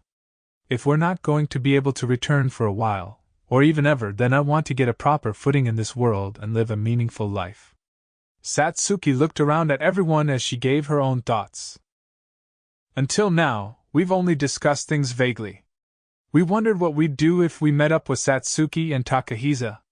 We all have our own thoughts on things, but we kind of ended up avoiding that discussion. But I think it's something that should be discussed properly, now that the 5 of us have gathered. Miharu stated her opinion clearly. Right.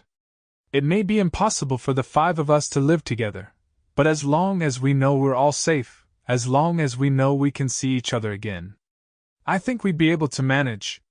Satsuki nodded. The 5 of us together, huh? True, with Satsuki as a hero of the Galar Kingdom, it'd be difficult for her to live in the Centistella Kingdom. Takahisa looked at Satsuki with a frown. Well, yeah? Satsuki nodded awkwardly. Are you going back to Centistella right away? Aki tugged at Takahisa's sleeve and asked. Yeah. I'll probably be able to come out again, but I don't think I can stay for long. That's why I thought about what I wanted to do all night.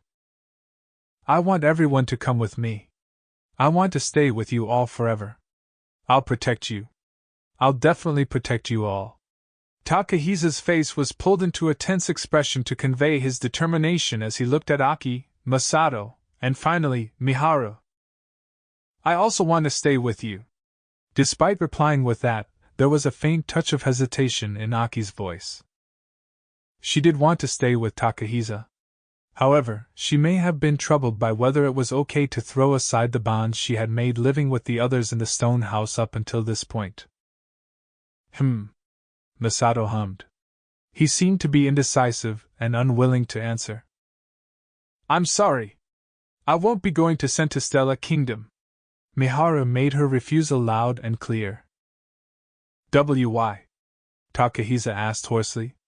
Because I intend on staying with Haruto. Miharu replied immediately. Wah! Takahisa made a face as though he had been shoved off a cliff. Speechless, he looked at Miharu imploringly, but she had nothing more to add. Meanwhile, when Aki heard Miharu's clear intention to stay with Haruto, her mouth twisted reflexively into a sullen frown. I also want to stay with Haruto, I think. I wavered a bit, having you in front of me, but I still want to stay with Haruto for now, Masato stated. But why? Takahisa was clearly enraged as he mumbled in a quiet voice. I want to stay with you. Aki seemed to have heard Takahisa mumbling from her place beside him, as she hurriedly declared her own position. Aki. Takahisa's expression brightened as though he had found an oasis in the desert. It's not that I don't want to stay with you, bro. It's just Haruto's looked after us so much, and I can't imagine walking away just like okay, thanks, bye. I know you're ignoring Haruto right now, but you understand how it feels too, right, Aki? Masato asked her. Aki seemed unable to be as honest as Masato and held her tongue.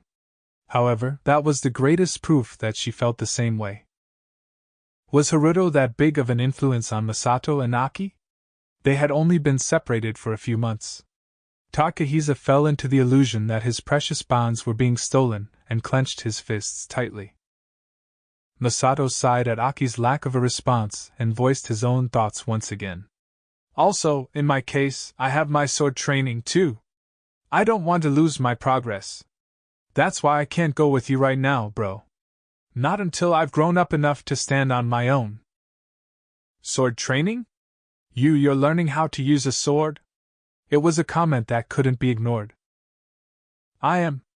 Masato was slightly taken aback by Takahisa's excessive reaction. Why are you learning it? It's not fun in games. Swords are used to kill people in this world. Since he was learning to use swords at the castle himself, he understood that fact well. Or rather, he was being made to learn it. That was why he showed such an extreme reaction to the knowledge that Masato was learning as well. I know. Haruto's teaching me everything.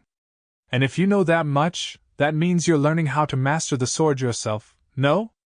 Masato pointed out how hypocritical that was. It's fine for me to. I'm already in high school, and I understand things. But you're still in elementary school. Your sense of morals and ethics aren't developed yet. I understand things, too. Don't tell me you've actually killed someone before. What if he had?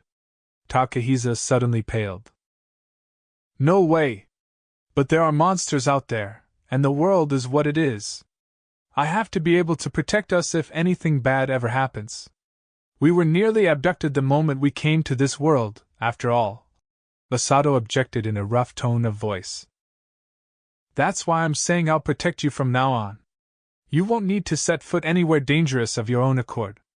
As long as you stay in the castle, nothing bad will ever happen. It's safe there. I'm telling you, I'm not going with you. I don't want to just sit there and be protected. If you fight, you might end up getting killed. Ever think of that? Takahisa scolded him harshly. Haruto's taught me that already. Guh. There was that name again. Haruto, Haruto, Haruto. He made his way inside of everyone's head while Takahisa wasn't around. Even though that place should have been for him. Calm down, you two. I know I said we should discuss things, but I didn't say we should argue. Satsuki interrupted in the time that Takahisa fell silent. I just don't want Masato to live a dangerous life. It's safe in the castle, and as for learning swordcraft, if he absolutely had to, he could learn properly from the knights in the castle, Takahisa said sullenly. Oh? Safety of the castle aside, Haruto's an honorary knight himself, you. No. He's stronger than your average knight, Satsuki noted. Exactly. Masato nodded smugly. Masato, you have to try and understand how worried Takahisa is about you too, okay? Just imagining you running off somewhere and dying.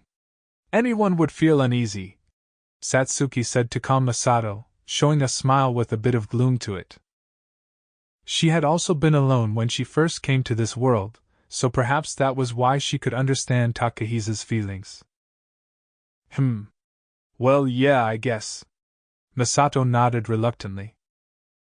So, in conclusion, or rather, to summarize for now, Aki will be going to Centistella Kingdom with Takahisa, Miharu and Masato will stay with Haruto, and I'll remain in the Galar Kingdom. Does that sound right? Satsuki didn't have any objection to the choices made as long as they were what the person in question decided for themselves, but it didn't seem like Takahisa and Aki were as accepting. With that in mind, she looked at the two of them. Are you okay with this, Aki? About leaving your ill feelings unaddressed and separating from Haruto like this? Miharu asked her. Who cares? Aki averted her eyes from Miharu, giving an indifferent answer to hide her irritation. If you're going to go with Takahisa, you should talk to him properly beforehand. Even if you're going to move away from him, I hope you'd reconcile first. Miharu placed a hand over her chest. At that, Aki ground her teeth and sneered in return. You're completely on his side now, aren't you? You're not my ally anymore, Aki replied sharply. No. That's wrong. I've always considered you special to me. You're like my real little sister, Miharu denied with great sadness. Then why aren't you coming with us? Don't go with him, come with me and my brother! Stay with me! Aki yelled at Miharu in grief. I can't do that. I'm sorry. Miharu looked extremely distraught, but nevertheless expressed her intentions. Is it because you love him, Miharu? Is it because you love him that you can't stay with me? You'd choose him instead? Aki's voice shook terribly as she spoke. It's not like that. Miharu gasped in shock. She wanted to stay with Haruto, not Aki. That may indeed have been the meaning of her choice, but the nuance was completely wrong. Aki. It might not be my place to say this, since I've only heard of what happened through other people, but don't you think that was too much? Satsuki had been watching quietly as an outsider, but even she couldn't let this conversation go on any longer. That's right, Aki. Masato also agreed indignantly. Love. When Takahisa heard the possibility of Miharu being in love with Haruto, he fell speechless. That shock gradually shifted into panic. What does Haruto think? Takahisa asked loudly. Think about what? The implication of his question was too broad. He says he'll entrust the matter of who stays with who up to Miharu and the others themselves.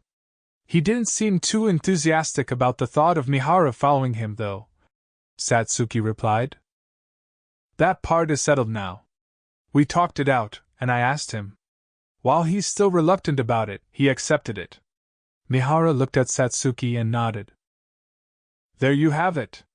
Satsuki smiled with a huff and looked at Takahisa. Well done, Miharu. Though the fact that Haruto's still reluctant is a little. She sighed tiredly. Miharu simply smiled shyly. Then Haruto can just go with you, Takahisa said in a great panic. That's not possible. Haruto has things he needs to do, too. Recalling what Ryo was trying to do, Satsuki's face clouded over a bit. Is that the reason why he's reluctant to bring Miharu along, perhaps? When it came to the topic of Miharu, Takahisa had sharp instincts. His comment was right on the mark. Well, you could say that. Satsuki nodded begrudgingly. Takahisa saw his chance in that and gulped before speaking. If Haruto doesn't want you to follow him, wouldn't forcing him to take you along just cause him trouble? You might be right. But I think that's fine, too. He's trying to live apart from a path of peace, so he needs someone beside him to pull him back into a regular life, Satsuki said wearily, a knowing look on her face. He's trying to live a turbulent life? Unaware of the circumstances, Takahisa and the others cocked their heads dubiously. Why doesn't Haruto want Miharu to follow him in the first place? He's fine with me going? Masato asked Miharu and Satsuki, tilting his head. That's because Miharu couldn't find the right words. Probably because Haruto was Amikawa Haruto in his past life, and Miharu was his childhood friend, I guess. I can't speak for Haruto any more than that, though. Right, Miharu? Satsuki gave an ambiguous but simple explanation to avoid going into detail, before seeking Miharu's agreement in a kind voice. Yes. Miharu nodded quietly. What's the deal with that? Takahisa was overwhelmingly flustered, but he grit his teeth to force that feeling down. Even though I decided I would be the one to protect her, I would. Things had taken such an unexpected turn in the mere months they had been apart, he couldn't accept that he would be separated from Miharu again. Were they saying he was being kept out of the loop from the beginning? He didn't want to feel the fear of losing someone important to him anymore, so he had decided he would tell Miharu his feelings. Yet before he could even tell Miharu his feelings, this happens. I have to do something. Something. Takahisa was grinding his teeth when Aki squeezed his hand. His expression changed with a gasp, and he squeezed her hand back. It'll be okay. I'll be with you, Aki whispered so that only Takahisa could hear, before speaking up. All right, Miharu. I'll do it. I'll talk with Haruto. Meanwhile, after Ryo had left the drawing room and bid farewell to the others, he walked with Charlotte down a hallway of the castle. Where might we be headed? Ryo asked with a chuckle. The people from the main Beltrum government are leaving to return to their kingdom today, so we'll be seeing them off first. After that, I have promised to have tea with Lieselot and was hoping you would be open to joining us. Charlotte answered in a strangely cheerful mood. Is that so? Rio didn't know why she was in a good mood and watched her expression as he responded. Thank you very much, Sir Haruto, Charlotte suddenly said. For what, may I ask? For Aki and Masato. You brought them to the castle because you could trust us, no? That means Lady Satsuki has also decided to trust us to some extent. We're very delighted about that. Perhaps you have already told her of our conversation during the dance at the banquet last night? Yes. However, I don't believe my passing of the message had any influence on the outcome. If Aki and Masato had desired it, they would have ended up coming to the castle anyway. You may claim that, but I don't believe that to be the case. Father was also extremely delighted and praised you highly for it, Sir Haruto. Charlotte smiled with a giggle. As they conversed, Rio and Charlotte walked towards the geometric garden that led to the castle gate. Several horse carriages were waiting there as members of the Beltrum Kingdom royalty and nobility prepared to depart. They would be traveling to the Beltrum capital by enchanted ship, but the horse carriages were to take them from the castle to the harbor. It seems like they'll be departing soon. Princess Christina and the hero are over there, too. I'm glad we made it in time. Now, come this way, Sir Haruto. Rio followed Charlotte's lead towards the nobility of the Beltrum Kingdom. Considering their past, he wouldn't have approached them by choice, but the chance of his identity being discovered was extremely low. If anything, he wondered how many people from there actually remembered him. Are Princess Christina and Sir Ray available? I'd like to greet them and see them off. I'm the Galar Kingdom's second princess, Charlotte, and this is the honorary knight, Sir Amikawa, Charlotte said to the knights guarding the horse carriages. It felt strange to have himself introduced as a knight, but it was certainly useful in how it made nobles more accommodating towards him. Please wait a moment. A knight left in a fluster at the arrival of figures of such high status. Less than a minute later, Christina and Ray appeared with their guards in tow. Thank you for coming to see us off, Princess Charlotte, Sir Amikawa. Christina greeted them gracefully. We probably won't be seeing each other again for a while, so I wanted to at least bid you farewell. I had hoped we could talk more while you were here, but our positions make it difficult, after all. I'm happy we made it in time to see you off, though, Charlotte said with a grin, glancing away from Christina nonchalantly. At the end of her gaze was Charles Uber, who had accompanied the rest of the Beltrum Kingdom here. Christina also shot Charles a glance before replying with a gentle smile. We may be able to meet again sooner than expected, but you're right. There's always the possibility we won't see each other again, so I'm glad we're able to greet each other properly like this. Then, she proceeded to direct her gaze at Rio. Sir Amikawa, thank you for seeing us off, too. Sir Ray had also wanted to talk to you some more. I'm honored. Rio bowed his head deeply at Ray. I'm the one who is pleased to be able to see you again, Haruto.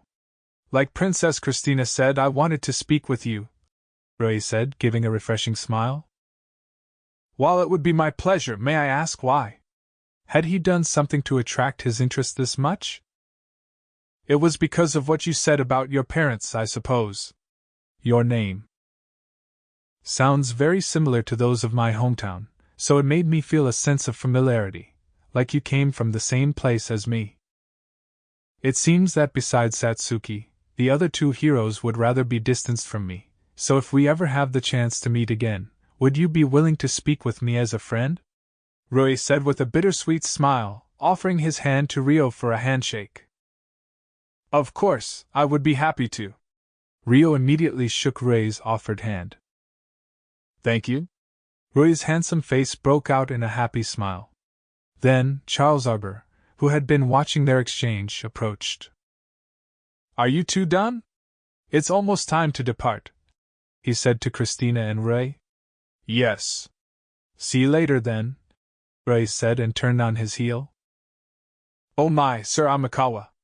You have some dust on your shoulder, Christina suddenly pointed out. Oh, how embarrassing. Rio reflexively moved his hand to pat away the dust. No, not over there. Christina said, then took several steps towards Rio and whispered in Rio's left ear so only he could hear. Thank you for saving Flora.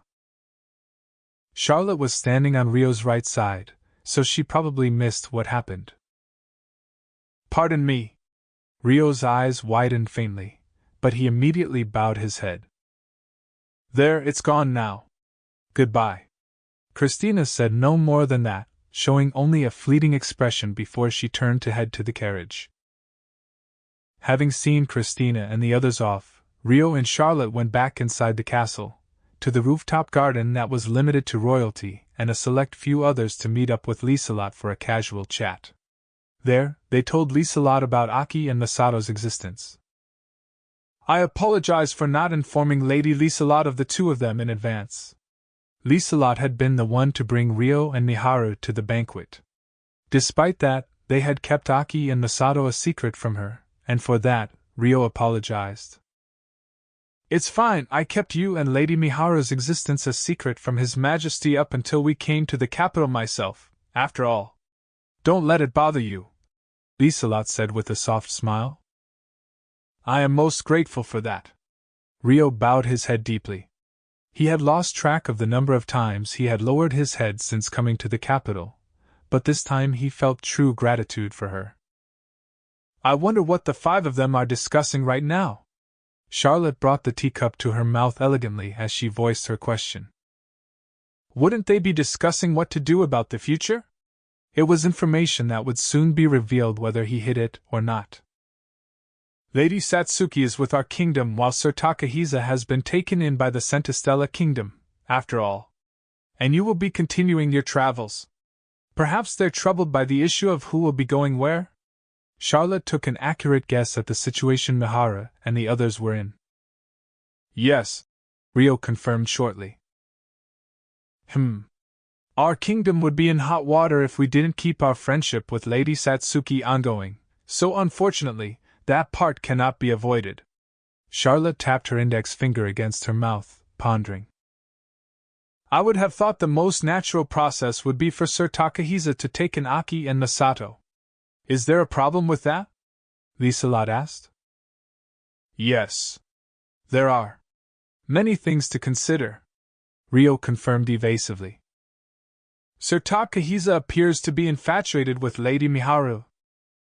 Could that possibly play a part in things? That, or Aki adores Sir Haruto so much, Sir Takahisa is opposed to it.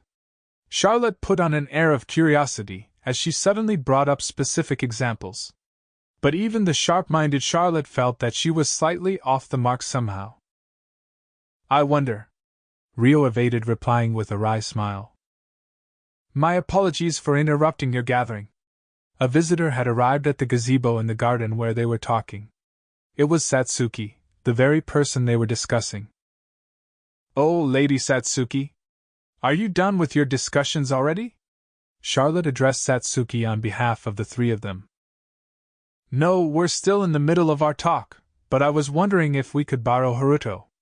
Satsuki looked at Rio and bowed her head awkwardly. Oh my, is that so? Of course, if Sir Haruto is willing, then we have no reason to refuse. Isn't that right, Lieselot? Charlotte turned to her in a cheerful tone. Yes, of course. Lieselot agreed immediately. Thus, Rio took his leave with Satsuki. Roughly 10 minutes later, Rio arrived at the drawing room where Miharu and the others waited. Sorry about this. Just sit anywhere that's open, Haruto. Satsuki prompted with a rather tired expression before sitting next to Miharu herself. Sure. Rio obediently sat down on the empty sofa. Directly across from him was Masato, and diagonally opposite were larger sofas, which sat Miharu and Satsuki on one side, and Aki and Takahisa on the other. For the record, the reason why he was summoned and the discussion that had occurred up until now had been explained to him on the way there. I've told Haruto that Aki wants to speak to him, but if we're in the way, we can leave. Though it may be better to have Miharu present. Satsuki looked between Rio and Aki before settling on Miharu. I don't care if you stay or not. Only if Haruto has things he can't say in front of everyone else, I suppose, Aki said in a rather sharp tone, as though she was testing Rio. I won't know until I've heard from Aki what she wants to say, but I don't mind if you all stay. As long as you promise to keep anything said here confidential from the others, Rio replied calmly. Of course. This is a private discussion, after all. Is everyone else fine with that? Satsuki looked around at everyone. Miharu and Masato confirmed immediately, but this confirmation was actually directed at Takahisa. When his gaze met Satsuki's, he froze and nodded stiffly. Now, what do you want to say to me? Does it have something to do with Amikawa Haruto? Rio asked Aki himself. You speak as though he's a stranger to you, Aki replied reproachfully. He's not a stranger, but he is someone else. I cannot act as though I'm Amikawa Haruto. His words had a sense of resolution in them that made Aki gulp. However, she couldn't back down. Does that mean you think nothing of me? That's not what I said, Rio replied in a pained tone. But I've heard that you didn't really want Miharu to go with you, even though you used to call her Michan and loved her so much in the past. Does that mean you don't love Miharu anymore? Do you hate her now? Is that why you don't want her to follow you? And me as well. He didn't call her name in the same affectionate way that he used to. While she swallowed those words at the end, Aki was becoming more and more emotional. I don't hate her. Then why don't you call Miharu Michan anymore? Why don't you want her to go along with you? I won't call Miharu by the nickname in my memories. I can't. I'm not Miharu's childhood friend anymore, Rio answered, making Aki grind her teeth. Miharu had a miserable look on her face, and Satsuki was frowning sullenly. I don't want Miharu to follow me because I still consider her important to me, though I am now a different person to Amikawa Haruto. That's why I believe the best option would be for her to live somewhere safe. The same goes for you, Aki. Also, it's precisely because I am a different person now that I believe it would be better for those of you who know the Amikawa Haruto within me to stay away. Rio continued, his expression dimmed. I don't understand what you mean at the end there. Aki tilted her head with an unimpressed look. The same went for Takahisa and Masato. For you and Miharu, who know Amikawa Haruto, wouldn't you unconsciously think of me as him, or otherwise let your opinions of him overshadow how you think of me? They couldn't deny it. After all, Aki was presently seeing Amikawa Haruto in Haruto as she used him as an outlet for her illogical rage. But I'm not Amikawa Haruto. Amikawa Haruto is dead, so I am unable to respond to you as him, he said with a smile of resignation, and Aki's expression clearly stiffened, as though she was a child who had realized what she had done wrong. Rio felt guilty for his inability to word things better. However, he had to tell them like this, because he was Rio, not Amikawa Haruto. Amikawa Haruto had values cultivated by living a comfortable, quiet life in peaceful modern Japan.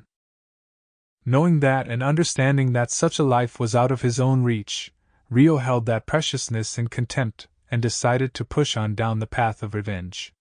He had already sullied his hands numerous times, even without the revenge as a factor. That's why Rio thought he had no right to enjoy living in a peaceful world, where Miharu and Aki placed themselves beside him as Amikawa Haruto. He didn't think he belonged there. Even if you say that, though, Haruto still has the memories of Amikawa Haruto, right? So isn't it a little sad to call yourself a different person? You're still the same Haruto. Do you really feel nothing with Miharu and Aki in front of you? Masato's shoulders and voice trembled as he spoke. I do. That's why they're important to me. That's why I don't think they should be near me. Ryo's voice was truly calm, conveying how he had given up. That much was clear. If they're important to you, then I think that's all the more reason why you should keep them near you. If I were you, I'd rather have them beside me, Satsuki said, unable to help but give her opinion. That's why I said I'd respect Miharu's decision. I may be traveling about in the future, but I intend on keeping a safe living environment for them like I have until now," Ryo replied with his gaze averted from Satsuki. "No, that's wrong. Didn't I say I wanted to stay beside you? Didn't you accept that, Haruto?" Before she knew it, Miharu's words were coming out hoarsely. Ryo was going to use his travels as an excuse to be scarce around her, she feared. "You'd be continuing to live as you have until now. Wouldn't you call that being together?" Ryo replied quietly. "No. I wouldn't call it that at all," Miharu stated bluntly. Ryo didn't say anything, letting the silence drag on instead. How could he treat what I want so desperately like something he doesn't need? And yet, he's taking what I need away from me. Listening to the conversation made Takahisa feel like he was going mad. With his shoulders squared, he bit down on his bottom lip and frowned. "However reluctantly, I was glad to hear you had approved of Miharu's desire to stay together because I thought that meant he had accepted her feelings a little. But I see that wasn't the case at all." Satsuki stared into Ryo's eyes with disappointment and exasperation. Though he had a logical objection to that, Ryo said nothing. "Haruto, come with me for a moment," Satsuki said quietly, standing up with determination. Ryo held a glaive for mock battles in his hand, facing Satsuki, who held the same weapon in hers. They stood on the parade grounds of the Galark Kingdom Castle. How did things come to this?" Ryo asked as he checked his grip on the glaive. "Because I'm not happy with you." Satsuki furrowed her brow, her answer short. A bit too short, as the point completely flew past Ryo. "For what reason?" Although Ryo had a faint idea, he asked anyway. "Haruto!" Satsuki jabbed her finger at him. "I suppose it's all about me, right?" Her answer was a little off from what he'd expected. It seemed like Satsuki was quite angry, so he gave a pained smile in an attempt to smooth things over. "But I don't want you to get the wrong idea. This isn't me trying to force my opinion onto you. I think your points are correct, and I know you've made them after giving them a lot of thought and consideration. I can also sympathize with your fears. However, you can't come up with the answer alone. Miharu's also given this a lot of thought, gone through and settled her own conflicts, and come up with an answer to give to you. Don't run away from her. Face her head on. Masato said it already, don't act like a stranger or they'll be sad. He's definitely still within you. He's no longer anywhere except within you. So don't. Satsuki said, appealing to Ryo with sincerity. Watching over their conversation right beside them was Miharu, Aki, Masato, and Takahisa. However, as they were using the parade grounds for knights and soldiers to train on, some of them were also watching the two of them from afar. They were out of hearing range, so they couldn't overhear their conversation, but the tense atmosphere was apparent. Furthermore, news of the duel between the hero Satsuki and honorary knight Haruto must have spread throughout the castle, as members of royalty and nobility were crowding the parade grounds. Among them were Charlotte and Liselot from the Galark Kingdom, the Restoration's Flora, Hiroaki, Rona, and Duke Huguenot, as well as Centistella Kingdom's Liliana and her female knights. Just so you know, I fully intend on becoming better friends with you in the future as well. We haven't known each other for long, but I already consider you a close friend of mine. That's how much you mean to me already. That's why I won't forgive you if you try to run away. This time, I'll show you how much you mean to us. If it won't reach you through words, then I'll beat it into your body. I'll beat you until you break." Satsuki's passionate but eloquent speech left Ryo staring in a daze, but he eventually smiled. "Wouldn't it be bad if you did that?" Shut up. At any rate, you never know until you try," Satsuki yelled, cheeks reddening at Ryo's teasing. "Lady Satsuki!" Two groups of people approached them. One was Charlotte and Liselot, while the other was Liliana and her female knights. Charlotte was the one who had called Satsuki's name as she hurried over. Meanwhile, Liliana headed towards Takahisa. Had they come to stop them after all? They had asked a knight nearby, but they were using the parade grounds without permission from the main person in charge and had paused training because of it, Satsuki thought. Honestly, if you're going to do something so interesting, please let us know first. I can prepare a referee for your match if you so wish, as well. How about it? Charlotte was unexpectedly on board with the whole thing. No, that's okay, Satsuki replied through her surprise. Understood. All right, everyone. Come this way. Figuring they should get out of the way of the match, Charlotte led everyone, including Liliana's group, to a safe location.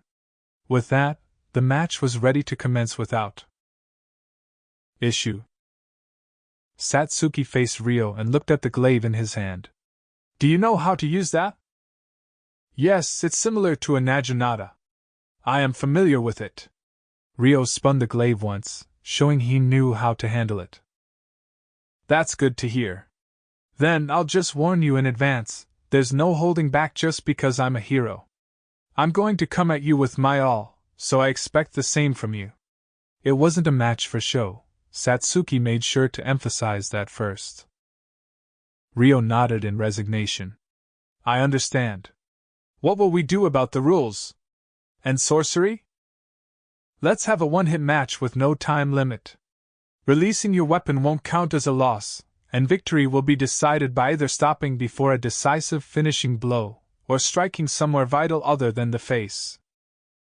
The only sorcery allowed is physical enhancement. That okay with you? My divine arms automatically activates a sorcery that enhances my body. If you can only enhance your strength with magic, then I'll hold back a little, Satsuki explained, looking at Ryo for his reaction. That's fine with me. I can enhance my body using this enchanted sword, Ryo said, drawing his sword from the sheath at his waist. After his promotion to an honorary knight, he was now permitted to walk around inside the castle with his sword. So that's the enchanted sword that drove back the demi-dragon's breath. If you're more used to using swords, shouldn't you use that instead? Satsuki looked at the sword in Ryo's hand with interest. No, that's okay. But it's a little annoying to have while holding the glaive.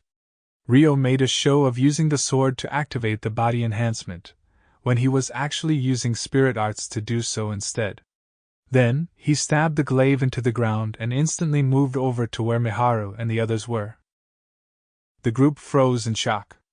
Even Liliana's knights were slow to react. Masato, Ryo called out. Why, yeah? Masato replied hesitantly. Could you hold on to this sword for me? It'll get in the way of the match, Ryo said, handing the sheathed sword to Masato. Got it. Leave it to me. Masato accepted Ryo's sword enthusiastically. With a parting thanks, Ryo returned to face Satsuki. Whoa, what was that magic essence? It's pouring out of him, yet there's no waste at all. It's beautiful. Alice, the youngest of the knights guarding Liliana, stared closely at Ryo with a grimace. It may be better to stand further back. The eldest knight also had a stiff look to her face. I'm ready. Ryo returned before Satsuki and picked up the glaive he'd stabbed into the ground, assuming his stance. It really seems I won't have a chance of winning if I don't come at you with the intention to break you, Satsuki said with a smile, seeming to sense the gap in their abilities after seeing Ryo's movements just now. However, she couldn't back down here. Ryo picked up a pebble on the ground. How about we signal the start of the match with the moment this hits the ground after I throw it? He asked in a tone that showed his ease. Sure. I'm ready whenever. Satsuki tensed her expression and agreed, taking one step forward with her left foot and holding her glaive at the ready halfway. It was the basic stance of a glaive that was easy to move with, making it suitable for both offense and defense. Here goes then, Ryo said, throwing the pebble straight up and readying himself similarly to Satsuki in the middle. Several moments later, the pebble landed on the ground. Ha! Satsuki called out a battle cry and charged with her full speed. She came within a short distance of Ryo and made a fast strike. but Ryo entangled the tip of Satsuki's glaive and cleanly parried it. However, Satsuki expected that much from him. She maintained her stance that was faithful to the fundamentals and brought her abilities past the limits of her body to make a persistent attack. However, Ryo's experience in real battles far surpassed Satsuki's. He parried all of her attacks with skill. Satsuki stepped back to widen the distance before shouting at Ryo. "What was that about being somewhat familiar with a glaive? I wanted to finish this in the first hit, but you've been dealing with all my attacks so easily." "I could see right through you," Ryo said with a bold smile. "That's enough." Satsuki resumed her assault. She made an overhead attack with all her energy, as a feint. She rotated the handle of the glaive to flip the blade of the tip in a tricky maneuver. However, Ryo easily stepped to the side to avoid it. Satsuki immediately swung the glaive to the side, performing a follow-up attack. Ryo lowered his glaive, knocking the side-sweeping slash Satsuki had released straight to the ground. He proceeded to hold Satsuki's glaive to the ground just like that. Before the blade could be buried into the ground, Satsuki promptly pulled the handle of the weapon to avoid having her movements fixed. In the next moment, she cut around to Ryo's side and swung the tip at his feet. Ryo had foreseen that move, as he used the leg she was aiming at to step on the tip of Satsuki's weapon with rapid reaction speed. He placed his weight onto that foot, sinking the blade into the ground. Then, he proceeded to make a rather weak side-sweeping attack. "What?" Satsuki released the handle of the glaive on the spur of the moment, barely retreating in time to avoid Ryo's attack. However, she was astonished by the guts behind Ryo's acrobatic defense and gaped speechlessly. The same applied to the gallery of spectators. "The glaive is indeed a similar weapon to the naginata.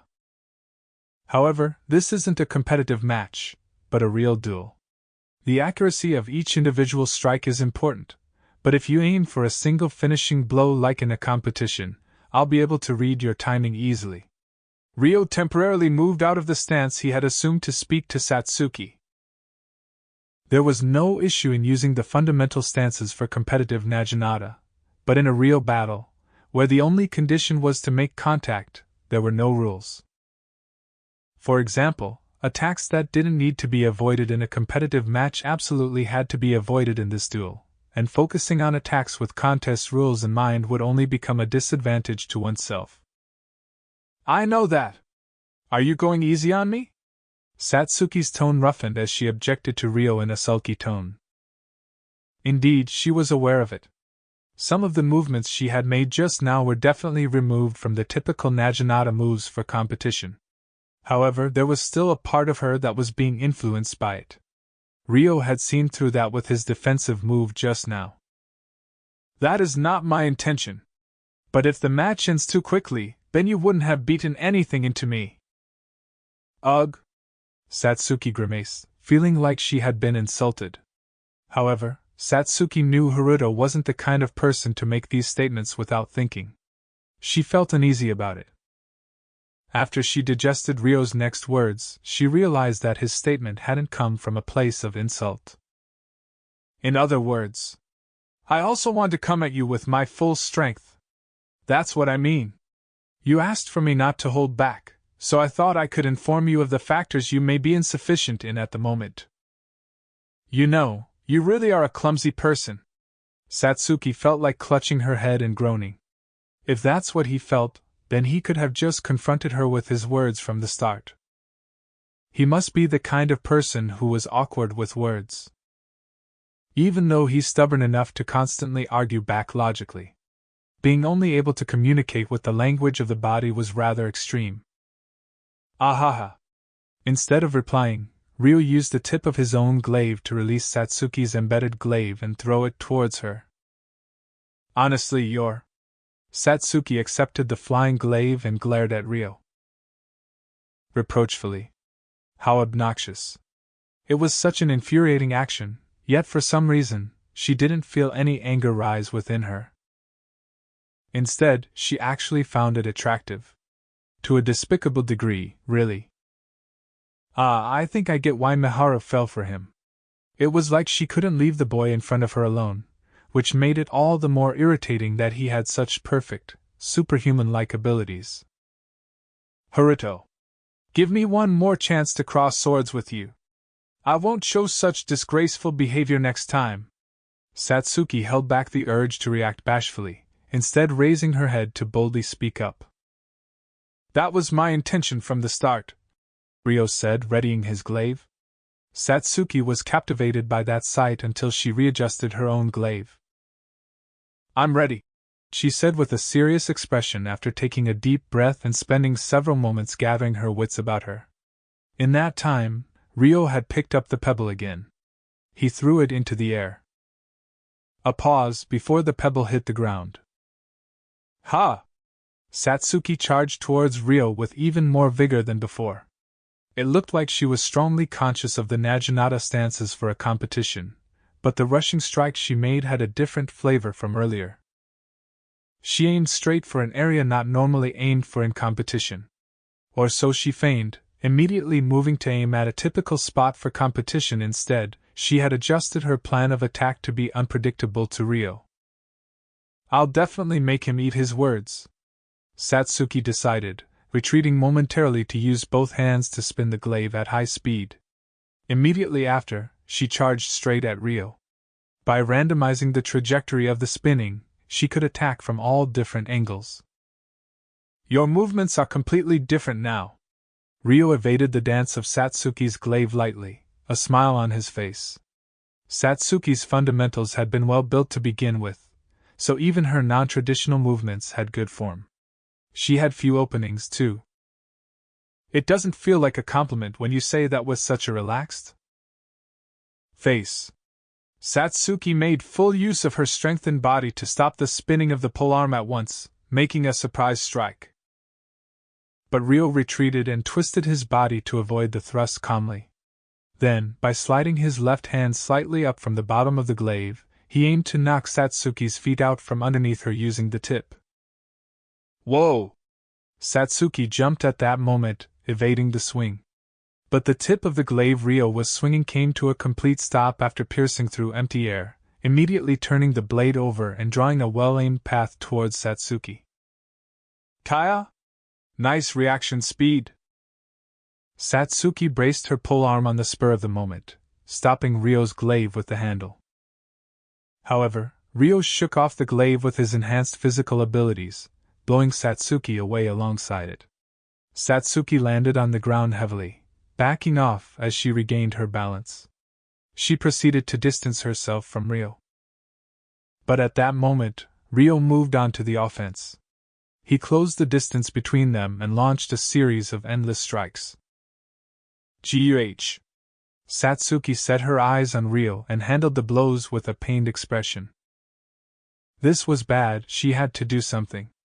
Just as she thought that, Ryo feinted a thrusting strike aimed at Satsuki, before pulling back to swing it sideways. Satsuki lowered her posture to neatly evade the incoming glaive from the side, making a swift counter-strike. Got you!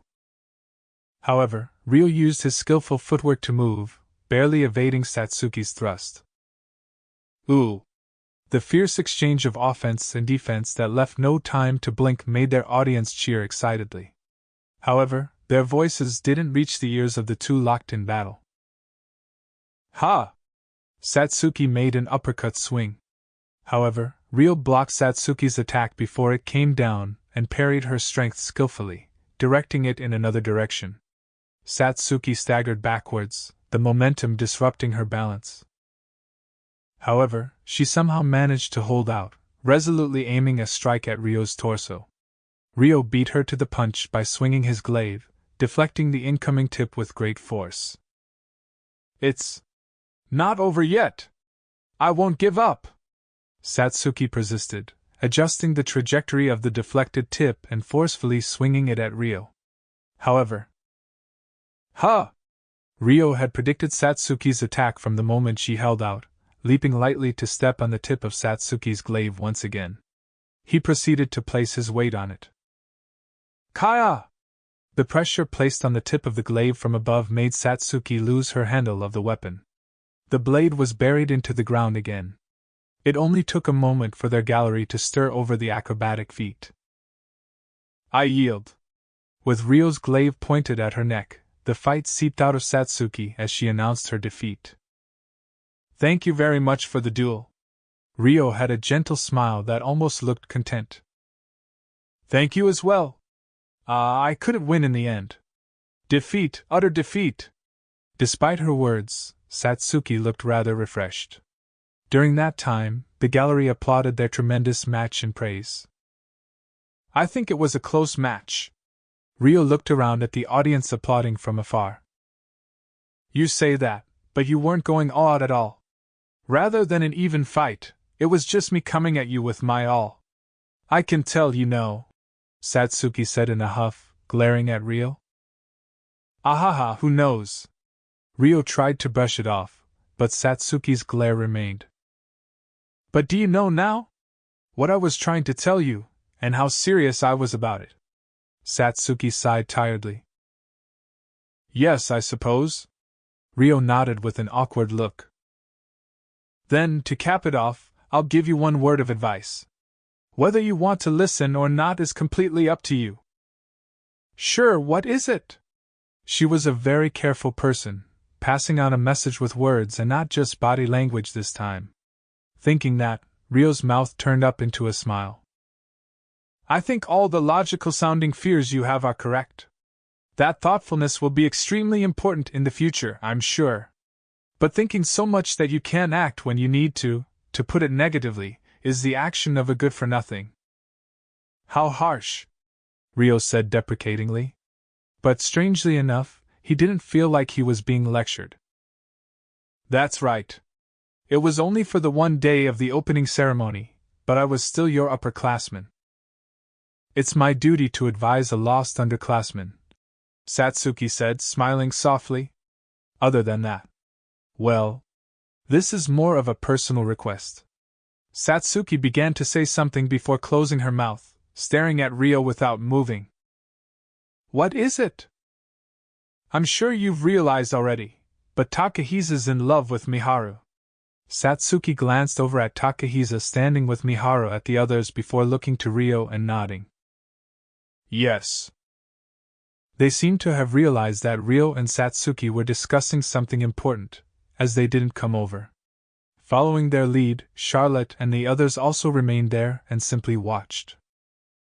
Miharu, Aki, Takahisa, Masato, and myself. The relationships between the five of us have greatly changed since the days when we were on Earth. I fear that there may be no recovering some of those relationships. No, I fear the situation we're in will inevitably make that unavoidable, Satsuki said with a quiet look. Ryo listened without saying anything. Whether the relationship between the five of us worsens beyond repair, or whether it worsens to a salvageable extent is, I'm sorry to say, dependent upon you, Haruto. It's beyond my power. Even Miharu, who holds the key to Aki and Takahisa's emotions, can no longer do anything. Actually, no. I think something can be done about it if Miharu sacrifices her own needs. Do you understand what I'm saying? She was, in other words, talking about Miharu following Aki and Takahisa. That was exactly the future that the two of them desired, but it was in opposition to what Miharu wanted. Ryo held his silence with an even more vexed look. Do you believe that Miharu could truly be happy that way? Do you believe Miharu will find happiness in suppressing her own wish to stay with you, sacrificing herself instead? I think you know the answer to that, don't you? You're kind, but you're clumsy, so you may be holding yourself back out of consideration for Aki, but if you understand what I'm saying, then I'd like you to listen to my request. Just like our match right now, there are things you'll only know if you clash head-on with them.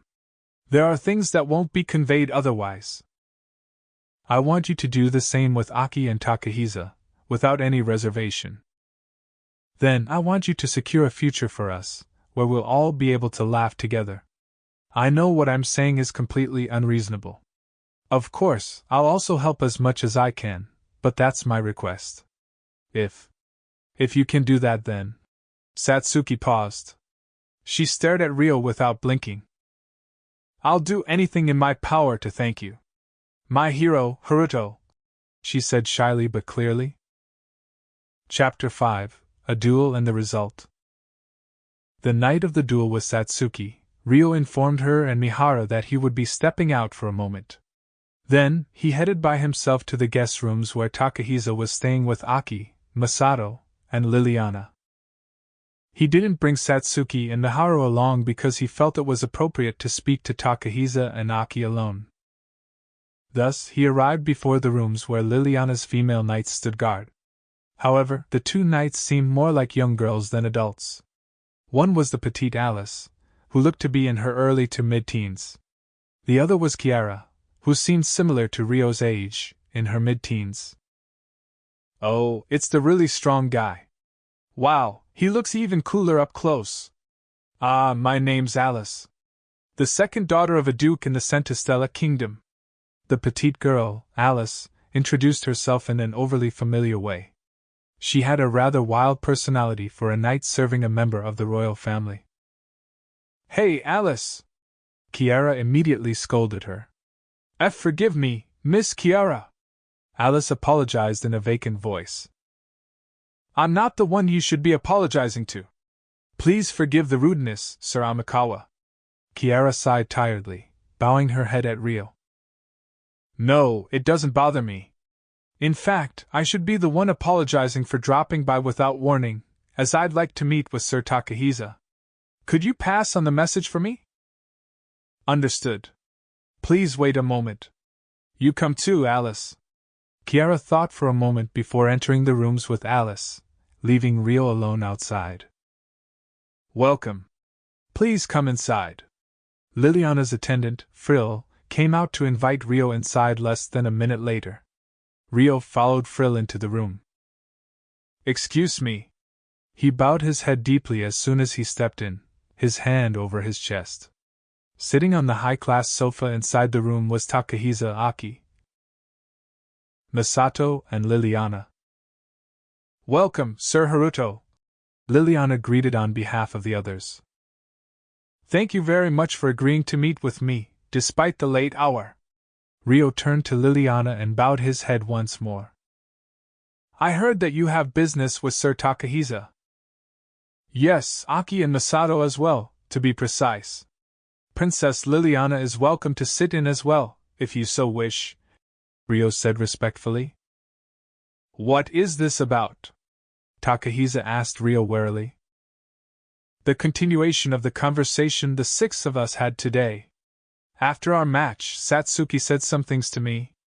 I have come here to inform you of my thoughts and opinions of the future. Rio's answer made Liliana close her eyes and think for a moment, before speaking up. In that case, please use the room over there. She would probably hear the details from Takahisa later. Rio's past life aside, Liliana would have been informed about their plans for the future, and who would be staying with whom. I am most grateful for your consideration. Rio bowed deeply to express his gratitude. What are you waiting for? Let's go. Masato stood up first, prompting Takahisa and Aki to move as well. Yeah. Let's go, Takahisa. Thus, the four of them moved to an adjacent bedroom. This was the bedroom where the three members of the Sendo family were staying. The room's furnishings consisted of 3 beds, a desk, and 4 armchairs. Let's sit down. I'll sit beside Haruto. Masato sat down on an armchair with a thump. Okay. Then, if you don't mind. Rio huffed with a smile and sat beside Masato. Takahisa and Aki took the seats opposite them. Once Rio confirmed that everyone was seated, he immediately began to speak.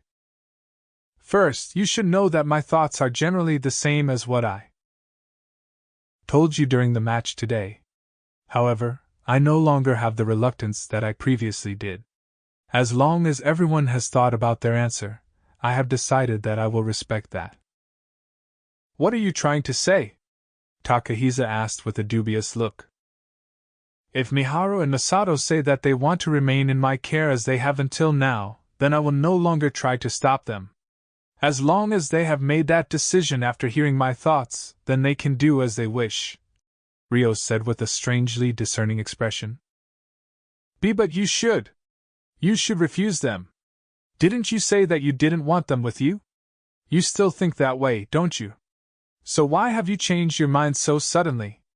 Refuse them more firmly. Stop stealing my family away from me, Takahisa yelled in shock. Because Rio had openly indicated his intention to welcome Miharu and Masato, the negative feelings he had suppressed until now exploded. Takahisa. Aki's face fell as she watched the sudden change in her brother. I cannot, Rio stated bluntly. Why not? Takahisa asked resentfully. Would my refusal change their minds? And if it did, would the two of them be happy to accept that? In the end, that wouldn't be respecting their opinions. That's why, Rio answered smoothly. Masato smiled, looking somewhat happy about that. Coward, said Takahisa. You're a coward. Even though you say you don't want Miharu with you, you don't want to refuse her either. That's cowardice. How does doing something like that equal respect? You have a point. I thought the same. However, if it doesn't count as respect whether I refuse them or not, then I at least want to show my acceptance. It'd be better than completely running away by refusing to accept them, that's what Satsuki told me. So I decided I'd face them properly. Rio explained his thoughts in a calm voice. But that's just convenient for you, was what Takahisa was about to respond with. Then are you running away from me, Haruto? If you let me go to Centistella Kingdom like this, wouldn't that be the same as avoiding the problem with me? Aki added to the conversation in an aggressive tone. I have no intention of doing that. That's why I came here alone. I wanted to face you without Miharu and Satsuki present. If you allow it, I'd like to talk to you properly, one-on-one. Rio didn't falter as he answered Aki. Aki was rendered speechless for a moment. Aki! Takahisa reflexively called the name of his stepsister, looking at her pleadingly. Was this man about to steal Aki from him as well? He couldn't allow that. Because Miharu and I knew Amikawa Haruto, we unconsciously see you as Amikawa Haruto instead and overlap their existences. That's what you said, right? Yes, I did say that. Do you dislike being overlapped with him? That's not quite right. What I don't want is to be overlapped with a different person and compared to him. And consequently, disappointing their expectations. Making them regret staying with him. That's why he wanted to reveal himself and keep his distance before such a thing could happen. Even now, he still had the desire to stay away from them. I can only see that different person reasoning as nothing more than a convenient excuse to run away. Aki glared at Rio with a look of contempt. It's true that we're different people. I do things that Amikawa Haruto would never do. Deeds that Amikawa Haruto would feel greatly opposed to committing, I would do without batting an eye. What, for example? Aki asked doubtfully. Killing people. Rio indifferently stated what a Japanese person would feel the most disgust towards committing. Aki was at a loss for words. Takahisa had also fallen speechless, out of shock. Only Masato was less surprised than the two of them, though his eyes did widen faintly. When it comes to a battle, I will kill. If I can only protect myself by killing, if a battle can only be ended through killing, then I have no choice but to do so. I've come to accept that. Even at this very moment, there's someone out there that I must kill. Knowing the morals of Japanese people was precisely why Rio considered himself incompatible with Miharu and the others.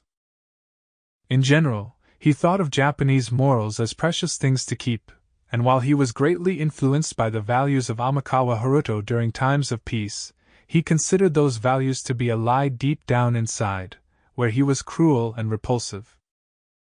Have you ever killed someone before? Takahisa asked with a look of complete contempt. I have, Rio said without any shame. He felt it was better to answer directly. So you're a murderer, Takahisa muttered with spite. Indeed I am. Killing just because it's necessary doesn't make it right. It's unacceptable on a human level. I can't leave Miharu or Masato in the care of a person like you, Takahisa said with a cold calmness, having found an excuse to justify himself. Hey bro! Masato tried to intervene. Shut up! As if I could leave my precious brother in the hands of a murderer! Takahisa yelled over him. You're going too far, Masato muttered, his shoulders trembling with rage. Miharu won't be happy being with you. It'd be better for her sake to be with me, the hero. I would be able to protect Miharu, Takahisa claimed, as though convincing himself he was the better one between them. Huh!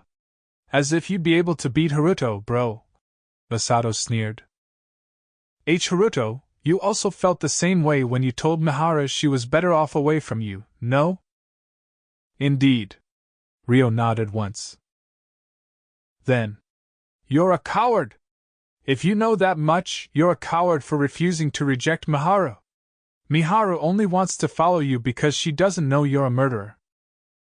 Probably because she sees you as a different person, like you said. She'd definitely feel disgusted if she knew, Takahisa said fiercely. She is aware. What? Ryo's quiet statement made Takahisa lose all his fervor. Miharu knows I have killed people. I've told both Miharu and Satsuki everything. Wow.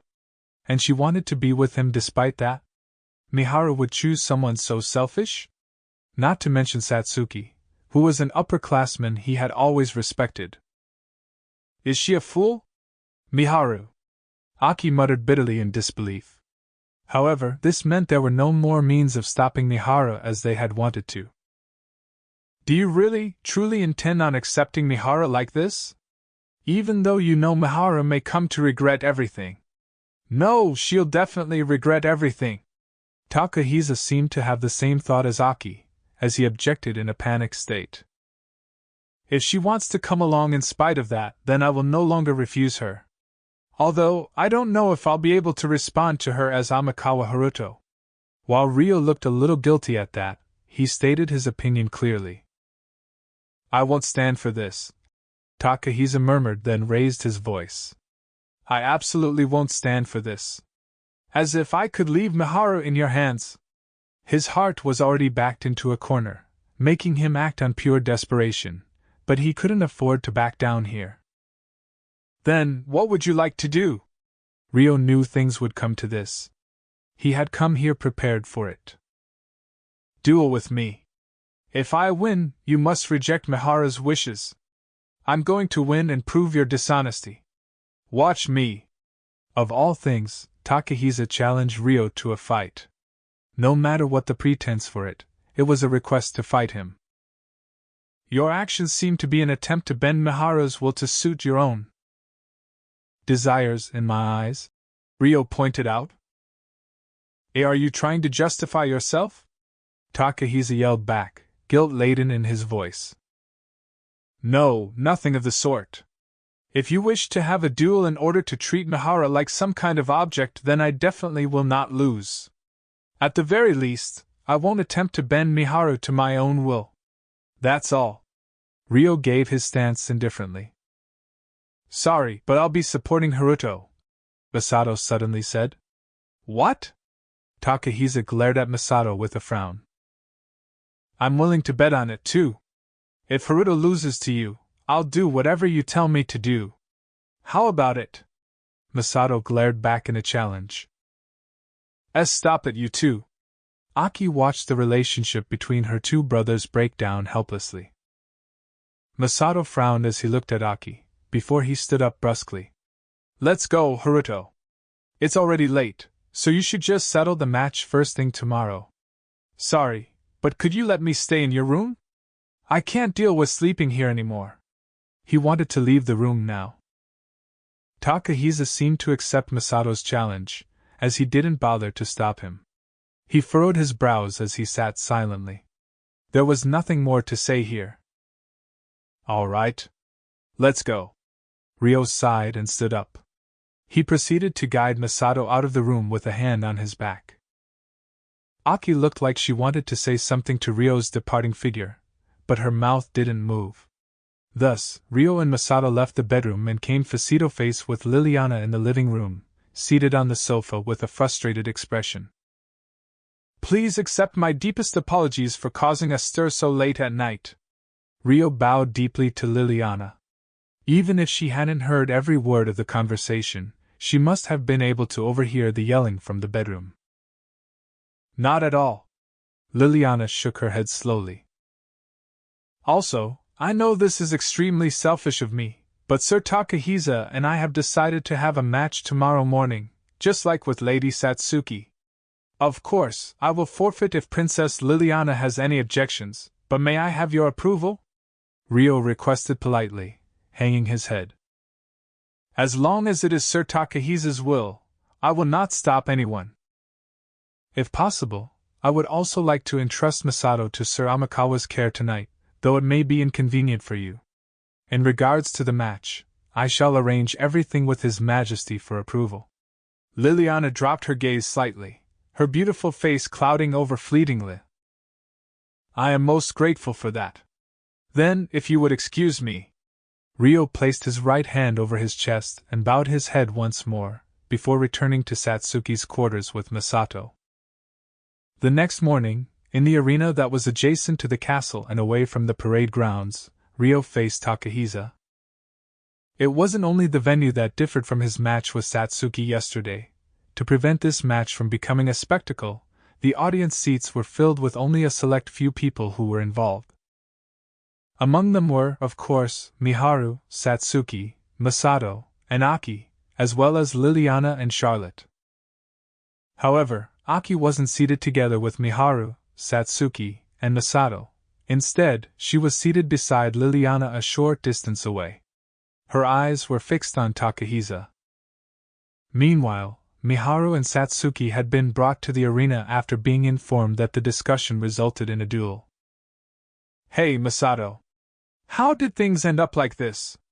Miharu asked him. Masato was seated beside her. "'Cause my brother's an idiot. Well, just think of it like a fight between men. You can ask Haruto yourself after the match is over."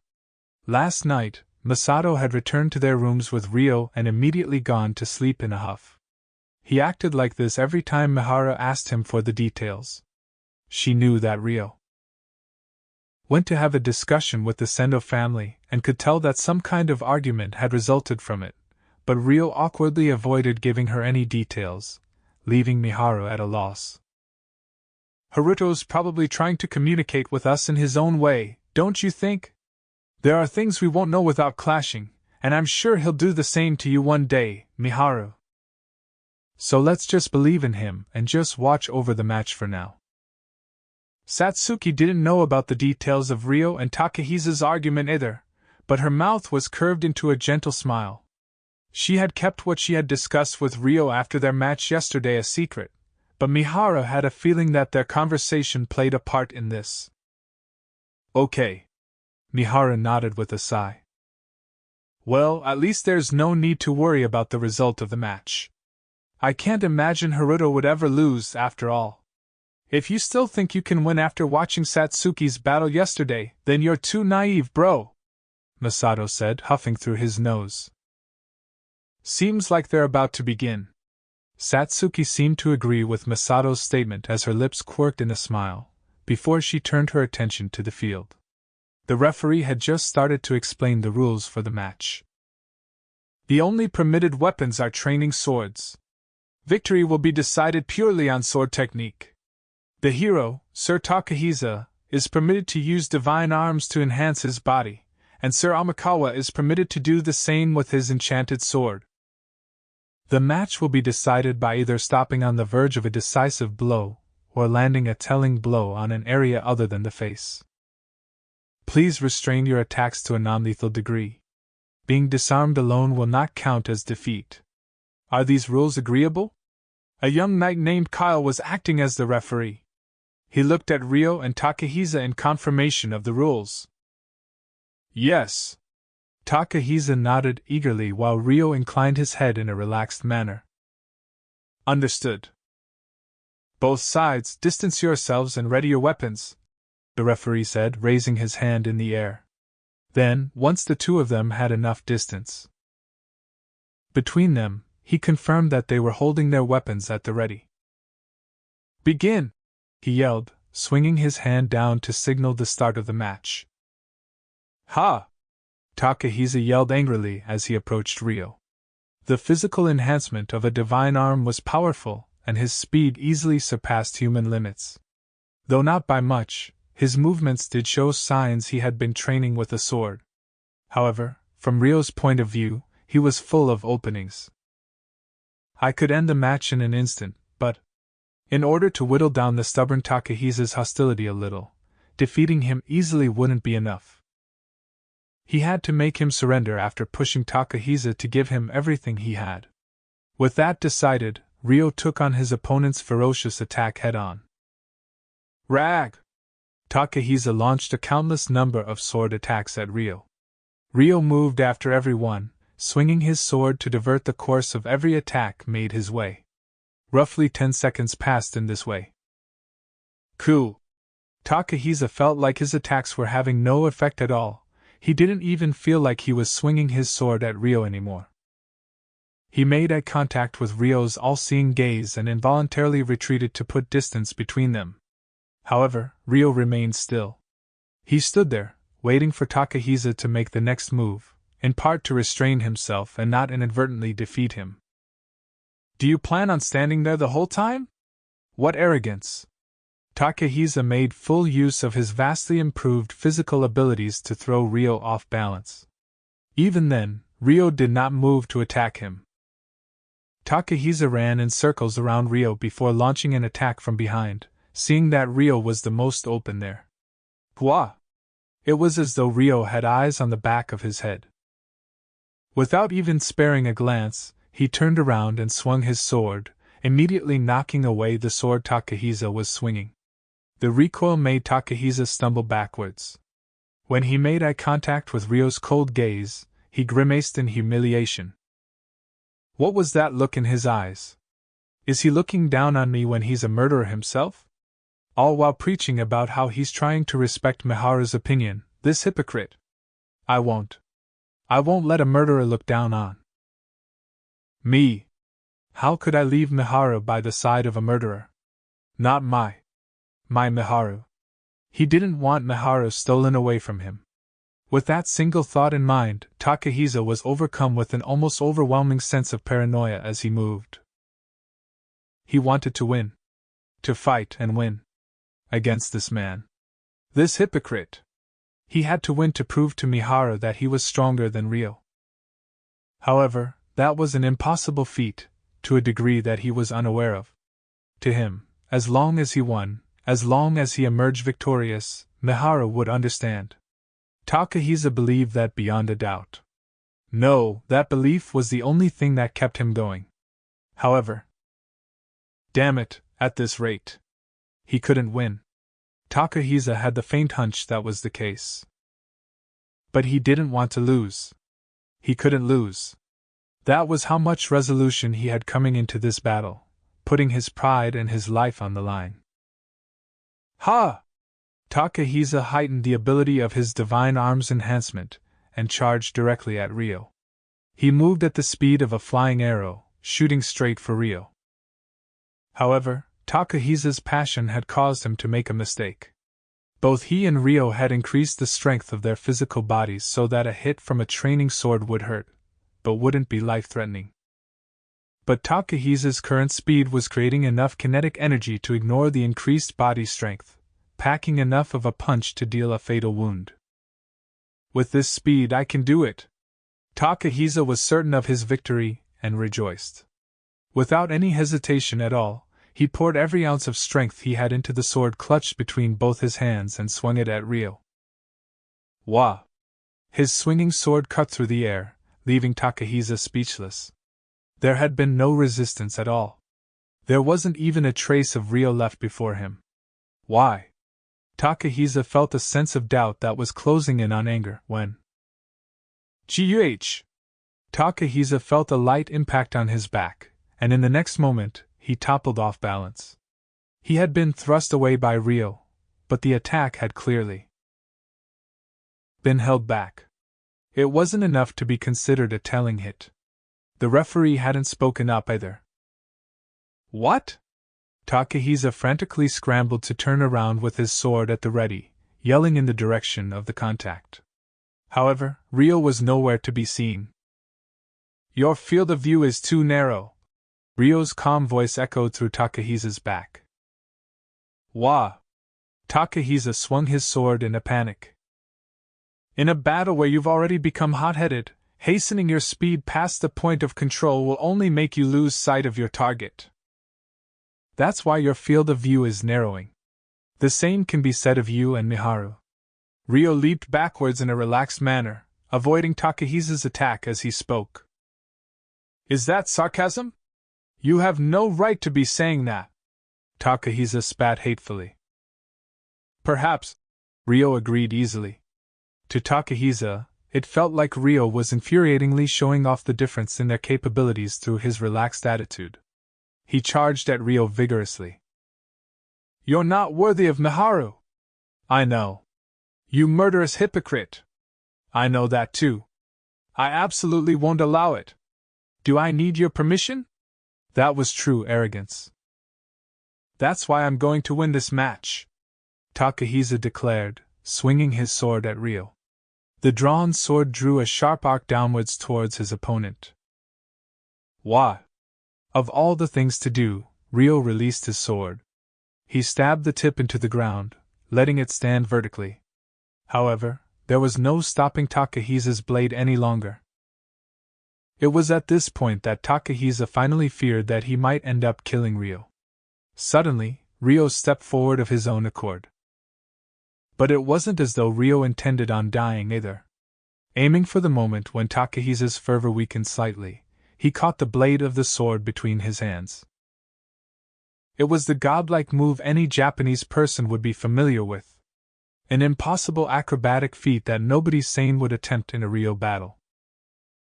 Shirahadori? Satsuki yelled from the spectator seats. The group who had come from Earth, as well as Lieselot, who had been reborn into this world just like Ryo, were obviously horrified, but even Charlotte and the others, who didn't know the technique name, reacted similarly. Ugh! When the movement of the blade stopped and Takahisa stiffened, Ryo took the change to twist his wrists and arms to steal the sword from Takahisa.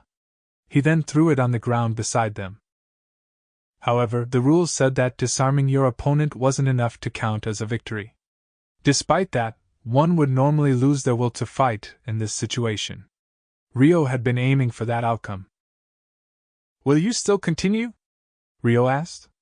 If he wanted to pick up his sword, he was welcome to, that was what was implied. Don't look down on me! Takahisa roared and frantically picked up his sword. He paid no attention to how his posture had collapsed when doing so, instead swinging at Ryo again. He stubbornly refused to give up. So he still won't fold. Then, Ryo grabbed his sword and leaped high, retreating for the moment. Are you running away? Takahisa ran at full speed in pursuit. He proceeded to brace his weapon overhead and swing it down, but that was exactly what Ryo expected. Ryo stood still, sharpening his senses to see through Takahisa's incoming sword. Then, once he had predicted its path, he held his own sword low. With precise timing, he kicked off the ground with great force, swinging his sword at an extreme speed. The result was the fierce clashing sound of metal echoing throughout the. In that moment, Ryo and Takahisa both finished swinging their swords and had their backs facing each other. Then, one beat later, the sound of something stabbing into the ground reached Ryo and Takahisa's ears. It was the sword that had been in Takahisa's hand.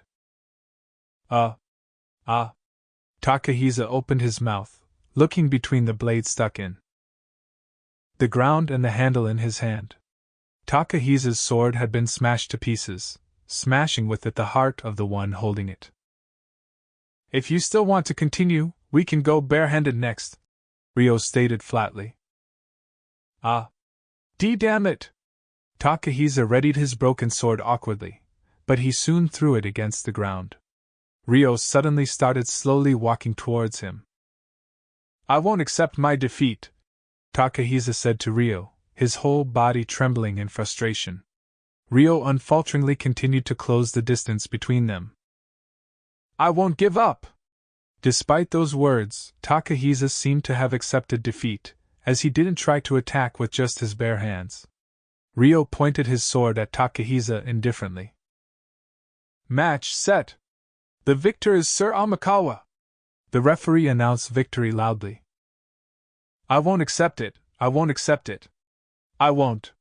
You cannot be with Miharu. She's being fooled. I have to do something. Takahisa hung his head as he muttered bitterly, as though he was reciting some kind of curse.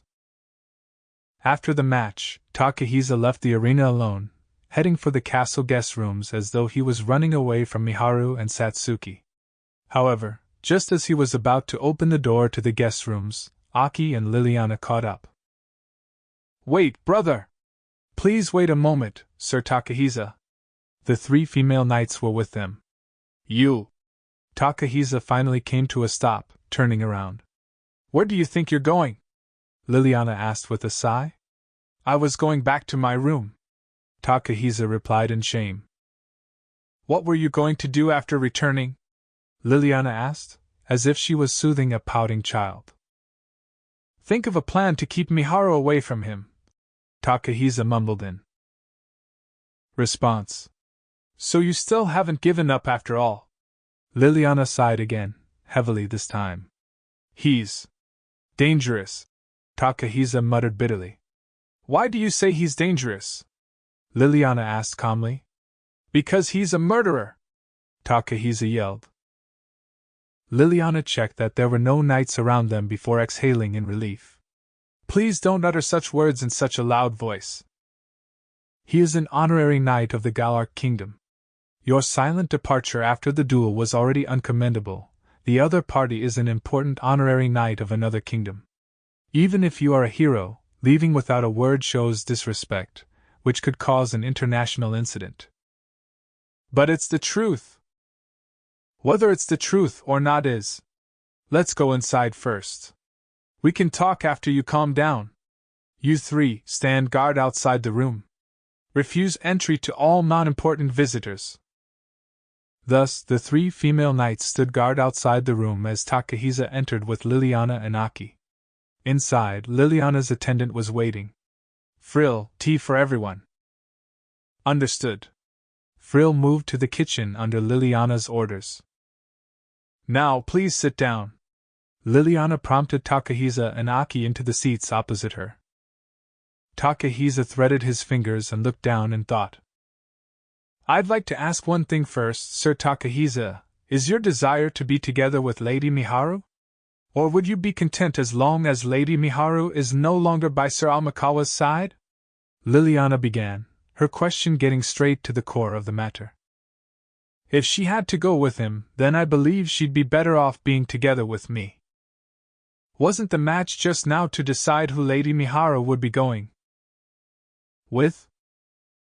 No! It was so he'd refuse being with Miharu if I won. I wasn't trying to force Miharu into where she'd go. As long as Ryo refused to be with Miharu, Miharu would have followed Aki, who was coming with him. That was his ulterior motive, but he didn't say that out loud. If you wish to be with Lady Miharu, would it not be best to just ask her sincerely? Liliana replied, giving a sound argument. That won't work out, which is why we had a match. And you lost that match. Ugh! Takahisa grimaced at the shot she'd taken at him. I believe it would be best to ask her honestly. If it doesn't work, then you'll have to give up. I told you already. If I could do that, he wouldn't have suffered so much. Miharu was already firm in her decision to be with Haruto, after all. Lady Miharu's feelings are already so certain, neither you nor Lady Aki can convince her anymore. Is that correct? Ugh! Takahisa's expression fell grimly. Liliana took that as affirmation. In that case, how about we temporarily return to our kingdom to cool your head? We could even depart today, if you so wished. I believe it would be best for you to distance yourself from Lady Mihara for the time being. I can't do that. Takahisa declined immediately. However, there's no way to solve this through a discussion. A match. No, the duel you had couldn't solve this either. Doesn't that leave you with no other solution? You wouldn't forcefully bring Lady Mihara to Centistella unwillingly, would you? There was no way such a selfish action would be approved of. That's what Liliana had wanted to imply by saying that, but… I see. I could always just bring Mihara to Centistella first. It's a fact that he's a murderer. Whatever reason he gives to justify it doesn't make it forgivable. And if I tell her my feelings and talk to her properly, she'll surely understand. He started muttering to himself. It seemed like Takahisa took her words as a realistic option. That option is impossible. If it's discovered that you forcefully took her, it would truly become an international incident, Liliana stated in a harsh tone. But there's no other option. Yes, there is. There must be. The Takahisa I know would never resort to such cowardly actions. I have been looking after you over these last few months, after all. And as royalty, I've come into contact with many people before. Which is why I know that you may be inexperienced in some areas, but you are definitely not a bad person. If you followed through with this action right now, you'll be fraught with guilt for the rest of your life. Liliana's usual gentle demeanor was nowhere to be seen as she warned Takahisa with the look of a royal leader guiding others away from the wrong path. Lily, what do you know about me after just a few months? He couldn't say that because he understood how devoted Liliana had been to supporting him in that time. From what I can see, Sir Amikawa is an outstanding individual. That is why Lady Miharu, Lady Satsuki, and even Sir Masato have so much trust in him. No.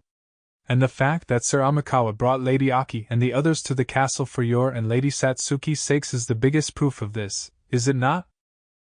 When Liliana praised Ryo, Takahisa's face turned bitter again. Aki's too. You don't know Lily. You don't know him. You can't believe in him? In the man your precious Lady Mihara trusts so much? Liliana asked Takahisa. If I did, I wouldn't be suffering so much right now. Takahisa yelled as though he was seeking some kind of salvation. I think it would be best for you to temporarily distance yourself from Lady Miharu after all. Won't you return to the kingdom with me? Our kingdom may be closed off, but as long as you desire it, Lady Miharu would be welcome to our kingdom as a guest at any time, even if she isn't affiliated with us. Liliana suggested as a compromise. That's not good enough. If I can't bring Miharu with me, then I won't be going back to Centistella at all. In fact, I'll quit being a hero and take Aki and Miharu with me to live by ourselves. Wah! Takahisa's self-centered statement left even Liliana wide-eyed in shock. Aki, who had been listening silently, also blinked in surprise. Did you not say that you would become the hero for our kingdom? You promised me that you would return to Centistella even if you were to reunite with Lady Miharu and the others during our visit to Galark, no? Didn't you promise that you would work together with me to make our kingdom better? Are you telling me that the promise was all a lie? Liliana's face twisted with sadness. The defection of a hero was the biggest loss that could happen to a kingdom, but even before that, she had believed she had built a relationship of trust with Takahisa. It wasn't a lie. I don't want to make it into a lie, so don't make me a liar. I don't want to do such a thing. That's why I want your cooperation. Takahisa used his trump card, his position as a hero, to petition the first princess of the kingdom.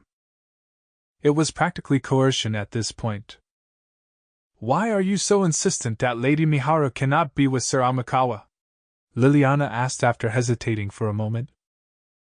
Because there's no way that Miharu, someone born and raised in Japan, could find happiness being with a man who kills people without batting an eye.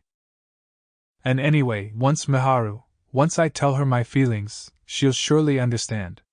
Takahisa gave a terribly biased answer. To Liliana's ears, it was a statement of pure ignorance. She was a little curious as to what he meant by saying that Haruto was someone who could kill without question, as many knights had killed 1 or 2 people when driven by the need before. If he had cursed those knights by calling them murderers to their faces, it would have been taken as an affront. Do you believe there is any realistic possibility in your statement? Even if I were to cooperate with you, there'd be no way of hiding the fact Lady Mihara was taken away by force. And it would be impossible for you to live freely with Lady Miharu and Aki by quitting your post as a hero without my cooperation. I can do it. No matter how it plays out, I'll make sure I succeed. I have to. Takahisa answered with bloodshot eyes. He was dangerously unstable, held captive by his own intense egotism and belief that his thoughts were absolute. There was no way of telling whether he could be persuaded in this situation, and at the same time, he was at risk of losing himself, which would obviously be an issue. If he used the power of his divine arms to run wild, he could cause terrible damage. Reality is far more harsh than you realize. If you were to choose that option, your feelings of regret would be inevitable, and you will also understand how amazing it was for Sir Amikawa to have kept Lady Mihara and the others in his care until now. I won't know until I try. Where was that confidence of his coming from? There are some things you can know without trying. Liliana sighed for the umpteenth time, shooting him down resolutely. You know, though, Lily, about the heroic power hidden within me. That my power can protect the people closest to me. You just lost to Sir Amikawa moments ago. The special ability hidden in your divine arms is indeed powerful, but if someone as experienced as him faces you, then even a hero would lose. Please understand that. There are evil deeds in this world that cannot be dealt with simply through power, too. And a plan like this would fall apart the moment Lady Miharu or Satsuki caught word of it. Liliana raised her voice so that she could be heard clearly in the kitchen beyond. Even so, my answer is that I will protect them. We won't reach an agreement like this, Lily, Takahisa said, watching Liliana with determination. Lady Aki, do you have nothing to add to persuade Sir Takahisa? Liliana sought salvation from his little sister Aki, who had been observing the situation carefully. Aki ducked her head, hesitating for a moment. I'll be there, Takahisa. Is that not enough? She asked, lifting her face slowly. Takahisa frowned painfully, but he had no choice but to shake his head. No, it wasn't enough. His fist shook. I see.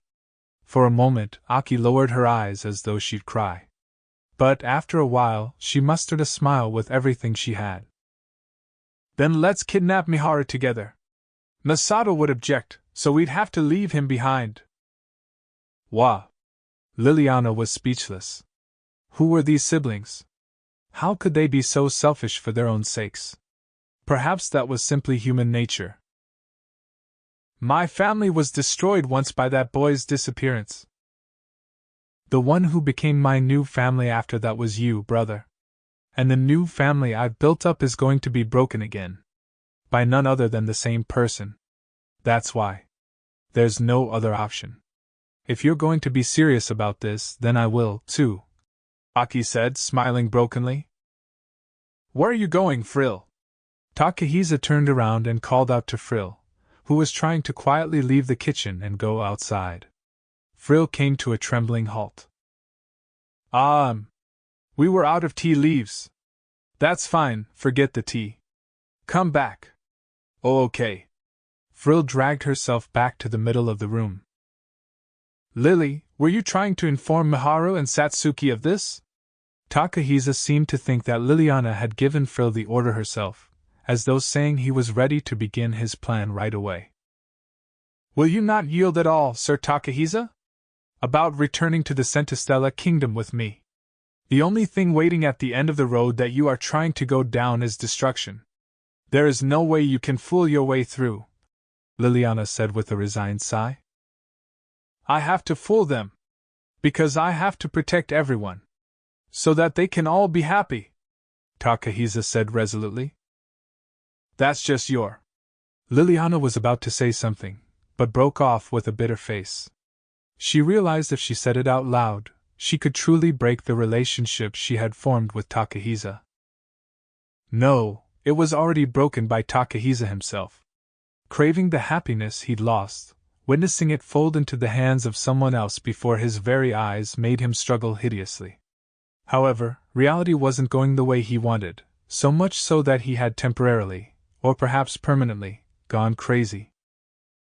Oh, what a pitiful person, Liliana sympathized with a frown. But after several seconds passed, she spoke up. I understand. As long as you don't mind taking sole blame for running wild. When you are caught, then I give you permission to use our enchanted ship to take Lady Miharu away. However, no matter what kind of end awaits you, you will be the one to take full responsibility. This you must accept. I will also have you accept several other conditions in advance. If you break these conditions in the future, I will punish you without mercy. I may not be able to save you when you have your regrets later. Are you still willing to choose this option despite all this, Sir Takahisa? Liliana asked coldly, as though questioning Takahisa's resolution. For a moment, even Takahisa was overwhelmed by how she pressured him. I choose this, he answered. I have received your word. Ensure that you do not go back on it. Liliana's tone was sharper than usual. Lily, I'm sure you know already, but telling Mihara and the others. I will no longer attempt such a thing. Now that things have come to this, I must prepare myself for the worst, too. I will guide you through to the end. Liliana shot down Takahisa's distrusting words immediately. All right. Takahisa nodded his head, a bit frightened. Now, this is a reckless attempt to begin with, so please give me several hours at the most to make my preparations. There's no guarantee that we will succeed even with that, but I shall tell you the outline of the plan. Lady Aki will have an especially important role, so please be prepared. Liliana explained. There was no turning back now. 3 hours after Takahisa had formed his reckless abduction plan with Liliana, Aki went to visit Satsuki's quarters alone to tell them that Takahisa would be returning to the Centistella Kingdom urgently. Huh! Takahisa's going back already? Satsuki yelled in shock. 5 people were currently in the room: Ryo, Miharu, Satsuki, Masato, and Aki. He was rather shocked that he lost to Haruto in the match, Aki explained, glancing at Ryo momentarily. When they made eye contact, she looked down guiltily. Ha! That's so pathetic, bro, Masato said in exasperation, but he did feel sympathy for his brother, as he sighed worriedly.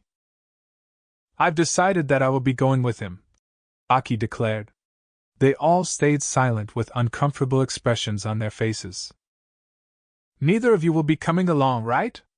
Aki looked at Miharu and Masato to confirm. Yeah. I'm sorry, Miharu refused sadly. It was something she had decided long ago, yet when it was time to say goodbye, it felt like her chest was about to burst. It's a tough choice, but I'm not going either. Masato didn't think it would benefit his brother if he changed his mind here and went with them, but he didn't say it out loud. Right now, he just wanted to run away. I see. Aki's voice sounded both relieved and upset at the same time. But I'll come see you off, Masato said resolutely. Aki took a deep breath and lifted her head, speaking clearly to them all. Okay. Takahisa wants to apologize to everyone before we leave. Will you come with me? Ryo and the others left Satsuki's quarters to follow Aki through the castle. They arrived at a section of the garden that surrounded the castle and spotted Takahisa standing there. Bro! Masato called out and ran forward first. Hey everyone! And Haruto, too! Takahisa gave a shady smile as he responded to them all. We heard the news. You're returning to Centistella? Satsuki asked a little unhappily. Yes. I've caused enough of a stir. So Liliana said it would be best for me to leave everyone and cool my head temporarily. I'm sorry. Takahisa bowed his head, biting on his lower lip. On top of that, he called out their names one by one and lowered his head, saying over and over again how truly sorry he was. Why is he here alone, though? Ryo found it strange. Had he been waiting for Aki to bring them here this whole time? There had been no hesitation in Aki's steps, which was also a little curious. Haruto, I'm sorry. I've said so many rude things to you. Takahisa bowed his head at Ryo as well. Had he calmed down in these few hours? Just as Ryo thought that, he caught a glimpse of a murky darkness in Takahisa's eyes as he bowed his head. It gave him an eerie feeling. Despite feeling something unsettling, Ryo bowed his head in return. No, I acted out of line too. May I ask what you were doing here already? The horse carriages are waiting in the center garden to take us to the harbor, but Lily's currently talking to the king. I thought I'd take a short walk while I waited. Takahisa answered with a slightly stiff face. He seemed a little uncomfortable about something. However, that did answer the question of why he was here. There you are, Lady Satsuki, Sir Haruto. Charlotte appeared, calling Ryo and Satsuki's names. At that moment, Takahisa and Aki's expressions clearly stiffened. Seeing that, Charlotte gave a pleasant smile. Is something the matter? Being called out by name like this meant that she needed something. However, the fact she came all the way to the gardens outside the castle herself seemed a little strange. Well, it wasn't that strange if she had been guided by those who had spotted them in her search. I have something important to discuss with you too. May I have some of your time? Charlotte tapped her right index finger against her mouth and batted her eyelashes up at Ryo and Satsuki's faces. Takahisa and Aki are about to head to the Centistella Kingdom, so if it's not urgent, we would prefer to talk to the two of them a little more first, said Satsuki. It was difficult for Ryo to refuse because of his social position, but as a hero, Satsuki could refuse the princess without backlash. Oh, we're about to head off anyway, so it's okay. I'd rather not drag out our farewells too long, otherwise I'll be reluctant to leave, Takahisa said with a slightly awkward, uneasy look. I see. Then, this time we'll be saying farewell, and it's a bittersweet one. Next time, we'll be in a much better place. Everyone finally reunited again, thanks to Haruto. We have to take a moment to appreciate the good that came from that. Let's meet again soon, no matter what. Satsuki didn't seem to doubt that they would meet again, though her face darkened as she spoke. Yeah. Takahisa and Aki both looked down and nodded, making their expressions hard to read.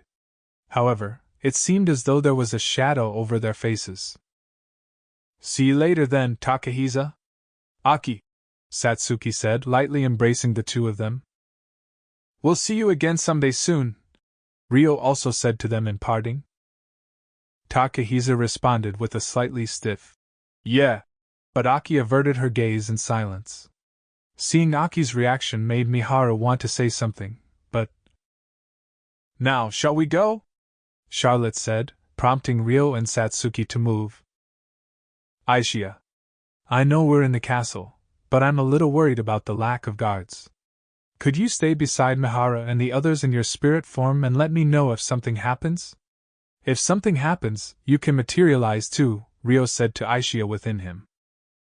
Okay, got it, Aisha replied immediately. In that time, Charlotte took up her place to his left side while Satsuki, looking reluctant, moved to stand at Ryo's right side. As a result, with the exception of Aisha in her spirit form, the only ones left were Takahisa, Aki, Masato, and Miharu. Just then, Aki let out a noise in realization. What's the matter? Masato asked Aki after his small body flinched. I forgot something in my room. I have to get it before we leave, Come with me. Aki grabbed Misato's right arm. Ah, hey! Aki! What are you doing? Misato asked as he was dragged towards the castle. Try and be tactful for once. You've noticed too, haven't you? Just 5 minutes is enough. Aki glanced back at Takahisa and Miharu. Ugh. Fine then. Misato looked at the two of them before scratching at his head with his left hand and sighing. Meanwhile, an awkward air hung over Takahisa and Miharu, who had been left behind. Do you want to go for a walk? Takahisa asked Miharu. Sure, okay. Miharu nodded awkwardly, then followed Takahisa's lead around the garden. Miharu left a bit of distance between them as they walked. 1, then 2 minutes passed in silence. Their conversations didn't last long even back when they were in Japan, but their extended silence now was probably influenced by how their relationship had become stilted since their reunion here. Hey, Takahisa. How far are we walking? Miharu asked after a while. They had come all the way to the outskirts of the castle grounds. There was no one in the area and they were right next to the wall that surrounded the castle. I hadn't decided. Sorry. Takahisa came to a stop and said awkwardly. Should we go back? We're pretty far from the castle now, Miharu suggested. No. Say, Miharu, why do you want to be together with him? Takahisa suddenly asked. Why? Because I want to, I guess. Miharu thought seriously before giving a redundant answer. That isn't a reason. So she would choose him over me after all. Takahisa felt painful emotions swirling in his chest once more, but he feigned composure as he spoke to Miharu. His voice was shaking. But that's what it is. I can't explain it well in words. No, there was one accurate way of expressing it, but it wasn't something that should be admitted to others lightly. However, perhaps she needed to tell Takahisa after all. Miharu hesitated for a moment, but she decided to say it herself. However, Takahisa was the one to mention it. Do you like him? Is that why you want to be with him? Yeah. That's right, I like him. That's why I want to be with him. Normally she would be too embarrassed to admit it out loud, but for some reason, she said it now without feeling any hint of shyness. Is that because he's Amikawa Haruto? Or because of his current self? Takahisa's expression stiffened. He had been too embarrassed to talk about love to Miharu while they were in Japan, but he was being fairly intrusive with his questions now. Miharu's eyes wavered in surprise, but she soon smiled and answered. It's both. I think I love both of them. The Haruto from before he was reborn, and the Haruto now. I fell in love with the same person twice. Because Harukin exists, she could love the current Haruto even more. Because Haruto exists, she could love Harukuin even more. That was her thinking. However, that answer gouged a hole in Takahisa's heart. It was unacceptable. There was absolutely no way he could accept it. He gritted his teeth. But, he began to say, his shoulders shaking like a cornered criminal. Meanwhile, Charlotte brought Ryo and Satsuki to the rooftop garden, which was reserved for royalty. See? Isn't it a lovely view of the outside of the castle? You can just see the enchanted ship harbor from here, too. Charlotte walked to the outskirts of the rooftop garden and turned back to smile at Ryo and Satsuki behind her. It certainly is lovely, but what was the important matter that you wanted to discuss, Char? Satsuki asked, despite being impressed by the view from the garden. In Satsuki's case, it was a scenery she witnessed every day from the top floor of the tower she resided in, which was even taller than the garden, so she wasn't that impressed. Hee. Now, there's no need for such haste. I've prepared somewhere for us to sit over here, so let's take a seat first. Now, come this way. Charlotte brushed them off in an aloof manner, leisurely inviting them to the seats that had been prepared in a spot to oversee the scenery. Haruto. Just then, Aishia's voice echoed in Ryo's head. What's wrong? Ryo walked behind Charlotte as he answered immediately. Takahisa is taking Miharu outside of the castle. Is he trying something? I don't know. They're talking right now. Wanna hear? I can do that. You and I are connected, so I can share the things I see and hear with you. As soon as Aishia said that, muffled voices that didn't belong to her filled Ryo's head. It was Takahisa's voice. Do you like him? Is that why you want to be with him? Hearing him suddenly say something like that startled Ryo. Hey, Aishia. We should respect their privacy. He didn't think that he should be listening in on this conversation, but before he could say anything more to Aishia, someone else spoke up. Yeah. That's right, I like him. That's why I want to be with him. It was Miharu's voice.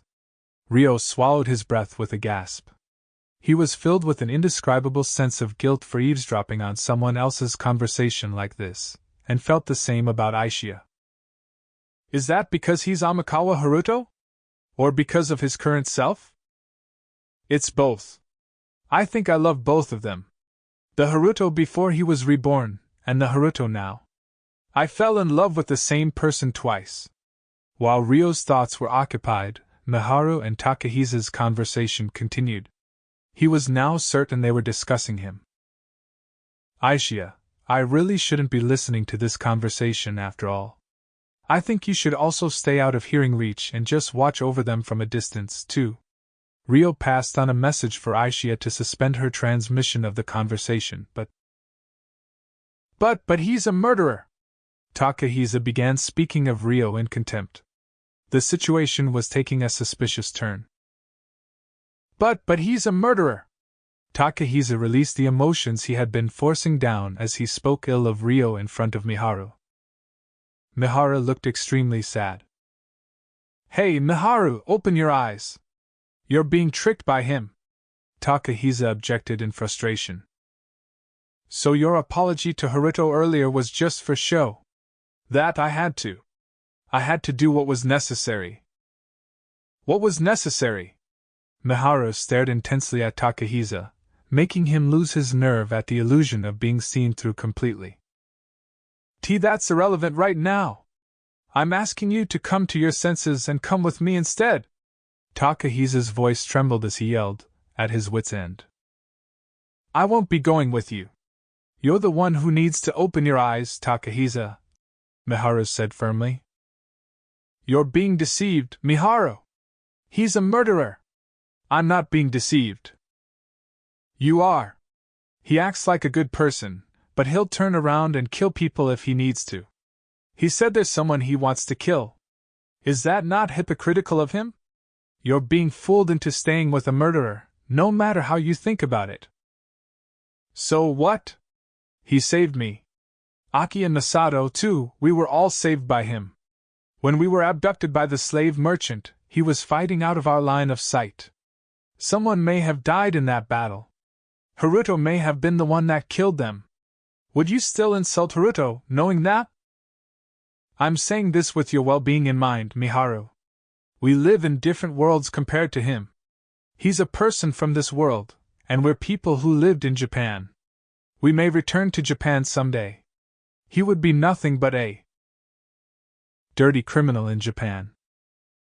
How can you say such horrible things? Miharu's shock made her back away from Takahisa to create distance between them. It's because I love you, Miharu. I'm in love with you. And I always have been. From the moment we met until now, all this time. Takahisa confessed his love for Miharu at the most inappropriate moment. I'm sorry. There's just no way. Miharu's fright caused her to reject him in a short tone. WH. Are you saying you'd choose him? When he wouldn't choose you? He doesn't need to choose me. I know there are lots of people around Haruto who are more attractive than me. I've accepted that already. But Takahisa's insensitive statement made Miharu raise her voice angrily. You're my number one. If Lily is number 2, then you're number 1 by a landslide. I always have you at the forefront of my mind. I'm always thinking of your well-being the most. You say what you're doing is for my sake, but in the end it's all for your own. Isn't that the hypocrisy you hate so much? Miharu pointed out Takahisa's contradictory behavior. I'm different. Don't lump me in with him. I'm not a murderer. I wouldn't ever kill a person. I've had enough, Miharu muttered in disbelief. Her emotions had surpassed shock and moved on to disappointment. She weakly turned on her heel to depart. Even after everything I've said, you still won't come to your senses? Takahisa said to her back, suppressing his anger. I don't want to talk to you anymore. Not until you come to your senses and apologize to Haruto sincerely.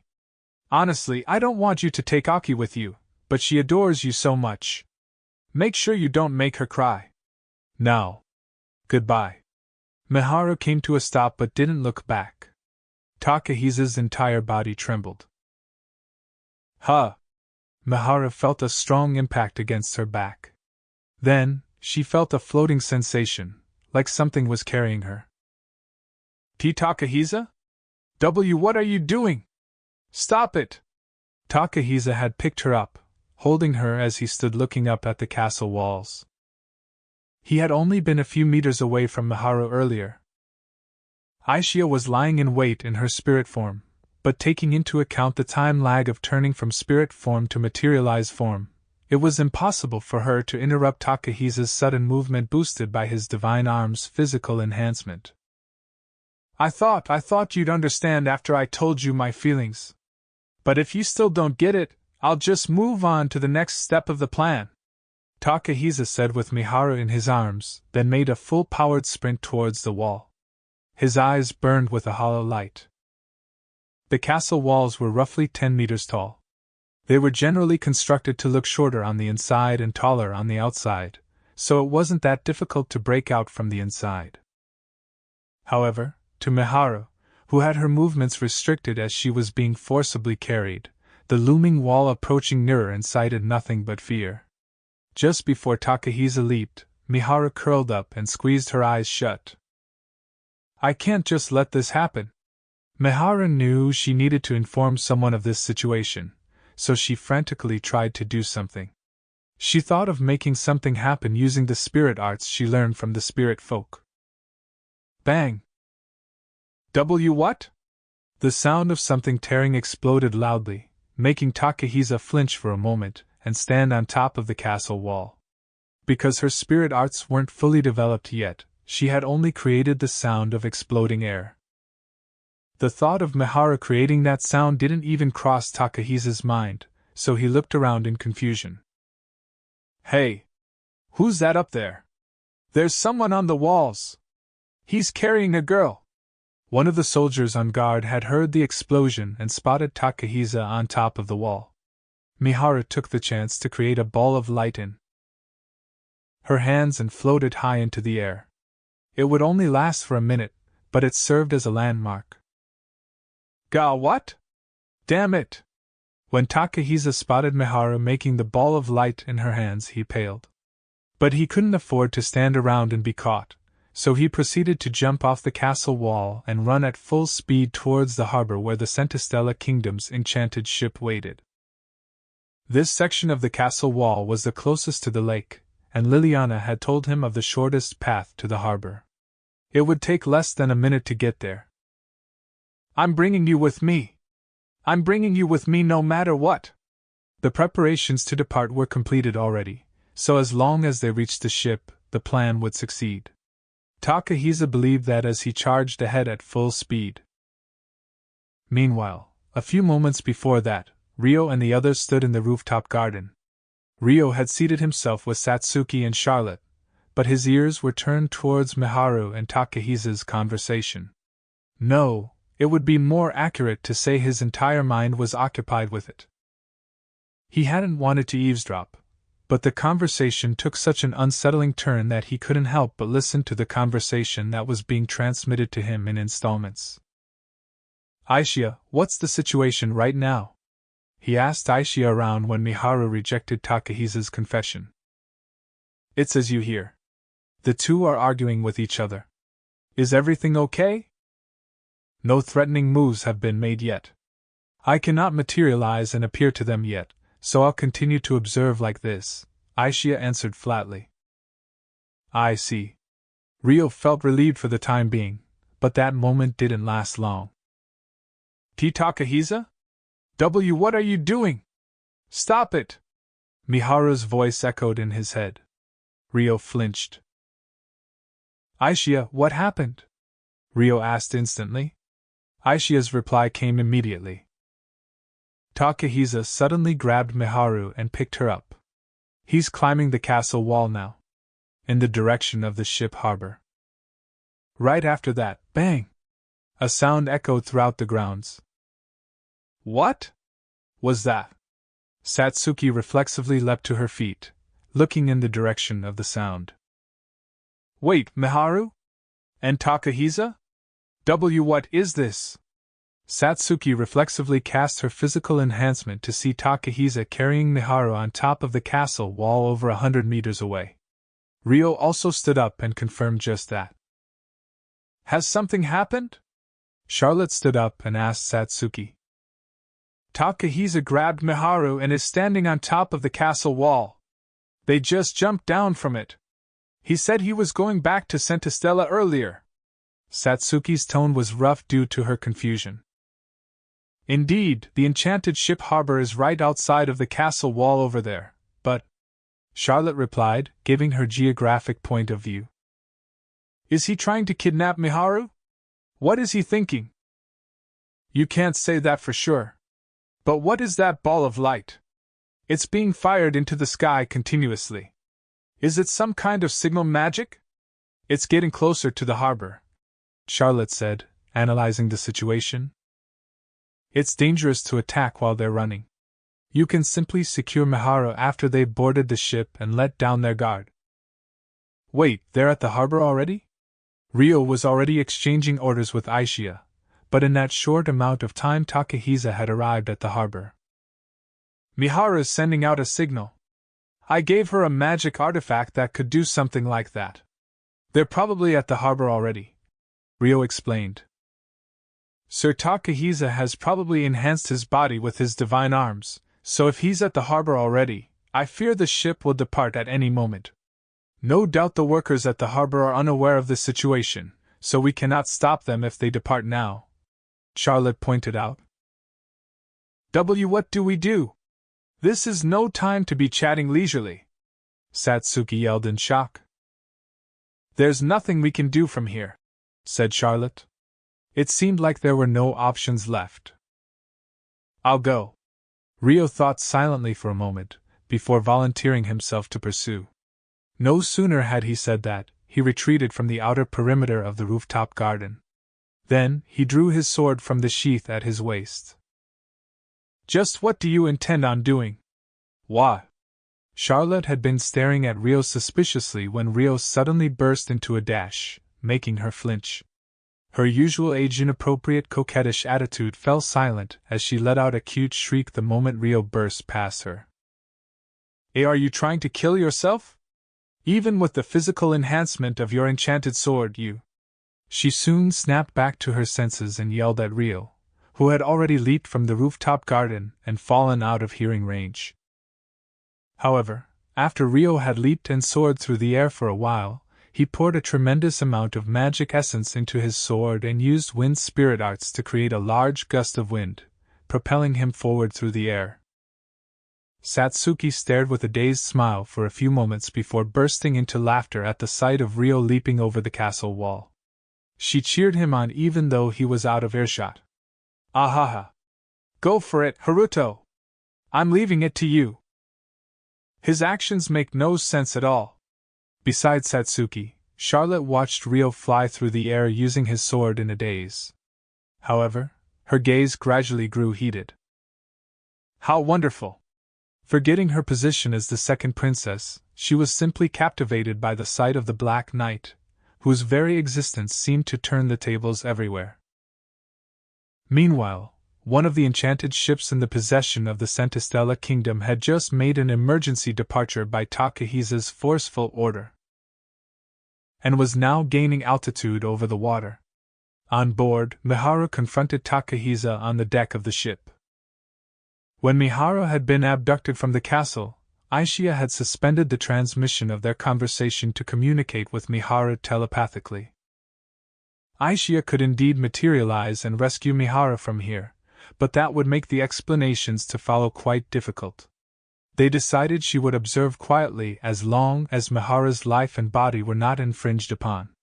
However, if Miharu's screams reach your heart, then you come and save her. The message that Aishia telepathically sent to Ryo may have assisted in his decision to act of his own accord. Miharu, Haruto will reach this ship soon, Aishia encouraged. Okay. Haruto was coming. Harukuin was coming. Miharu was incredibly happy to hear that, and used it to encourage herself. However, she had to first condemn Takahisa for his barbaric act. What were you thinking, doing something like this? Did you really find it so unforgivable that I would be beside Haruto? She asked, trying to find the true intention of his actions. Unforgivable? Of course it is. Didn't I just tell you I've been in love with you from the moment we met? And yet he's the one that's always occupied your heart. There's no way I can forgive it. For what did I? Takahisa had been cornered with nowhere further to go and started to panic. The instability that he had rarely shown in Japan had been exposed by the stress of a single person's pursuit in this world, awakening into a deep-rooted delusion. I am not your property, Takahisa. Miharu witnessed her friend from Japan turn into a completely different person before her and felt helpless. Although he had completely transformed out of jealousy and greed, Takahisa was still Aki and Misato's older brother. Though she had never seen him romantically, that didn't change the fact he was a close friend of hers. NGH. Arg. Fuck. Lily's not on board. Aki's not on board either. It wasn't supposed to go like this. When Miharu voiced her clear rejection of him, the pain caused Takahisa to escape into another reality. However, there wasn't a single reality left that favored him right now. The ship's crew were scrambling in a panic on the deck, discussing whether they should turn back and land on the water again as Liliana was not on board. It was then that someone landed on the deck. It was Ryo. The crew froze in utter shock. Haru-kun! Miharu yelled. Wah! Takahisa's eyes widened in shock, before he glared at him, and raged. For him, Ryo was the root of every problem he had. He would never approve of his existence. I came to save you. Ryo smiled awkwardly as he spoke to Miharu in a gentle tone. He wore the same expression as when he first saved Miharu from the slave traders. Right. Miharu nodded in a daze. Then, Ryo walked towards Miharu slowly, showing no care or caution towards Takahisa at all. Coming all this way? Just to steal her away? What a nightmare! Takahisa grit his teeth before yelling, Levitine! And summoning his divine arms. It was a sword with a beautiful red blade, a one-handed sword that was roughly 1 meter long. Takahisa swung the sword and slashed at Ryo, but Ryo flicked his sword without even a glance, deflecting Takahisa's incoming blade. Ga! Takahisa was blown backwards and stumbled. In that time, Ryo stood before Miharu, but Takahisa's eyes had yet to lose their aggressive light as they fixed on Ryo with loathing. Do you think it's okay for me to injure him? Even Ryo questioned Miharu with a fed-up look on his face. He was finding Takahisa rather persistent. Huh? Miharu was unsure of what he had asked, and just blinked blankly. The next moment, Takahisa once again tried to close in on Ryo to attack. Get away from me, GUH! Ryo closed in on him instead, landing a counter on his face with all his might. Takahisa flew across the deck and crashed into the wall. His nose was twisted rather unnaturally, blood flowing out. He seemed to have cut the inside of his mouth too, as a fair amount of blood was streaming from there as well. A normal person would have had their neck snapped, but his physical enhancement meant he got off with just a broken nose. Damage that could be restored with healing magic. Rio had punched a hero on impulse, but it was an emergency situation, so he deemed it justifiable. It was one of the rare occasions where Rio had acted without thinking. "Shall we return? Come this way." Rio drew near Miharu and walked along the deck at a leisurely pace. The ship crew had trembled in fear at the sight of Rio punching the hero, but after a moment, they exploded in cheers and applause. "Well done! If you're going back down to the ground, we can assist. What kind of hero would forcefully kidnap a young lady like that?" The ship's crew seemed to have their own thoughts about Takahisa's rampage, as they praised Rio highly. "Ha! We'll go back like this. Hold on tight, Miharu." With those parting words, Rio leaped down from the enchanted ship with Miharu clinging to him. The crew rushed to lean over the side, watching them fall in a panic. But once they spotted Rio soaring nimbly through the use of his sword, they cheered even louder for him. Epilogue: Rebirth of Childhood Friends. Rio had his left arm wrapped around Miharu as he used his right hand to skillfully control his sword, making a gentle return to the Galark Royal Castle. "I wonder what will happen after this?" Rio asked Miharu with a half-resigned expression as they approached the castle.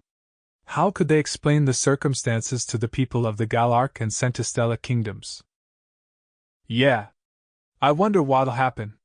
It felt like the situation would grow completely out of hand. Miharu imagined it with a stiff smile. "Perhaps it was excessive of me to punch Takahisa." Despite his words, Rio had a slight smile on his face. "I think that was fine. Violence is necessary sometimes." Violence didn't seem to be her strong point, as Miharu was nodding as though to convince herself. "I'll make sure you'll never be in a situation where you need to act violent, so don't worry," Rio immediately interjected. "But I think I'd like to defend myself, at least. I want to learn properly. From Haruko-kun." From Haruto," Miharu requested timidly, watching for Rio's reaction. "I don't mind," Rio suddenly said. "Huh!" Miharu gasped. "I don't mind if you call me Haruko-kun sometimes. I'm sure there'll be times where you want to reminisce about the past." Rio's voice was a little bashful as he spoke. "Is that because you see me as your childhood friend? And did that mean he would face Miharu as Amikawa Haruto?"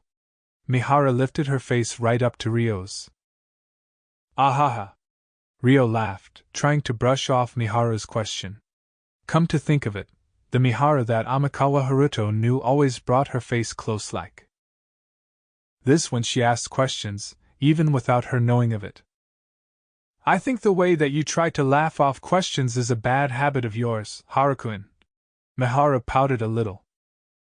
Rio looked up at the sky before returning Miharu's close-distance gaze.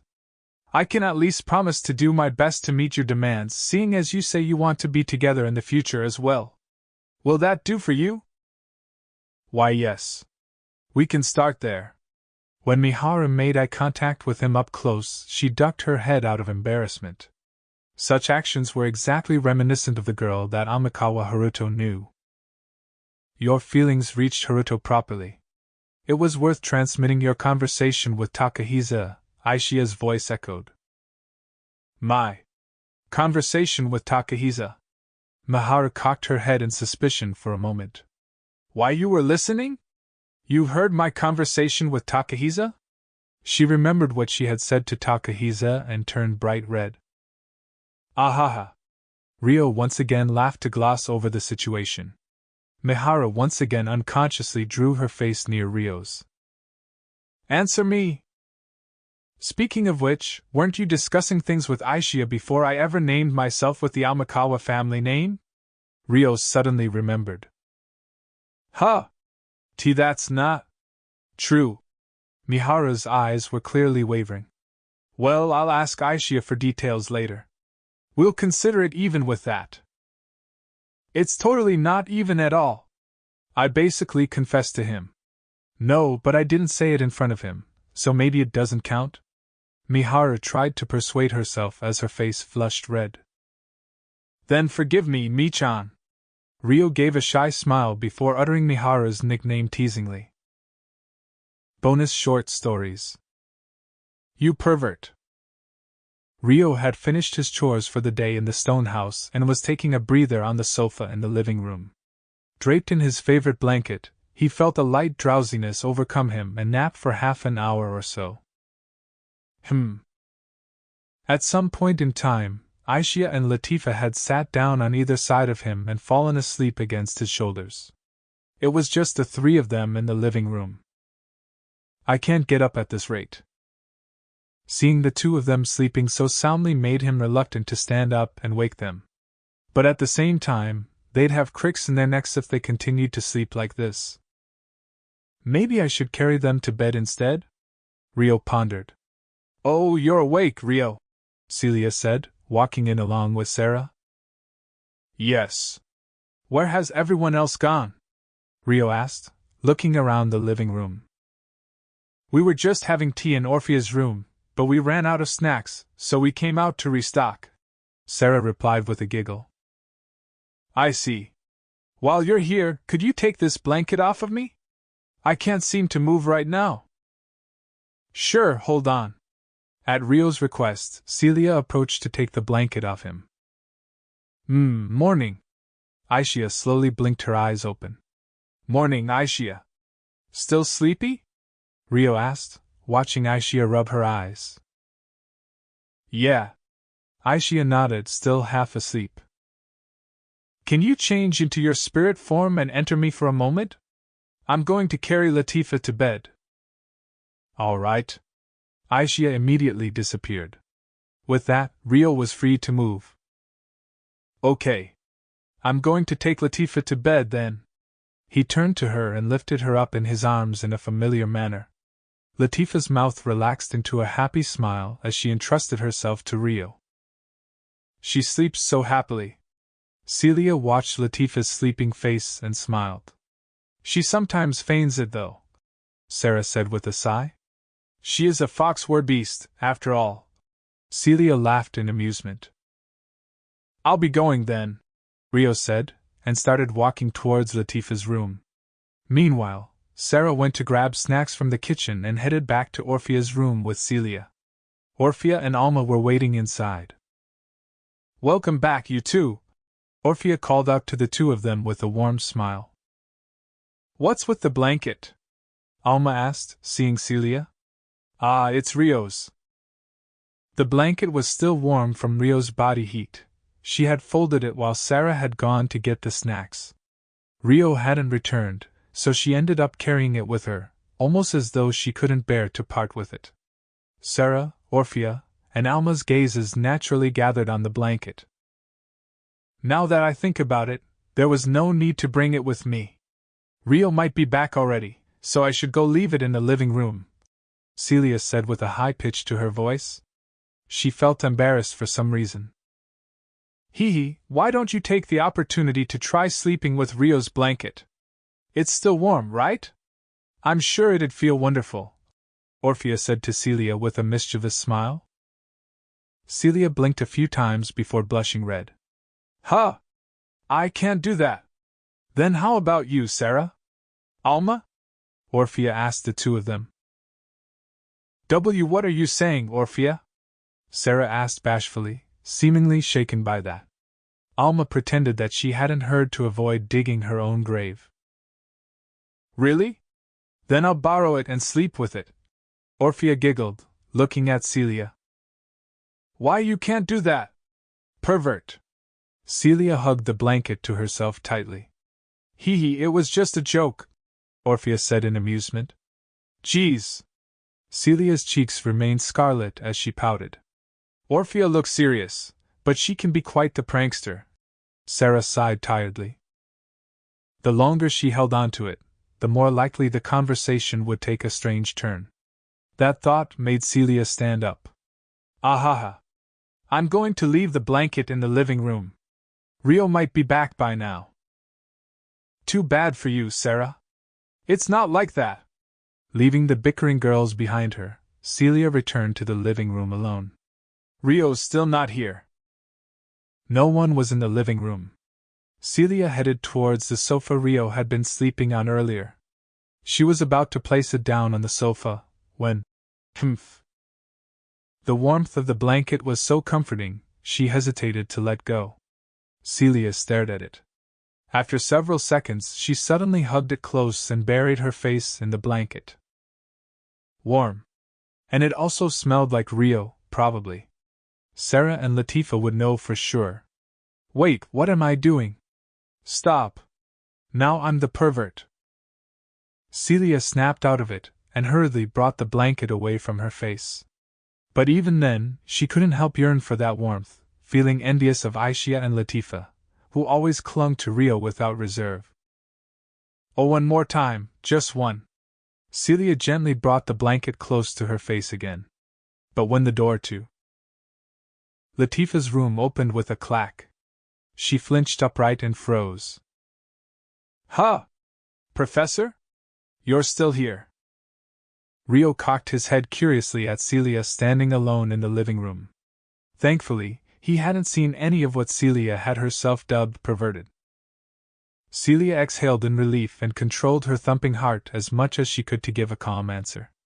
Why, yeah. I accidentally took your blanket to Orphea's room, so I was bringing it back. One scene of the banquet.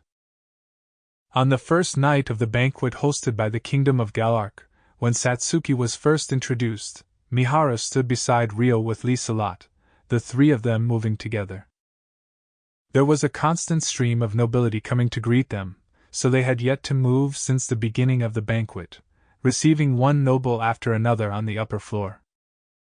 The main guest of the night was the hero, Satsuki, so she had been gathering the most attention, but Mihara had gathered nearly as much attention from the nobles. While part of the reason was because she was Satsuki's friend, her elegant beauty also played a large part. Goodness me, what a wonderful sight! That black hair on such a maiden! Indeed. Both Lady Satsuki's radiance and Lady Mihara's elegance, there must be plenty of young men falling for them. The middle-aged nobles with families praised Miharu in awe. Many of the nobles had fallen for her exotic beauty, which was rarely seen in the Straw region, and were staring at her with heated gazes. But at the same time, Rio was garnering envy for being waited upon by both Miharu and Liselot, one of the most beautiful bachelorettes of the Galark kingdom. The gazes I can feel are probably not just my imagination. Rio could guess the reason behind most of those gazes and mustered a pained smile. Liselot must have noticed too, but she was used to such situations and looked perfectly calm. Meanwhile, Mihara hadn't seemed to notice the heated gazes yet. What's the matter, Haruto? Miharu immediately noticed Rio looking at her and spoke up. He was a little surprised at how aware Mihara had been of his gaze, but smiled anyway. It's nothing. Are you tired? I'm fine, Miharu replied with a grin. Seeing her smile from close up made an indescribable emotion swell within Rio. Whether it was Amikawa Haruto or Rio's, he didn't know. That's good to hear, Rio replied with a smile, hiding the feelings residing in his heart. Magic words to make Omuris taste better. Not long before Miharu was to attend the banquet at the Galark Kingdom, Rio had left the stone house on his own, so Miharu, Latifa, and Celia prepared lunch a little later than usual. Once he returned, Rio waited in the dining room for them to finish cooking. Thanks for waiting, Oni-chan. Latifa appeared with a tray, accompanied by Miharu and Celia. Tada! Oni-chan's favorite, Omuris. Mihara taught Celia and I how to make it in a delicious way. What do you think? Latifa showed off the Omuris on the tray with a carefree smile. Thank you, it looks delicious. And thanks to Miharu and Professor Celia too. It was nothing. I was just a little curious about how it was made after hearing Omuris was your favorite, and finding it delicious when I tried it.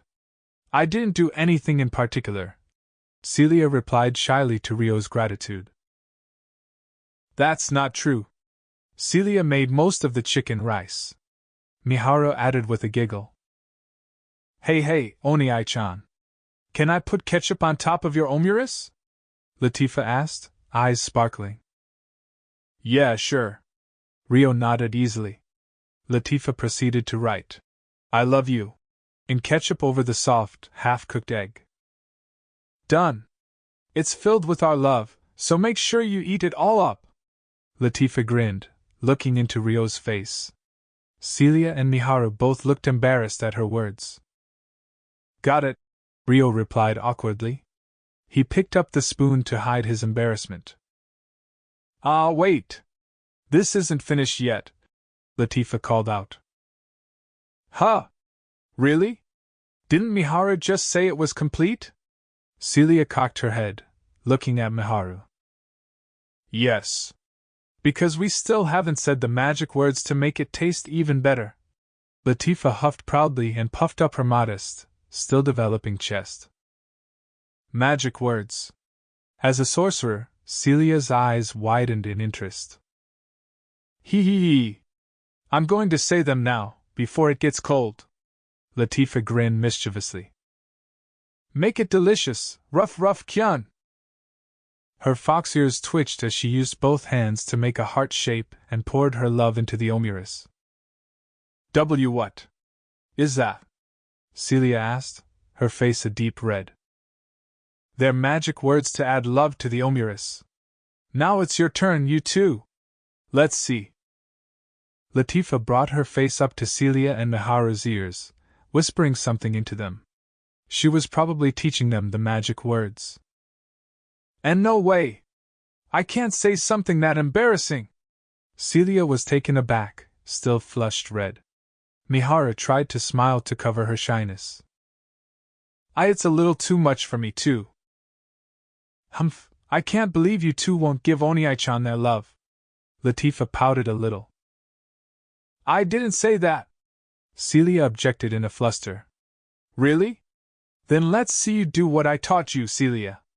Ugh. Professor, there's no need to force yourself to do it. Ryo tried to offer a lifeline to Celia, who had effectively dug her own grave. I'm not forcing myself. And make it delicious, lovey-dovey Kyun. With a bright red face and whisper of a voice, Celia made a heart shape with her hands. But she soon reached the limit of embarrassment she could take, and buried her face in her hands with a groan. Latifa excitedly turned to Miharu. Now it's your turn.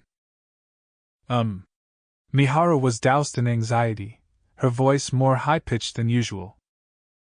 That's enough. You're upsetting Miharu, so just leave it at that. Miharu, you don't have to go along with her. Ryo sighed tiredly, then picked up the spoon to begin to eat. Wait a minute! Miharu called out to stop Ryo. I'd feel bad for Celia if I was the only one who didn't do it. So. Make it delicious, mo Kyun. Wah. Miharu mumbled, making a heart with her hands. Elemental admission. In Japan, somewhere in the city. It was springtime, and pale pink petals danced in the wind during the entrance ceremony for schools. Haruto was visiting the campus of the parent university of his affiliated school. He wasn't there because he was starting his tenure at university, but he was there to celebrate his upperclassman's entrance. Congratulations, Satsuki! On the afternoon of the entrance ceremony, he waited a little earlier than their meet-up time to offer words of congratulations to Satsuki, who arrived later. Thank you, Haruto. What do you think of my hakama? Does it suit me? Satsuki giggled, lifting her arms lightly to show off her hakama. Yes, it's beautiful. Both the hakama and you in it, Haruto praised with a wide smile. Satsuki's cheeks reddened with embarrassment, before she turned her slightly reproachful eyes to Haruto. You sure don't have any hesitation saying things like that. And yet, it doesn't sound smug or fake at all. Did I say something wrong? Haruto asked awkwardly at Satsuki's gaze. Nope, you were completely on point. Thanks. Satsuki sighed lightly but thanked him happily anyway. But if you say that to every girl, you may make some people misunderstand your intent, so make sure you choose who you say it to even if it's just flattery. She pointed a finger at Haruto and added. It wasn't flattery. And I said it because it's you, Satsuki. Satsuki blinked for a few moments before turning her face diagonally away from Haruto. I really will misunderstand, stupid. She muttered so that Haruto couldn't hear. Satsuki? Haruto called out to her, wondering what was wrong. It's nothing, I'm just fed up with your inability to learn. Are Mihara and the others still on their way here? Satsuki stated bluntly, looking around at their surroundings. Why yeah. There's still a little while before the meet-up time. Haruto winced a little, glancing at the public clock nearby. I guess we're on our own until then, Satsuki said casually. So it seems, Haruto replied normally. Satsuki pouted a little before she suddenly watched the people passing by and turned to Haruto. By the way, does it feel like we're being stared at? They were currently within the university campus, on the grounds right next to the affiliated school Haruto attended. Because of that, there were fewer people visiting for the entrance ceremony, but there were still bustling groups here and there. Isn't it because of you, Satsuki? Me? Because you're beautiful in your hakama, said Haruto. That's not true. Satsuki was clearly embarrassed, but she must have been discontent with being the only one feeling embarrassed. There aren't many chances to be alone with a girl in a hakama. Good for you, right, Haruto? She asked him with a glare. Yes, indeed, Haruto agreed with an amused chuckle. For some reason, I just want to see you looking embarrassed, even if it's the last thing I do. Satsuki puffed up her cheeks and stared at Haruto. Why? Please don't. Take that. Satsuki cheekily hugged Haruto's arm as he backed away warily. They were the spitting image of lovers, making the male students passing by glare at them with envy. Wah, Satsuki? Haruto finally felt embarrassed and blushed. It's rare to be hugged by a girl in a hakama, so isn't this great? If you want, I'll even wear it again, just for you, Satsuki said, looking at Haruto with a carefree smile.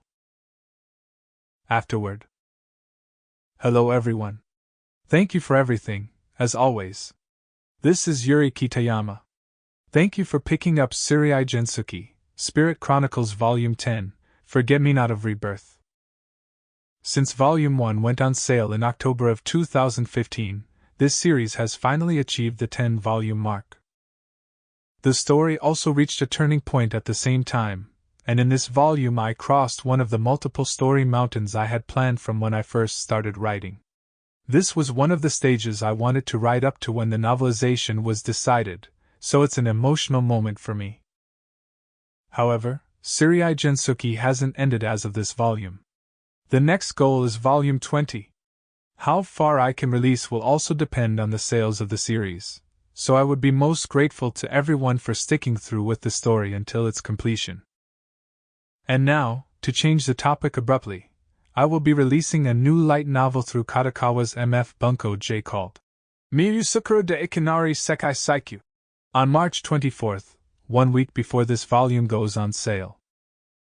This will be my second work and first time writing in first person, and it will have a lighter tone than the dramatic style of Surei Gensuki, but I hope you will find it an interesting read of right versus wrong in a fantasy world battle summoning story.